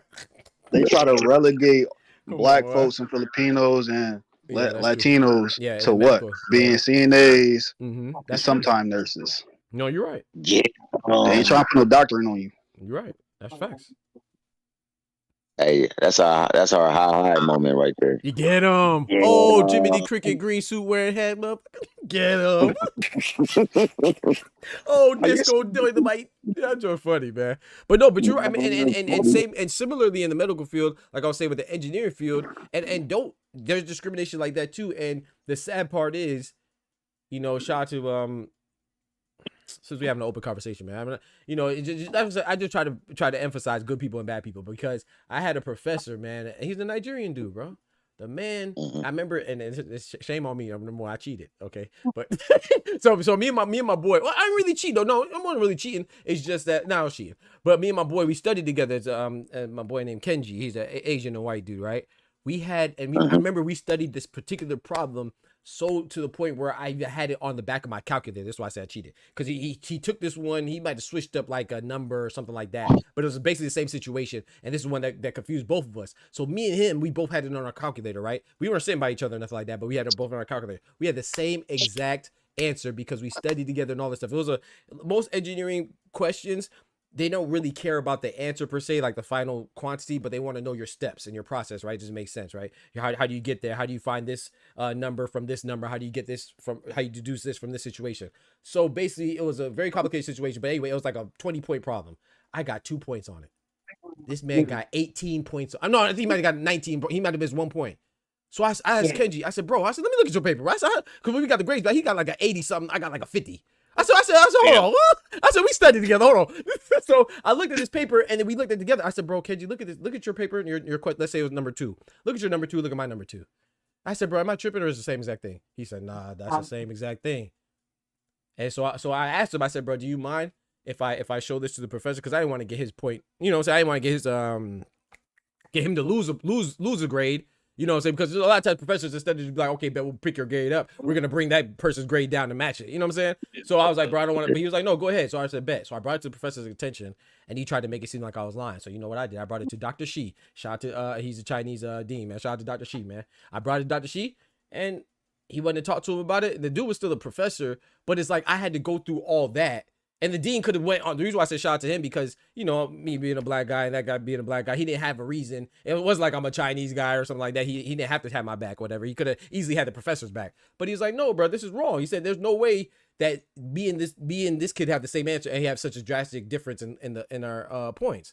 So just say that it's not just like the hate don't even come from all sides. I mean, from one side, it comes from all sides. But it's crazy. You know, that was a Nigerian professor that did that. But then, of course, you got the Black American and the Nigerian or African dynamic, and some people don't like that and stuff like that or whatever. So, whatever. The whole subject itself, because if you're American and somebody's from the motherland itself, like whether it be Nigeria or Mexico. Yep. They already hate you just because you got Yes. paper. So it's like that's a whole different hatred still. You're right. It's like remember the let's keep it boxing, right? Or go back to boxing, like what Oscar just said. Remember the Rio situation where he was fighting Pitbull? They said Rio was a fake Mexican. Yes, because he was born in America. So I'm just saying, like, the hate is just stupid. It's stupid from all. We're the majority of us here are black, so we speak our experiences. But no, it happens. It happens a lot of places too. That's why I always try to make sure you shout out our black and brown brethren too. But man, well, Doc, don't forget that a lot of people, like, that's why I tell you, like, you young guys are really, really educated. So I like to listen to you guys, as you know, behind the scenes and everything, and on record. And I learn a lot. The thing is that people, black people, Mexican people, everyone is using the internet and actually looking up their history and seeing things. All the lies are not matching, right? So you can go back. You can go back and be like, wait a minute. It could be a conspiracy thing, but a lot of people are looking at more race history and you know, their grandparents' pictures. So an example, if I'm like me, late 40s, okay, my grandparents on their birth certificate says colored, and then my mom's it says, you know, Negro, and then mine's says black, and then your generation says African American. Yep, you're right. Wait for, and that's a new term that came out in the 80s when Jesse Jackson ran for president, and you can look all this up. Yep. And then mine's would be late 70s or whatever when it was black, and I think mid 70s too.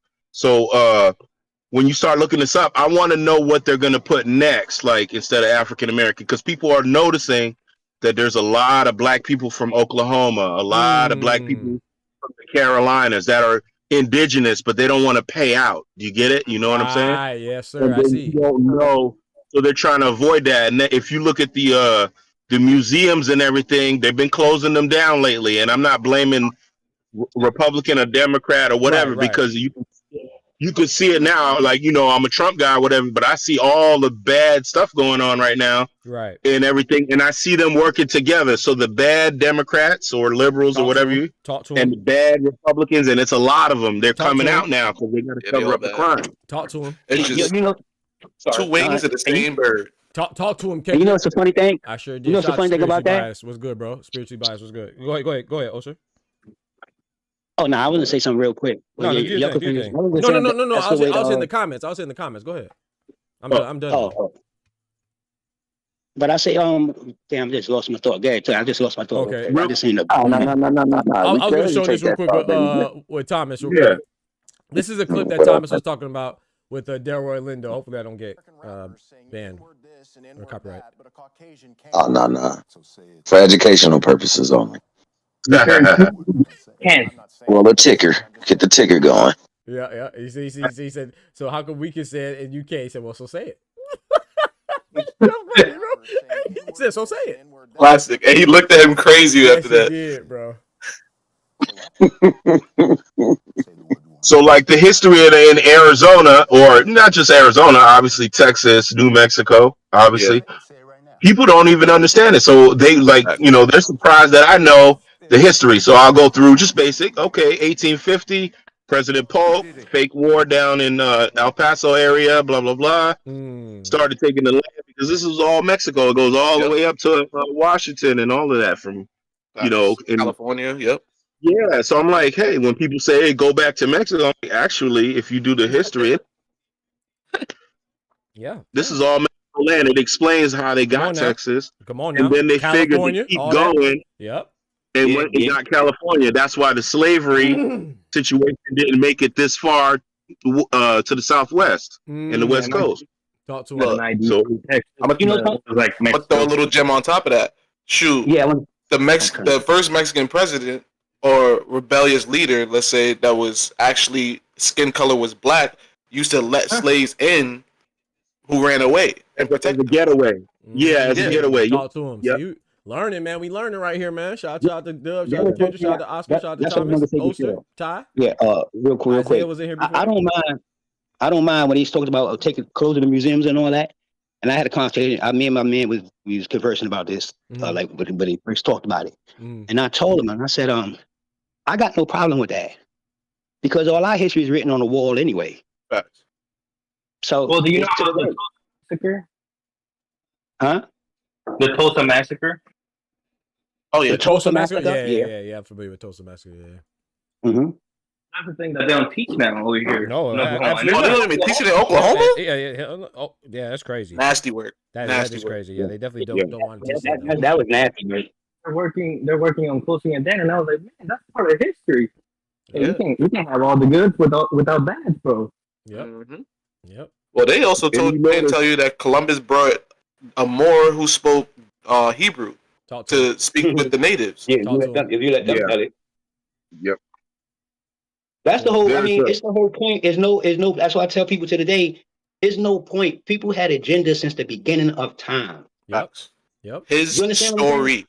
His story. Talk to him. Whose story? His story. Oh, but Kendo, when you talk to other people, like we all know each other for a long time, so like when you talk to other people, you got to kind of like dumb it down a little bit. So that's why when the way I explain it to certain people, I just say, hey, let's say on this level, like all the people, let's say Martin Luther King, Malcolm X, all the ones that you notice, say Lincoln.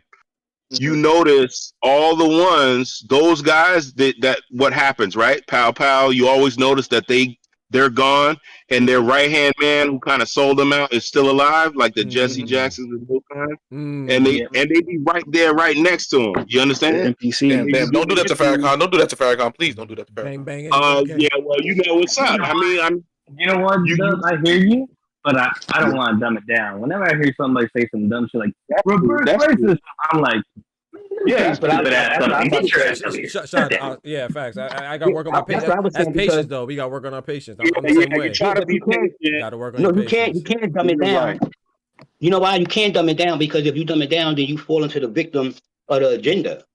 Because they already don't know. They already don't know. You get what I'm saying? So they need to know the hard truth, because that's only they go to sleep on.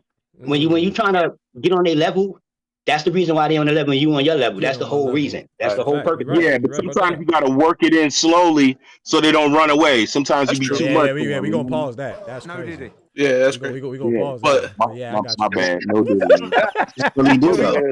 hey, Ty, bro. Hey, they don't run away. Hey, working it slowly so they don't run away. It's crazy. God's still here now. Yeah, we gonna pause. Birdman hand rub. That's an obligatory pause, Thomas. Nah, I'm playing. Go ahead. Nah, talk good shit, though. Yeah, that's crazy. Can't be running away now. You know what? Somebody talking? Yeah, it's Thomas. Go ahead, Thomas. Nah. Go ahead, Oscar. I was just telling my man Dub that certain terms don't fly around here. It's a no-fly zone. Don't know better. Dub will pause you in a minute too. Don't get it twisted. Yeah, man. See, I can't even say slipping no more. You know what I'm saying? But they talk about they ain't got to check in. No, you got to check in over here. You got to check in. Hey, you better check in, right? Where's the Romans do, bro? I don't try to do no when in Rome. How do you guys feel about the boxers? Like I get like I hear everyone talk about like the TO and the Ryans. Like we already know that. So like sometimes like I don't say anything because I don't even really care to support them, but I'll watch them for the skill set or whatever, and I'll pick a TO type or whatever if I feel like, and I see his game plan can win, and it's hard to be beaten on a certain fighter. I don't like TO, but I'll pick him on most fights or whatever. But in Ryan too, right? I thought he would win. I thought it would be inconclusive test, and it was a mistake, and it wasn't. So I told Doc right away, like, man, I was wrong. There's nothing I can do about it. Right. And then he goes on this world tour rant and starts saying stuff behind the scenes. Crazy, it's like you can't fix those people. You can't fix it. And then he covers and he goes behind and says, "Oh, I'm with Jesus Christ" and all this stuff. Right after though, he'll say like that's because he's rocking with the Catholics. And that's a problem right there, because it is like sometimes they think that it is holy. I don't want to say that because I don't want to give nobody no excuses, because you know right from wrong. But like you don't have to be taught. You go a kid go kick a rabbit, they know that they're doing wrong. You know what I'm saying? You ain't got to be taught that. You know, so like you know right from wrong. You know right from wrong. So it's just like I don't know, man. But do I think that they say stuff in the background? Of course, I think that some people do. You know, it's like Cambosa's, right? Cambosa's wife's what did his wife say? Something crazy about the N-word or something like that. I don't remember what she said. His wife. I remember what she said. I mean, she Australian. If they're Australian, we already know what time of the hill. Right. But my point of bringing that up is that that's his wife. It's not 100% that he feels that way too, but it's a good chance that he probably feels that way too. But I don't hold it against him. You know what I'm saying? I don't like be like, oh, Cambosa's is this and that and that. But then when Richard Hitchens says I'm black and I'm strong, coincidentally says that to a guy who has some shady past when it comes to racism, and then you want to get mad at Richard Hitchens. That's what it annoys me. Like I don't really bother. I'm not gonna say it's wrong, but I'm not holding that over Cambosa's. Like, oh, Cambosa's a racist or whatever like that. Like you said, Dub, they might still say it. Even if you correct them in public, they might still do it in private. But I don't hold it against Cambosa's, but I damn sure ain't gonna sit idly by and let people hold it against Richard Hitchens just because he said I'm black and I'm strong. That might be why he said that to Cambosa's. Yo, look, you know what's funny? Because his wife said some racist stuff in the past in regards to Devin Haney. Go ahead, bro. Yeah, it's a funny thing because it's always an agenda, so you always know that. You feel me? It's just who they like. Because Hopkins said, "I won't let a white boy beat me up." Yep. And he didn't get that much scrutiny. He said it like straight up, and it was just like he went in there and got his ass kicked, and they left it alone. Yep. Oh damn it! Now irony is gonna be in the chat. You see, you can't mention you can't mention Joe Calzaghe. No, but I remember people talking about it though. But I don't have a problem with people talking about it. But make sure you talk about it with everybody. If you have a problem with B-Hop saying that, then that's cool. But you should have a problem with when Keith Thurman says it again. What he said something about he never lose to a Mexican. Have a problem with that, and then have a problem with Teofimo say he'll never lose to a Puerto Rican because they're quote unquote weak. Have a problem with that. But if you're not gonna have a problem with that stuff, then don't have a problem with what you know what I'm saying with somebody, only one of them. They all said the same. Even not like I said, now anyway, I'm not trying to beat a dead horse, but he said that he said Americans don't have fighting spirit. If I tell you don't have fighting spirit, Oster, what am I telling you? I'm telling you soft, right? It's just different verbiage. I'm saying you soft. So he said that American fighters are soft. Nobody got mad. So don't get mad at B-Hop when he said, don't get mad at Keith Thurman. Don't get mad at F. Teofimo. In this context, don't get mad at Teofimo. So what they saying? We can't say, huh? So they saying that we can't say that nigga can't beat me. Basically, we can't say that now. If we fight a black dude, we can't say that. Basically, huh? There's something wrong with that now, huh? Basically, come on, man. Hey, well, Naoya is still mad that the Karate Kid, had Ralph Macchio over there kicking my man Kamita tail up in that bad boy. Also, that's why he mad. That's crazy. Yeah, he's still mad because of that. Though. They making a remix too. Another remake. I just saw that commercial the other day. Yeah, it's dropping in a couple weeks. Okay, a couple weeks. Okay. Me, the remakes have been fire, bro. I honestly rock with the vision that they took when they went to the second Karate Kid, and I think this next one is going to even be more so because it's more like martial arts, so to speak, more so than karate, though. Yep. It is going that route, but I'll say this, man. Honestly, we give a lot of credence to like verbiage and how it's being applied and who gets to apply it. You know what I'm saying? I think that when we take real stock in this situation, we'll know that most people feel a certain way. And if you don't feel a certain way and you don't speak out against it, you don't be active in like defiance against it, like you said, I rather know how you feel so I know either to stay away from you or how I have to, conduct myself when I'm around you. Right. I had somebody come to me and they told me, man, I never thought racism was really as bad as it was, but I moved to Tennessee and like I started seeing things and I started being accustomed to things because I was white. They didn't know that, my wife, she's part black. So she doesn't look that way. My little niece, man, she went to college. All her life, never thought her dad would always tell her, and she think her dad militant, but never would always tell her like, yo, they really don't like you. Come on now. And she didn't believe that because, she doesn't look that. My niece looks like she can pass for any type of occasion there is, dog. Right, any occasion. Right. So she went to college, man, and she was in there with her dorm sisters, and they started talking. They got real loose with their conversation. Got real comfortable, huh? Got real comfortable. Yo, I got to give you one thing, Tom. You got the wordplay of life. I got to talk to you more often because your wordplay is crazy. I love your wordplay. To be saying this, me off for a minute. I said, "Oh, that was slick. That was slick." That was. That's a fact. Oh boy, smooth with it, man. But yeah, go ahead with your story, Thomas. That's the way people can say with it, and it's like my man Dub said, like my man the GOAT said, like, yo, it's subversive, but it's not.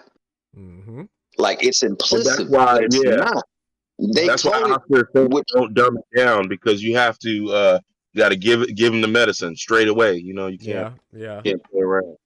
You got to give them that. What they call that thing when COVID was popping off. Oh, give them give the vaccine. Yeah, that vaccine. You got to vaccinate their asses. Yeah. I don't know if you ever had bullies. Give them the double dose. Yeah. What you say, Oscar? I don't know if you ever had bullies, but like ever had what? Was like bullies. Bullies? Like a bully. I'm not sure. My dad. What bully he's talking about? Oh, like okay. Yes, bully. Yeah. Like somebody tough that wants to mess with you. Yeah, I got you. My bad. Yeah, I got you. My dad used to be like, I don't care if you get your ass killed, but you gotta stand up to that motherfucker. If you let it go, if you let it fly once, they're gonna be there all on your head every fucking day. Facts. So you know what? As soon as I see one that try to pick on me, I had my ass kicked a couple times, but they didn't mess with me no more. Right. They don't be wanting to fight. They just want to punk somebody. You know, they want to. Yeah, they don't be wanting to fight. Hey, and on that point too, because I'm gonna rock with that. That's Oscar, right? Yep. Oscar, man, my mom was the same way. My mom grew up fighting men, dog. Like she used to beat on my uncle's bullies because you know they couldn't fight, but they would let her fight, I guess, for some odd reason. So she used to go over there and whoop their ass. She's a fighter by trade, and she like 5'3", little pit bull type person, right? She told me one day, man, I didn't want to fight. She told me, if you don't go up there and fight this Mickey Fricky, when you come home, I'm going to whoop your tail. If you go up there, you lose, I'm going to whoop your tail. So I got this mindset now that if I lose, we going to see each other until I get the best of you. And then once I get the best of you, we good again. But I had to get my ass because I was losing or I wasn't going to fight. So like, it's like a mindset. And I'm American as they come, bro. Like I was born up in this bad boy. I was raised up in there. So when you say I ain't got no fighting spirit, nigga, you don't know me. Talk to him. Like the one thing, my moniker used to be when I was ignorant and stupid. Like, I ain't no punk. You just not gonna point me. You want to show me that you gonna whoop my tail? So like that and I grew up in a bad area. Right. I grew up where we traded punches and for like bullets. Like they started shooting at you. They don't start punching at you no more. They shoot at you. So like, yo, I had to grow up in that stuff, and it is a disgrace for people to say something and get it caped. He gets caped because he's a different gender from a different place, saying something that's offensive to some. But when certain people do it, it's offensive to all. And that's what people have been saying. Like when we speak about our love, like he said, when you got white supremacy, they still there. When you got some people that's trying to get black supremacy, they all put down. And if they alive, they buried in some cell somewhere. You know what I'm saying? And if they get wealth, generate a system or a economic profit, they burn that ish down. Like no matter what they do, it's always gonna meet some type of opposition. And we are pulling a card. We are popping a narrative. Come on now. You know something on top of that, Tom, I say, and I tell people this a lot too, is that when they talk about the culture, they be saying, yo, culture vulture or whatever. I got my own personal feeling about it. I do know that we have a culture. We had a culture. See, but us as people, we the only ones. Black people don't got no flag. We don't have nothing to stand up so everybody could say this is ours. So it's real chaotic, and that's why they be playing with your head with all these different sensitives. That's why they always want somebody black to be in something, because we don't really got nothing that we can get together and say we're gonna stand on this. Like, you know what I mean? And I tell people, like, say. Yeah, when you talked about that before, being black American. Yeah, you got immigrants coming in or whatever, what you consider immigrants. But when they came here from the beginning, they came with their flag on that boat. You get them, they had their religion with them. We didn't have that. You get what I'm saying? So, and that's why I say into today's time, because we were a little older. See, I ain't from the South. See, I'm from New York. So the racism, it didn't hit me like it hit BBO. You get what I'm saying? My pain is from my people. So I had to educate myself to understand what's going on. You know what I mean? Like I tell people today time, I give myself a memorandum. I taught myself to give myself a memorandum, so I ain't doing that. So you ain't got to come give me no letter no more. You know, when you be locked up or somebody be on probation or parole and they telling you what to do. So I can tell myself what to do today. Because I had to educate myself. You get what I'm saying? And I had to understand the BS. And that's why I say my understanding of that, everybody got a little bit of racism. They got a little bit. But some people tend to show it. Yeah. We'll let my boy Ty get in. Oh, wait, W about to say something? And we gonna let I remember Ty was saying something and his phone cut off. He got lost in the sauce. Go ahead, Ty. Trap phone 101, man. Crazy. Hey, shout out to Trap phone 101. See, that's why I got 4 of those. That's crazy, bro. You know, Obama ain't in office no more, man. You know what I'm saying? The Obama phone ain't popping like that, bro. That's crazy. I got something that's aligned with the conversation, but it might bring back the boxing a little bit. People talk about how corrupt the WBC is, right? They are. They take money. You know what I mean? If you got $20K to throw away, you getting ranked today. Yep. Yeah, I like that. That's a slogan right there. You got $20K to throw away, you getting ranked today. I like that. That's a fact. Yep. When certain people made derogatory terms against other ethnic groups, WBC right there to denounce you. They finding your ass. They getting you up out of there. But what about you know, whatever Bob orders? WBO. The fuck WBO got going on? I mean, not Gilberto Mendoza. Excuse me, Gustavo Oliveri. Sorry. It's funny how T.O. has had a long history, even before he became the takeover. When he was just Gordo, or speaking ill against other ethnic groups, like what he said about Puerto Ricans, Mexicans. Try to flip it, black people. It's funny that they have an investigation over him claiming, oh, I think he may have said liquor, but you know what's being said. It's not funny, my bad. If this was any other section of body, fall for that crap is crazy. But go ahead, sorry. Bob wouldn't even be able to, you know, massage a couple shoulders to get that off of you. You're right. Why isn't T.O. stripped? On that too? Why isn't he stripped? That's a good question. I want to ask you a question too, based on that, Doc. You, Ty, and everybody. He said liquor, Ty. He said liquor, Ty. But go ahead. Wait, you was done, Ty? You was done, Ty? Yeah, I'm talking about when you finished. T.O. ain't say no damn liquor. Yeah, I know. I'm trolling. His dad had him sitting in front of the camera because, you know, he teaching his son the right way. Last time I said that, you know, they almost wired my jaw shut. Because, you know, we don't deal with these niggas. Hey, yo, Ty, listen to this real quick, right?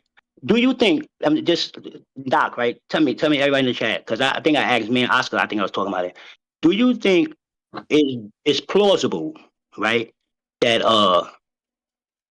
say people could, if it was like, if you could sue T.O., if somebody could sue him, and shouldn't a boxing association be part of that? Because T.O. said he was doing it for promotions. That means he was doing it under the governing body of the boxing association. So if you're doing it under the governing body of boxing association, they must agree with it because you're part of the association. You promoting.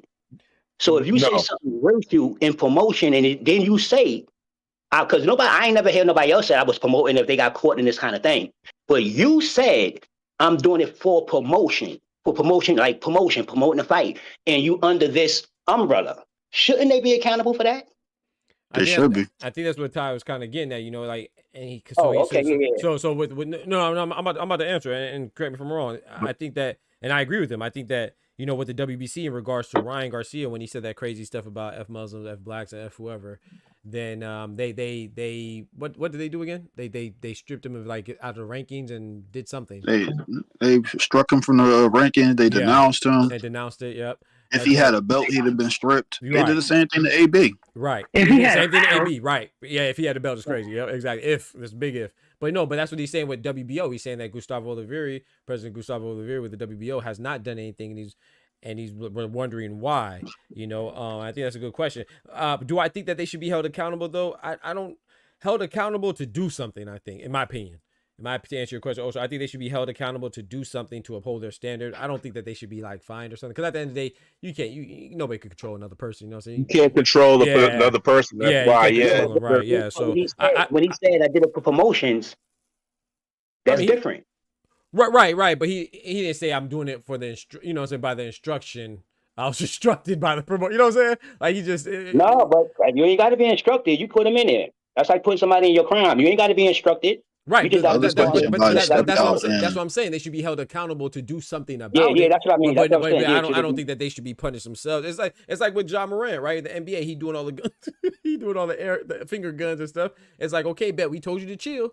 Bitch, we told you to chill. All right, now we're gonna fight. You know what I'm saying? So I think it should be something like that. But I don't think that the NBA should be in trouble for. You know what I'm saying? No, that's why they found his ass, because you did it in the NBA. Right, exactly. And then if they don't do something, then it's gonna look like bad for the brand, right? So that's what Ty is saying right now. He's like, the WBO, we should put some more pressure on them because they should look bad for not reprimanding Tio. Correct me if I'm wrong, Ty. That's what you're getting at, right? And I agree with that if that's what you're saying. Mm-hmm. Yeah. Yeah, that should be a fact, and it is. Because if you got to look at when John Moran did it on the court and off the court. Yeah, fact. Because he's an NBA player. Fact. He owns his card.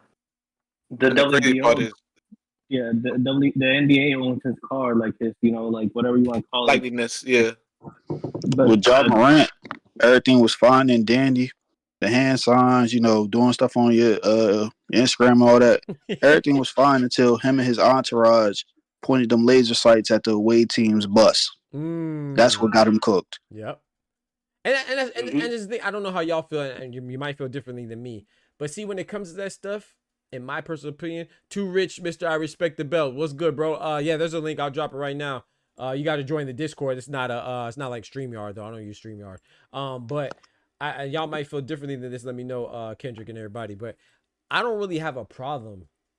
Let's say even if it wasn't just the bus thing, right? Like Ty said, he's right? Let's say it was just that they didn't want him doing it on the court. I don't have a problem, bro. Like I think it's ridiculous. Don't get me wrong, but that's their rules. That's their that you got to abide by rules. So I don't have a problem with him being reprimanded, but I do have a problem when it's selective. You know what I'm saying? Like so same with Tio. Like if Tio does that and he gets and they punish him, cool. So do it with other people too. Like when someone does anything that makes the brand look bad, not just selective. Like, for example, if they go suspend somebody for PD, suspend somebody for coke, suspend somebody for being overweight, don't just do it when it's this person and not do it when it's somebody else.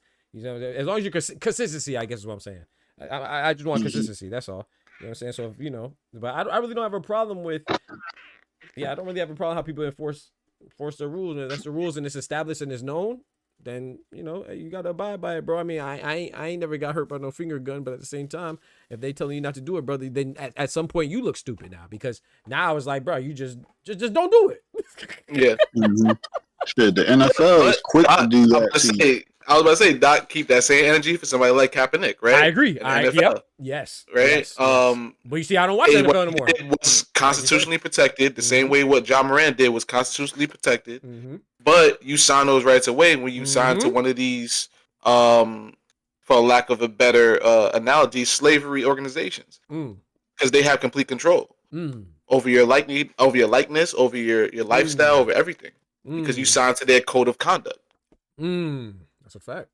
Hey, yeah, you're under the umbrella. That's what it is.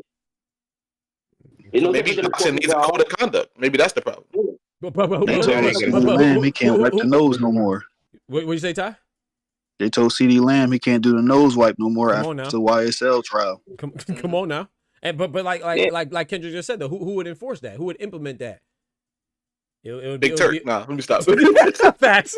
Shout out to Turkey. I was saying no, but we need. That's why I do think. I was just talking about this morning. I think before you got here, I was like, bro. I was talking about the JBC, which is Japan Boxing Commission, and then the British Boxing Board of Control in England. I said that America. I think boxing in general, not just America, but boxing in general. But we could start off with America having just one overall governing, authoritative or administrative body. You know what I'm saying? Like so then, like something that would. I don't think that works. The only reason why is because everything is state oriented, and we know how America is. But that's what I said. Right? Yeah, we're built differently than these other countries. Like, right, but I don't think So that's exactly what I said, because I said I brought up the example of Keyshawn Davis and Clarissa Shields. You know, Yeah. Keyshawn being in Texas, different boxing commission than New York State Athletic Boxing Commission, different than Michigan, different than California. But I disagree with you. I do think it does work. I think it should work, and I don't think it should be difficult, because I'm not saying that they should do something to where it's like, oh,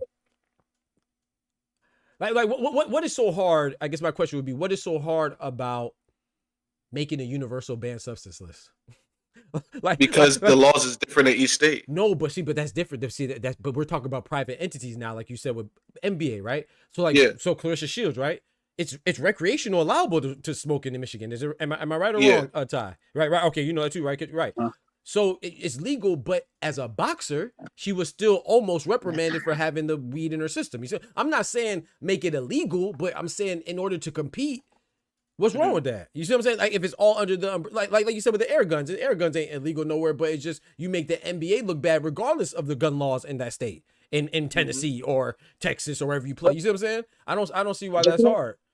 And maybe I'm tripping. But isn't that? Isn't that what that is?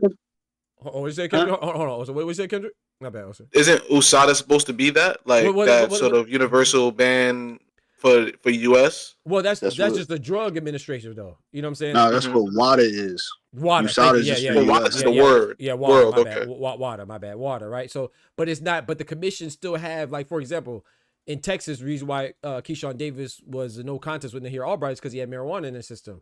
You could fight somewhere else, and that may not be the case. It's just on marijuana. Marijuana is on the Texas commission's ban. You're right. So I think that I don't see why that's hard. I mean, and like I said, correct me if I'm wrong, kids. Like, if you disagree, you disagree. There's nothing wrong. But I just don't understand why that would be hard to have a universal, like something as simple as a banned substance list. Like, bitch. But I kind of understand it, because another system that run like that.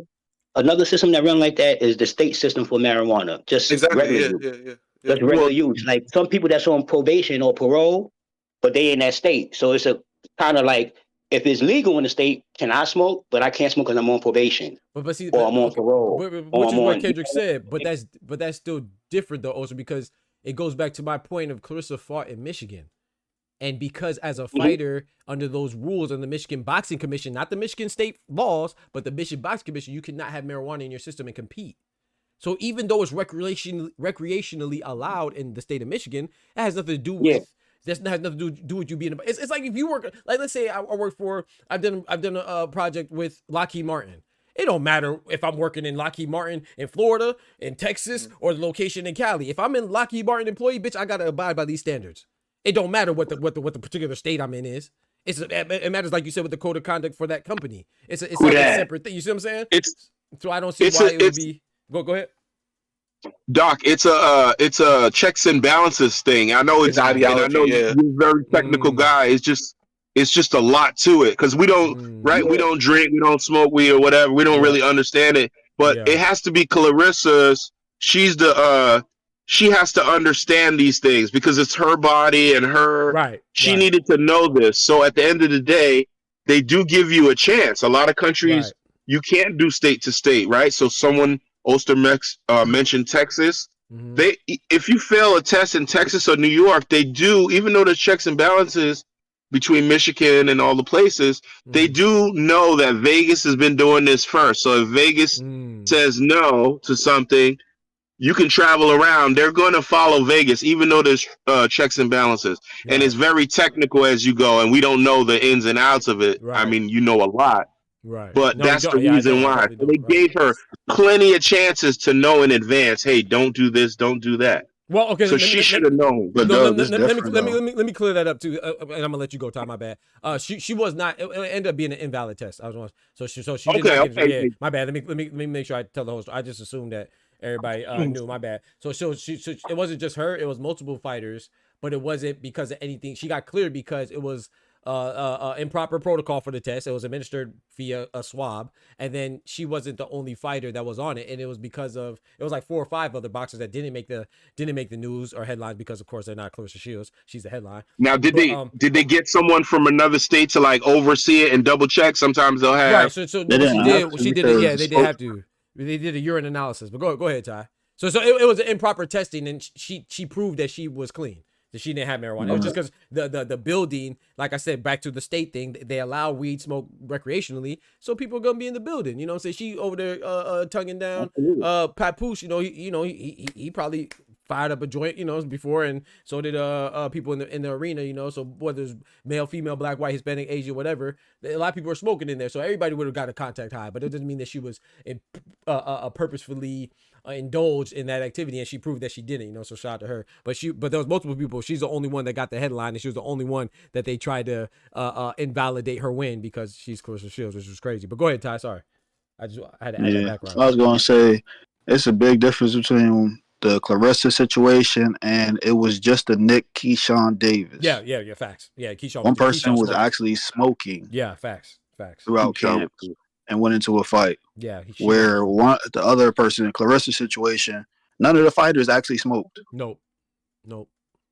They did an oral swab, and with that, if you come in contact with somebody smoking, it's going to somehow get on the membrane.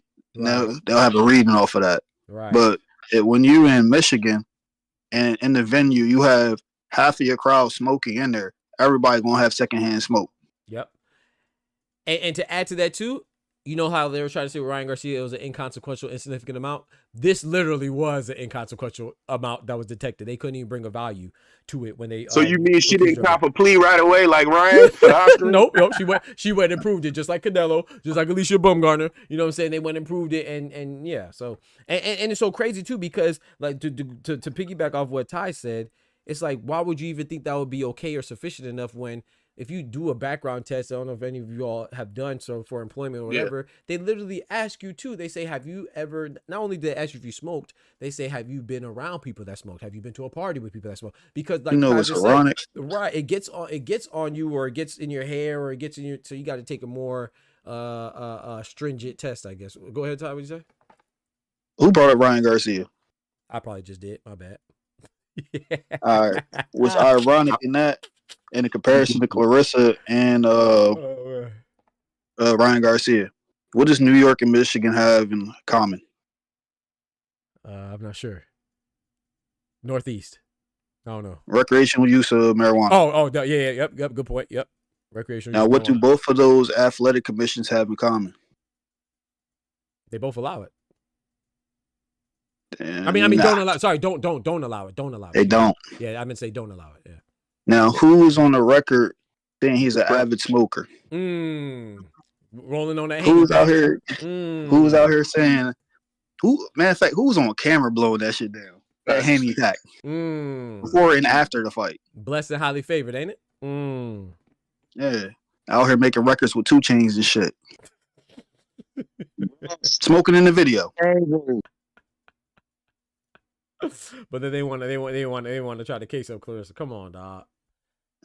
And interstate too. She's from there too. Crazy. What'd you say, Ty? Can you repeat that? Another reason why what? He copped the plea. Another reason why he copped the plea. Talk to him. You're on camera using banned substances. Talk to him. And a masking agent too. Talk to him. The IV, smoking marijuana. Other non-recreational drugs were at play. So that's the thing, because it's like, so basically he's saying he's guilty, took the lesser charge or whatever. Come on now. Did his time.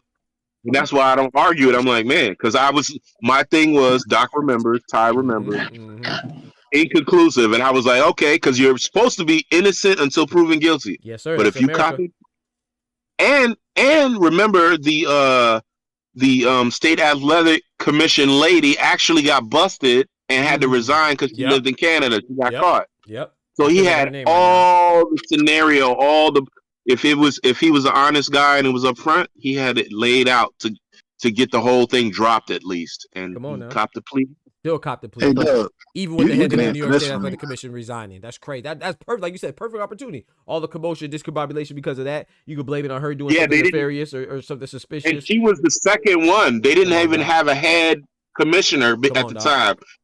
She was the second one. And he still took a settlement, cop the plea. Now so he had a chance. Right. They was discombobulated. He had a chance to get off. Right, and now now settling is not a admission of guilt, but a damn sure ain't a plea of innocence. I'll tell you that. But go ahead, Yeah. Ty. That's a fact. Go ahead, Ty. 1,000%. Hey, Doug, you the resident UFC guy here. When your boys get popped for Nangelo, watch where I'm going with this comparison. What's the first thing they go pick up?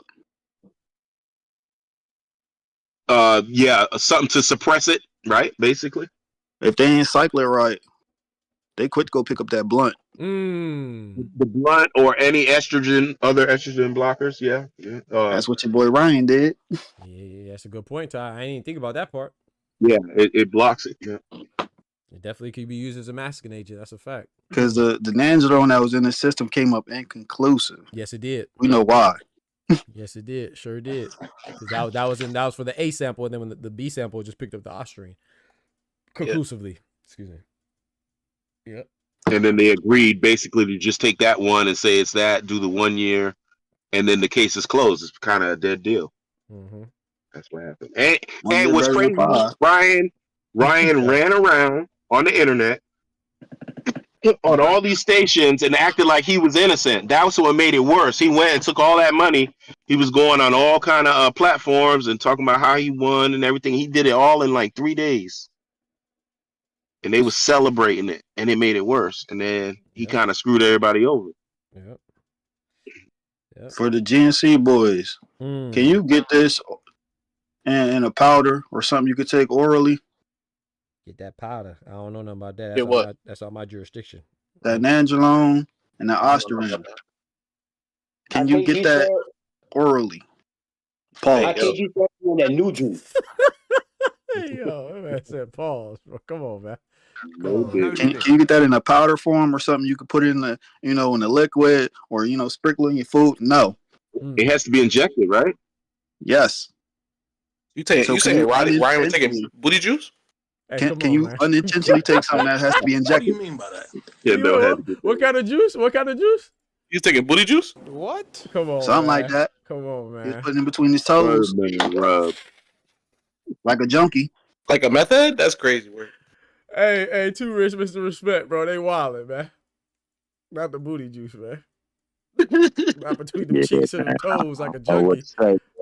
I'm just sitting here listening, dog. Thomas, they wildin', man. They say Ryan giving dope feed vibes, man. Dope feed vibes. But yeah, man. When you say something. No, go ahead, Ty. When you say something to a bunch of idiots, come on now. And you get enough people repeating it, people start to really believe that stuff. Come on now. Now you I thought it was really disingenuous for people to really sit out here and say, "Oh, he took this by accident. It must have been a mistake." No, ain't no such thing as tainted when you got to inject something. No, I'm about to make some ashwagandha tea right now. Actually, you know what I'm saying? It's the ashwagandha. And you know what's crazy? It was Devin Haney's brother's dreams. Come on, bro. And then he got hit with another dose. He got another shot in the ass in round 2 when he got dropped, man. After Rolly woke up from his nap. You. Hey, man, y'all crazy. Yo, feet in the air and everything. Damn, out the window. That's crazy, bro. That's the thing. Like Ty just said, just people they just ignorant, man, and they don't want to even learn the truth. Like they just want to hear whatever corroborates with the whatever preconceived notion they have in their head already, or whatever truth, quote unquote truth that they have in their head already. It's like, I don't know, man. It used to make me mad. The most mad is because I guess because of my background and stuff, I deal with units and metrics and stuff. When they said that billionth of a gram shit, that pissed me off. That ain't gonna lie. That's what pissed me off the most about the whole thing, bro. The billionth of a gram, bro. It's like, bro, that's a nanogram, bro. No one talks like that. Like, if you, I don't know how else to say it, man. Hey, Doc, you know what's funny? Those be the same ninjas that'll get mad when the 3.5 ain't right. Come on now. Bro, that's a nick. That's not a 3.5. Come on now. But they be mad though. They be mad though. 3.24. Come on now. And I want to show you this. Right? I have a natural cleanse supplement, right? And I don't know if you can see it. You probably can't see it. Anyway. Doc been juicing. That's crazy. It's a natural cleanse. I knew you wasn't doing no muscle ups for real. I knew it was something. He was hanging with Valdez? Bro, come on, man. Nah, man. Y'all wildin', bro. That's just to make sure. It was karma. Everything is not just a probiotic, man. Y'all relax, man. Doing the muscle. I wasn't doing the muscle up off the muscle. I was doing it off the plant, bro. That's great. I'm gonna put you on that good shit. I said you went from 3 to 5 to 7. Hey, Oster said that too, though. Oster said, hold on, bro. You went from 3 to like 7, bro. You did? hey, bro, I'm on that riding pack, man. Y'all gotta chill, man. Come on, man. Anyway, man. But my point is that like, yeah, bless and highly favored. You feel me, man? No, motivating me to work out, but now that I know the secret, that's crazy, bro. Come on, Oscar, not you too, bro. Come on, man. This is a natural cleanse probiotic, man. Y'all stop it, man. Come on. I saw the syringe wrapper blow in the wind when he was doing that muscle up.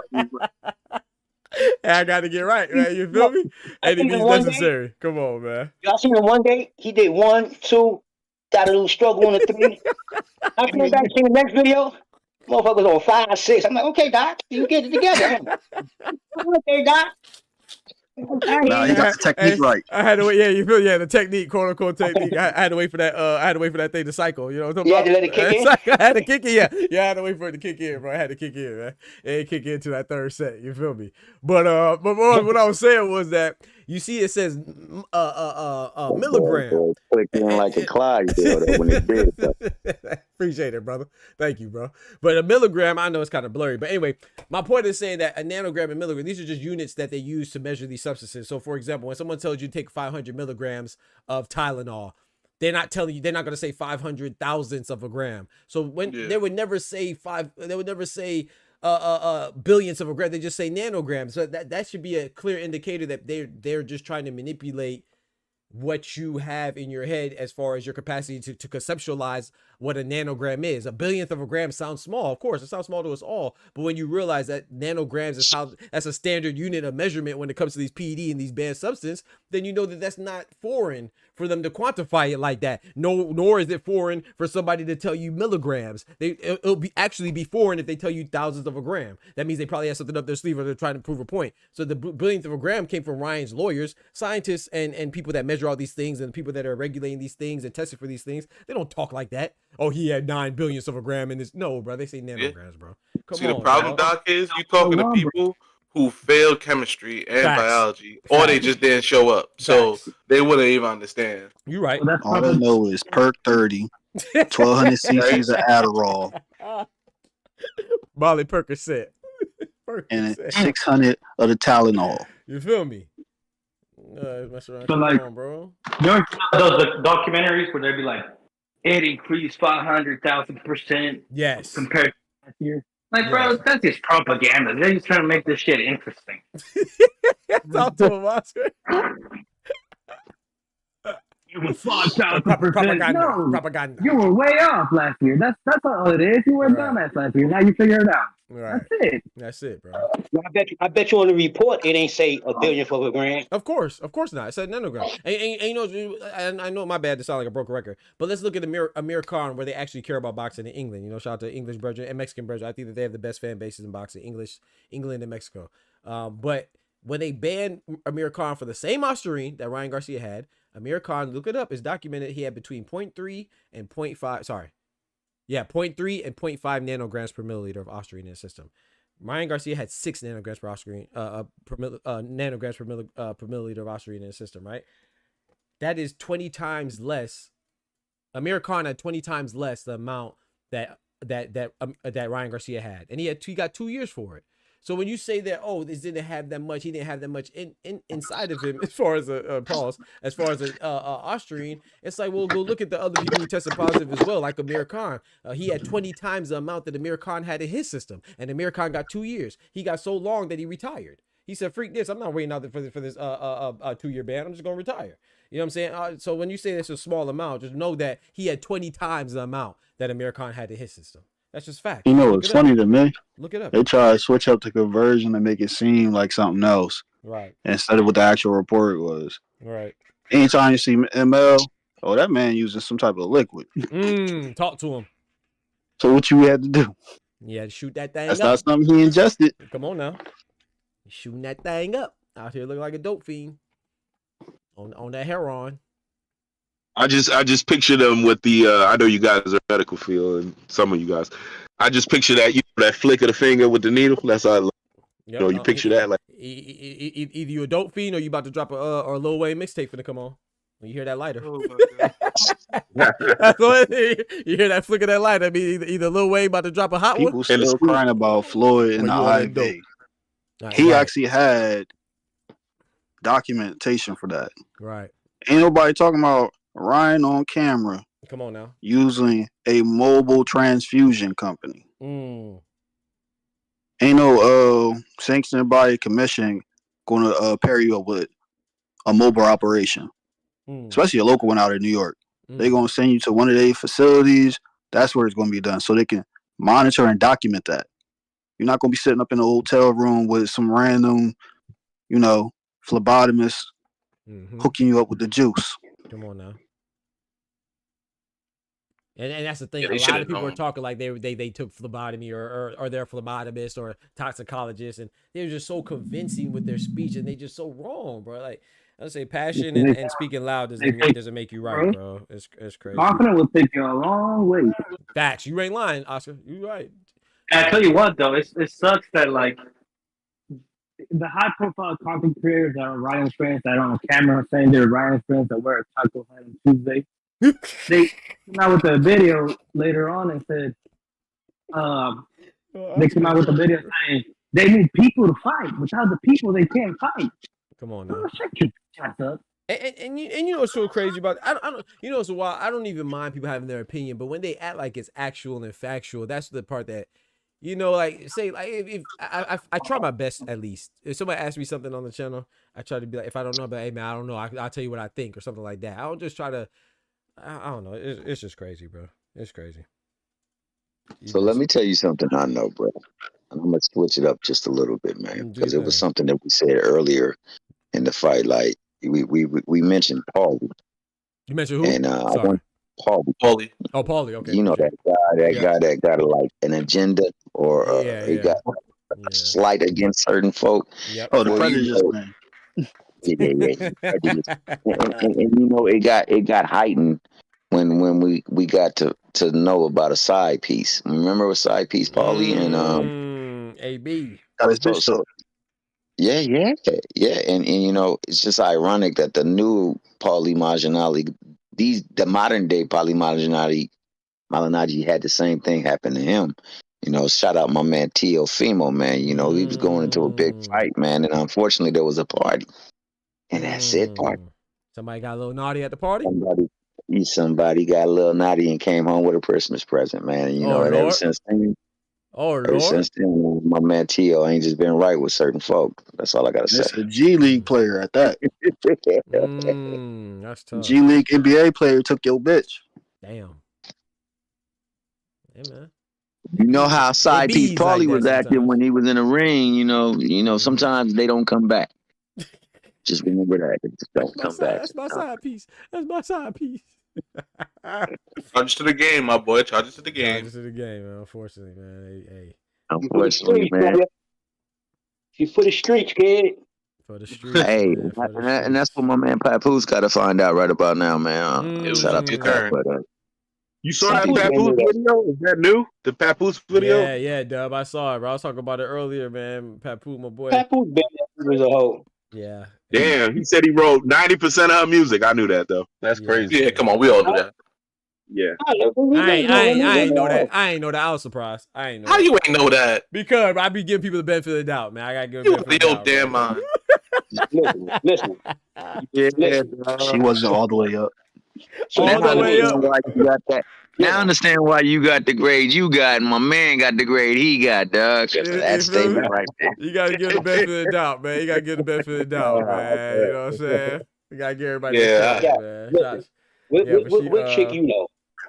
What chick you know around a bunch of niggas in the rap group? You see what I'm talking about? Look at Oster, see? I'm just saying. I'm just keeping it. Lauren Hill. I dated to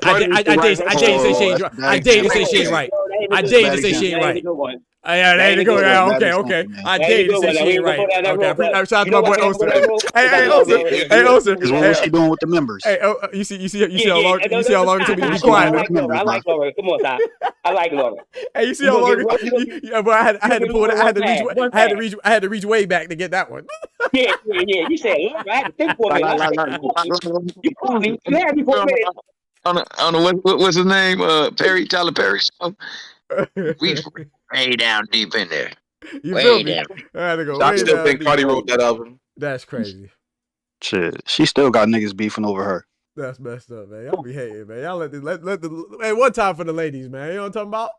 They're right there on music. You know what I'm talking about? Shout out to Cardi B. That's probably the reason why that album didn't come out. Shout out to Cardi B, my ass. shout out to Nicki Minaj. You feel me? Shorty can't even read a speech that's written for her. How she gonna write it? Come on, man. Come on, man. Shout out to you know Cardi Ho. Come on, you know Cardi Ho. You know that. Shout out to who else? Who we talking about? Shout out to Beyonce, man. Shout out to Taylor Swift. Man. Shout out to all the women that right there on music. Now you going crazy. You know what I'm saying? Shout out to Mariah Carey, man. You know what I'm saying? Shout out to everybody right there on music, man. Shout out to Maya Angelou. You hear me? Because the rest of them ain't making it.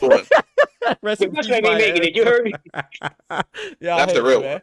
Y'all hating on the ladies, man. Hey, big salute to Maya Angelou, Dr. Maya Angelou, man. Rest in peace. And Lil Yachty. Come on, man. Y'all be hating, man.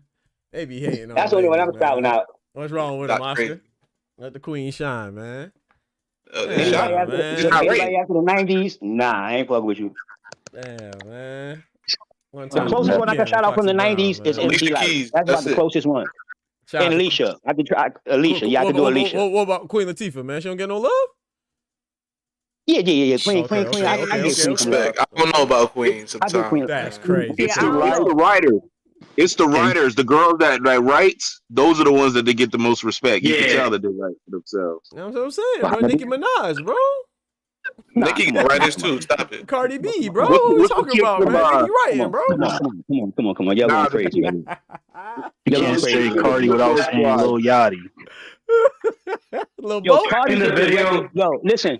Cardi get the record for the fastest chick to get pregnant after the deal when she got to the whatever. That's crazy, bro. Cardi was pregnant in 2 weeks. Koi probably beat it. Nah, Koi beat it, bro. Cardi went from being on stage and battle raps to making battle rap. You know what I'm saying? We can't be mad at Cardi. You feel me, man? Get off of Cardi, man.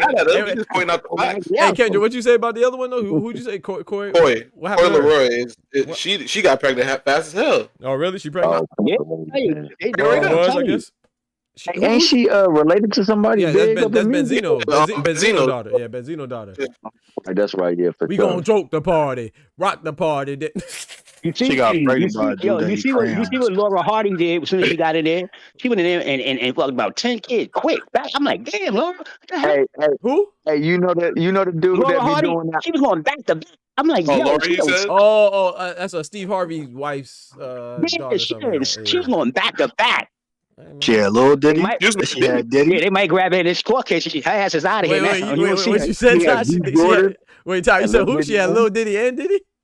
Yeah, she was dating the son first, and was like, "Look, he ain't got enough money. Let me go get Big Diddy." I didn't know that. Pause on the little Diddy. Pause on the little. Yeah, Lil Diddy sound crazy. I ain't gonna lie. Yo, 2-4 in the building. My brother, what's good? He called Diddy up. Little Diddy called it. Oh, my bad. Go ahead. They said Lil Diddy, dog. Lil Diddy, Oscar. That's crazy. What was I supposed to call his son? Y'all ain't right. Man. Y'all ain't right. He both of them though, right? Diddy Jr. It's not even worse. Hey, my man called his son, told him, "Hey, yo, you need to go get the stuff and go throw it in the trash." Oh, that stuff. Oh, yeah. No, not that, but that stuff. Go get it. Wrong, man. Throw it in the trash. Come on, man. It's no good. I got a question for you, though. That's messed up. She was with Michael B. Jordan too, ain't it? Yep. Hey, man, that thing might be good, boy. Hey. Yeah, that thing might be worn out. You hear me? Hey, that thing gotta be good. You heard me? Hey, my man that say I like that. Hey, you feel me? Kim Kardashian too, boy. She went a lot of too. That thing might be good, boy.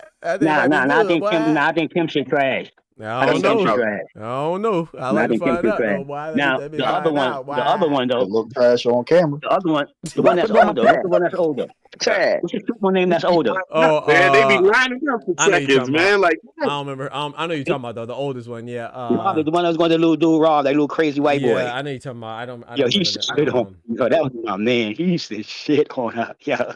What was it? It's Kim, Chloe, and Courtney. Courtney. Yeah, that's it. Courtney. Yeah, that one.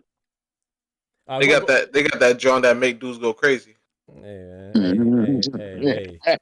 Go ahead, Oscar. I think Oscar, you were saying something. Oscar, I'm about to get off. I'm about to get off soon. I got a meeting. I got a meeting soon, so I got to get off. But what you say, Oscar? Handle your meeting, Clay. Yeah, say how does Steve Harvey be saying all these praise God and you find the love of your life? Bitch, say that to your daughter. Hey, yo, they got clips of Steve Harvey talking about baby oil. Harvey wife a hoe too. What was he and saying? warming it up. What was he saying about her, bro? They got Harvey wife a hoe too though. How you know that? How you know that, Osa? How you know? Gosh, dang, how you know that, bro? Why his wife gotta be a hoe, bro? What you mean? Margie, is you for real? She was clapping the security guard. That's common knowledge. You for real? Yeah. You for real, dog? You serious? This why we tell you about these chicks, man. These chicks is like you talk about a chameleon. They ain't got these chicks took everybody game. They took animals game. They crazy. You know what the problem is? People associate beauty with purity. That's not true. You're right about that. Bro, I just want to know if Kendra's still done. Margie might be number one. Really? So she get it from her mama? Yeah, Margie could be number one. Oh, hey. That's real shit though. She could be number one. She's a beast with it though. She's a beast. You want to do a video? Do a video hunt? What? Yeah, the security guard. She smuggled that hot link. Wait. What she did, Ty? What she did? She was with the security guard smuggling a hot link. Come on. Yeah, let me tell you how cold Margie is. Let me tell you how cold she is. No, Philly, let me tell you how cold Margie is real quick. Margie cold though. What she did? Prior to Steve. Yeah, prior to Steve. Forget Steve. Yeah. Steve attended it. He attended it. Steve attended it. So Margie was doing. Margie spoke with another guy first that Steve was knowing. Right. He sat on the side and waited because she was married already. He sat on the side waiting. He's Steve a lump. And then he got with Margie. No real rap though. But since he's been with Margie, his trainer was a security guard or the trainer, one of them, because she was fucking him. This was for years though. Why they was together? It was a security driver. He was with them. The chef. Was it the chef? Yo, Margie cold. No, Margie cold. Cold. No, cold. Like cold. Margie. Yo, listen. Margie worse than. See, I'm gonna say this, and you're gonna bug out, and we're gonna get off. I'm gonna get off for real. Margie worse than. This was in his book, bro. How you know this though? How y'all know? You really think that's in his book? I'm messing with you. I know it ain't in the book, bro. I'm messing with y'all, bro. I'm messing with you, bro. I'm saying, how do you know, bro? I'm saying, I know it ain't in the book. How we get everything else? Yo, listen, how we get everything else? That's how we know. I ain't never heard. I believe I ain't never heard this stuff though. I don't know how you hear that. I don't be in the streets. Yeah, I probably don't be in the streets. Yeah, I'm in these streets, Doc. You hear me? I don't be in the streets, man. I'm in the internet is the street. Tell Lord swing this way though, boy. I'm trying to tell you, cause you're passing around like that. You feel me? I may take Marge ass. You heard me? I may take Marge ass. That's the corporate. On that. I got Marge the corporate. Y'all crazy, man. But fellas, man, I'm gonna go ahead and call it, man. I appreciate y'all rocking, man. Had a good conversation. Your man Steve a lump. I'm telling you right now, he's a lump. Hey man, no. Steve's just doing this, doing. He's a public servant. You know what I'm saying? He's just, taking care of the Steve community. Was a pimp, man. What are you talking about? Steve is a lump. Steve is serving the pump. Shorty serving the public. That's what the problem is. See, that's crazy. Steve a lump. He's trying to clean up the streets, bro. He's cleaning up the streets. His daughter is a public servant. He's serving Diddy. He's serving Little Diddy. He's serving Little Diddy. Hey, yo, we all got assignments. Doc giving us assignments. Everybody go look up this shit and talk about it tonight because Steve is a lump. Watch this shit. There's no might. There's no might in that. Oh man, y'all cold, man. Y'all gotta chill out. You know what I'm saying? Hey, it's one life to live, man. He happy, man. They'll be happy, man. Shit, they used to hate on Cedric, and Cedric took his bitch too. Yeah, I didn't know that. Steve is a hater. Y'all think it's a joke? Steve is a whole hater. No. Yeah, I know about him. I heard about him. Even with Rest in Peace, Bernie Mac and all that stuff. I heard about them being hated. I heard about that, but I didn't know his wife was out there. Man, it makes sense though. He's been married multiple times, so he probably just makes sense. I meant to say took the bitch he wanted. Ah. Yeah. He made claims, but But Lori not his daughter. It's not their daughter to get. That's just her daughter. That's his right? stepdaughter. That's his stepdaughter, right? Okay. Nah. Yeah, just making sure. So he off of that alone, I'm not even gonna get into that, but yeah. Yeah. That Lori is the dude. He might have hit Lori that too is the then. dude. Lori is Steve Harvey, the other one, the drug dealer dude. I'm not sure. Yeah, no, her father was a drug dealer that was locked up. That's what happened. No. Yeah, I'm sure. I'm saying I don't know. I don't recognize. I don't know who you're talking about, but I believe you. I just don't. Know. All on the close into that one time. They was all Steve sat there. Steve a piece of shit. Steve was crazy. I'm trying to tell you. No, I heard some colorful tales about these. Man, y'all gonna get off my boy, man. My boy. Yeah, hey, y'all ain't gonna talk about the Family Feud host like that. Y'all gonna relax, man. Hey, that family bone booty. Listen, I ain't talking about it. Hey Doc, I ain't talking about it. I just did a little research. I ain't talking about it. Okay. My bad. Y'all crazy, man. I did He's bringing good things to light. Hey, that's it. And on that note, man, I'm out, man. You guys be easy. It's been real, man. I've been educated. Yes, sir. Likewise, man. Without a doubt. Yes, sir. Thomas, be easy. All right, have a good one, Thomas. Oster, KD, Kendrick, Dub, Ty, Isaiah was in here earlier, man. God bless y'all. Clone was in here earlier too. Where you go? Yeah, Clone tried to duck off. He tried to talk shit and duck off. Yeah, I heard him say something about about Kendrick ducking something. All right, y'all boys. God bless y'all, man. Yes, sir. Chat, I'm about to go ahead and call it, man. We had a long show today, man. We talked about a lot of boxing, a lot of not so much boxing, but it was fun, man. Shout out to the homies that came through on the panel. You know, shout out to those that tried to make it to the panel, man. Please, if you did not make it for the panel this time, man, I go live twice a day, Monday through Friday, 8 a.m. for the morning show and 7 p.m. for the evening show, for what we call the late show, you know what I'm saying? And I drop videos throughout the day in between, man. So tap in with me, man. I appreciate y'all, man. We like to talk boxing, have a little fun. Every single boxing talk or discussion or conversation doesn't have to be an argument, you know what I'm saying? It can be, you know, we get passionate, we get intense. That's all it is, but that's not the intention, you know what I'm saying? We here to establish fellowship, and we could agree to disagree like adults, man. It ain't got to be an argument about somebody mama or something like that, and you know what I'm saying? Ain't nobody gonna, you know, especially if you wouldn't bust a grape in a food fight. A lot of people that be talking that trash wouldn't do nothing, you know what I'm saying? So, you know, we just like to talk boxing. We disagree all the time. We agree all the time. And we just keep it cool like that. Of course, sometimes we get into it as well, but that's never the goal. The goal is to have boxing conversations, not boxing arguments, boxing discussions, not necessarily boxing disputes. You know what I'm saying? We love debating, but we do it from a logical standpoint. You know what I'm saying? So shout out to all the members, man. Y'all really keep the channel going and growing. You know, so please, if you haven't become a member yet, consider becoming a member. Starts at $3 a month, man. That's nothing for you ballers out there. That's nothing. You know what I'm saying? Y'all ballers. You know what I'm saying? So yeah, man, consider becoming a member right there. For $3 a month. And shout out to all the members that we have already. Shout out to everybody that contributed to the Cash App, you know what I'm saying, and the Super Chat. Those that hit the Super Chat today, man. Shout out to my guy Oscar with the $2. Shout out to George the Last Patriot for the $2. Shout out to Oscar again for the $2. Shout out to Big Dog Willie with the $20 coming through like a boss. El Jefe, El Jefe, El Jefe, El Jefe. Yes, sir, man. That's Big Boss Tings right there with the 20 piece. Shout out to Big Dog Willie with the $5. Shout out to Isaiah for the $5. Shout out to Candy Slim for the Hello Yellow, dropping the $10 on the fellow, you know what I'm saying, with that bread, that cheese, that butter.